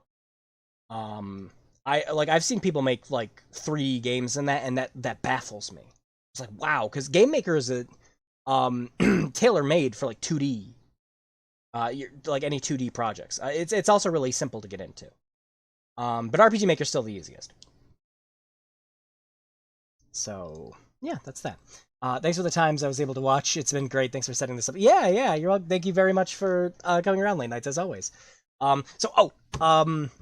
Exciting project stuff. I gotta share this now.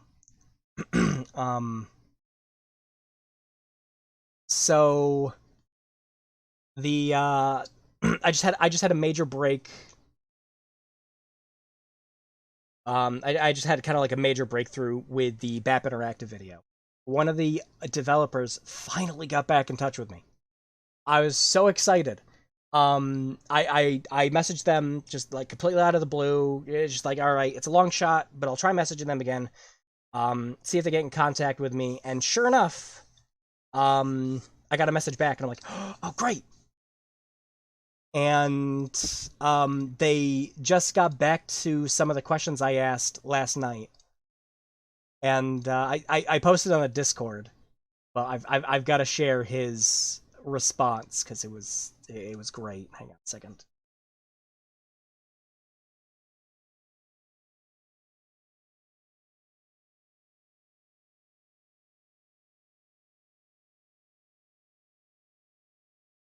Oh, where'd it go? Oh, it might not be on here. Okay, so yeah, I don't have it on the desktop anymore. Still got it on the Discord though. Where'd it go?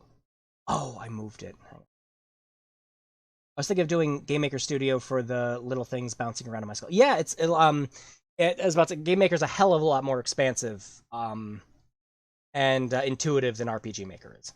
My main source of fun using RPG Maker is just seeing what I can get away with it. But yeah, what they responded back to me, and they're like, "I'm sorry you had to suffer through Bloodwings." But I'm happy to answer your questions. And just that alone, I had a really bad day at work. That made my entire day. Seeing like this developer who originally worked on the game just going like, I'm sorry you had to suffer through that. I apologize. But they've given me a whole bunch of information I didn't have before. And I'm excited. It's all immediately getting added into the video. And I will keep everyone updated over on Twitter and Discord. So, yep, that's a big one. Oh, posted earlier on Twitter. Nightmare Project. I know it's been forever and an age since I talked about it.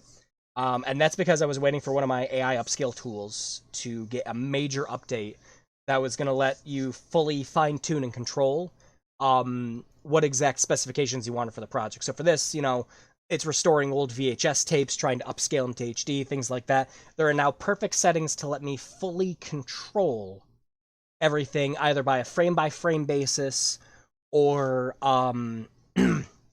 having it like smooth out like troublesome parts. Like in the Nightmare 2 video, there are certain sections you'll notice where the video quality is lower than others. That's because the version I made is actually a cut of both the US and the Australian release of Nightmare 2 to have the best of both parts in it at once. Without ruining the flow of the game. And yeah, the lower quality ones, like there were only a few good rips of the Australian/UK version that I could find. I can fix those now. I ran a quick test earlier. So yeah, very likely I will be re-uploading the fixed versions of those, and they're gonna look so much better and crisper. Just from the few tests that I did, they look like 100% better. It's so good. Yeah, great to hear. Yep, I'm very excited for both that and the project. This means that the BAP Interactive video is back on schedule again, because this was the last person I was waiting to hear back from. So this is great. This was exactly kind of like the big break I needed, especially after just like a long, stressful week of work. So yeah, exciting stuff. So that video is back in full swing. I got a couple more questions I'm asking them, but yeah, I was about to say, I've already thrown everything else I got into the script already. So yeah. Okay. That'll wrap it up for this week's stream then. This was a treat. This was a blast. I was expecting the stream to just be like complete and utter disaster. And it turned out very good. So yeah, I'd like to do this again in the future at some point. And next time I think we'll make it like a multi-parted stream, or we'll set up like certain challenges, or just like do something fun. I had a couple fun ideas in mind of something to do for next time while I was doing this stream. Like just like dumb complication kind of things while I'm working on the game. It's just for fun. Yeah. I'll wrap the stream up here for the night. Next week, I think we're gonna do the indie showcase. I found another couple games that I'd like to play, and I'm hoping it'll be enough for 4 hours, but if the stream's a little shorter than usual, that's fine too. But there are a couple of just like short games that I'd like to play. I've actually had a couple indie developers get in touch with my Hidden Gems email asking if I could look at their games. And that surprised me. I was like, wow, okay. I've had a few people get in touch with me asking if I can show off their games, and that, like, my channel's not big by any stretch of imagination, but it's like, well, you think about it, and these indie developers need any kind of exposure that they can get, even if it's only just like a couple people seeing their game. And it's just like, yeah, no, absolutely, I'd love to play your game on stream and show it off. So yeah, I've got a couple of just like smaller projects, a couple of things where it's just some demos I got from online. There's a couple of them that are on Steam and things like that.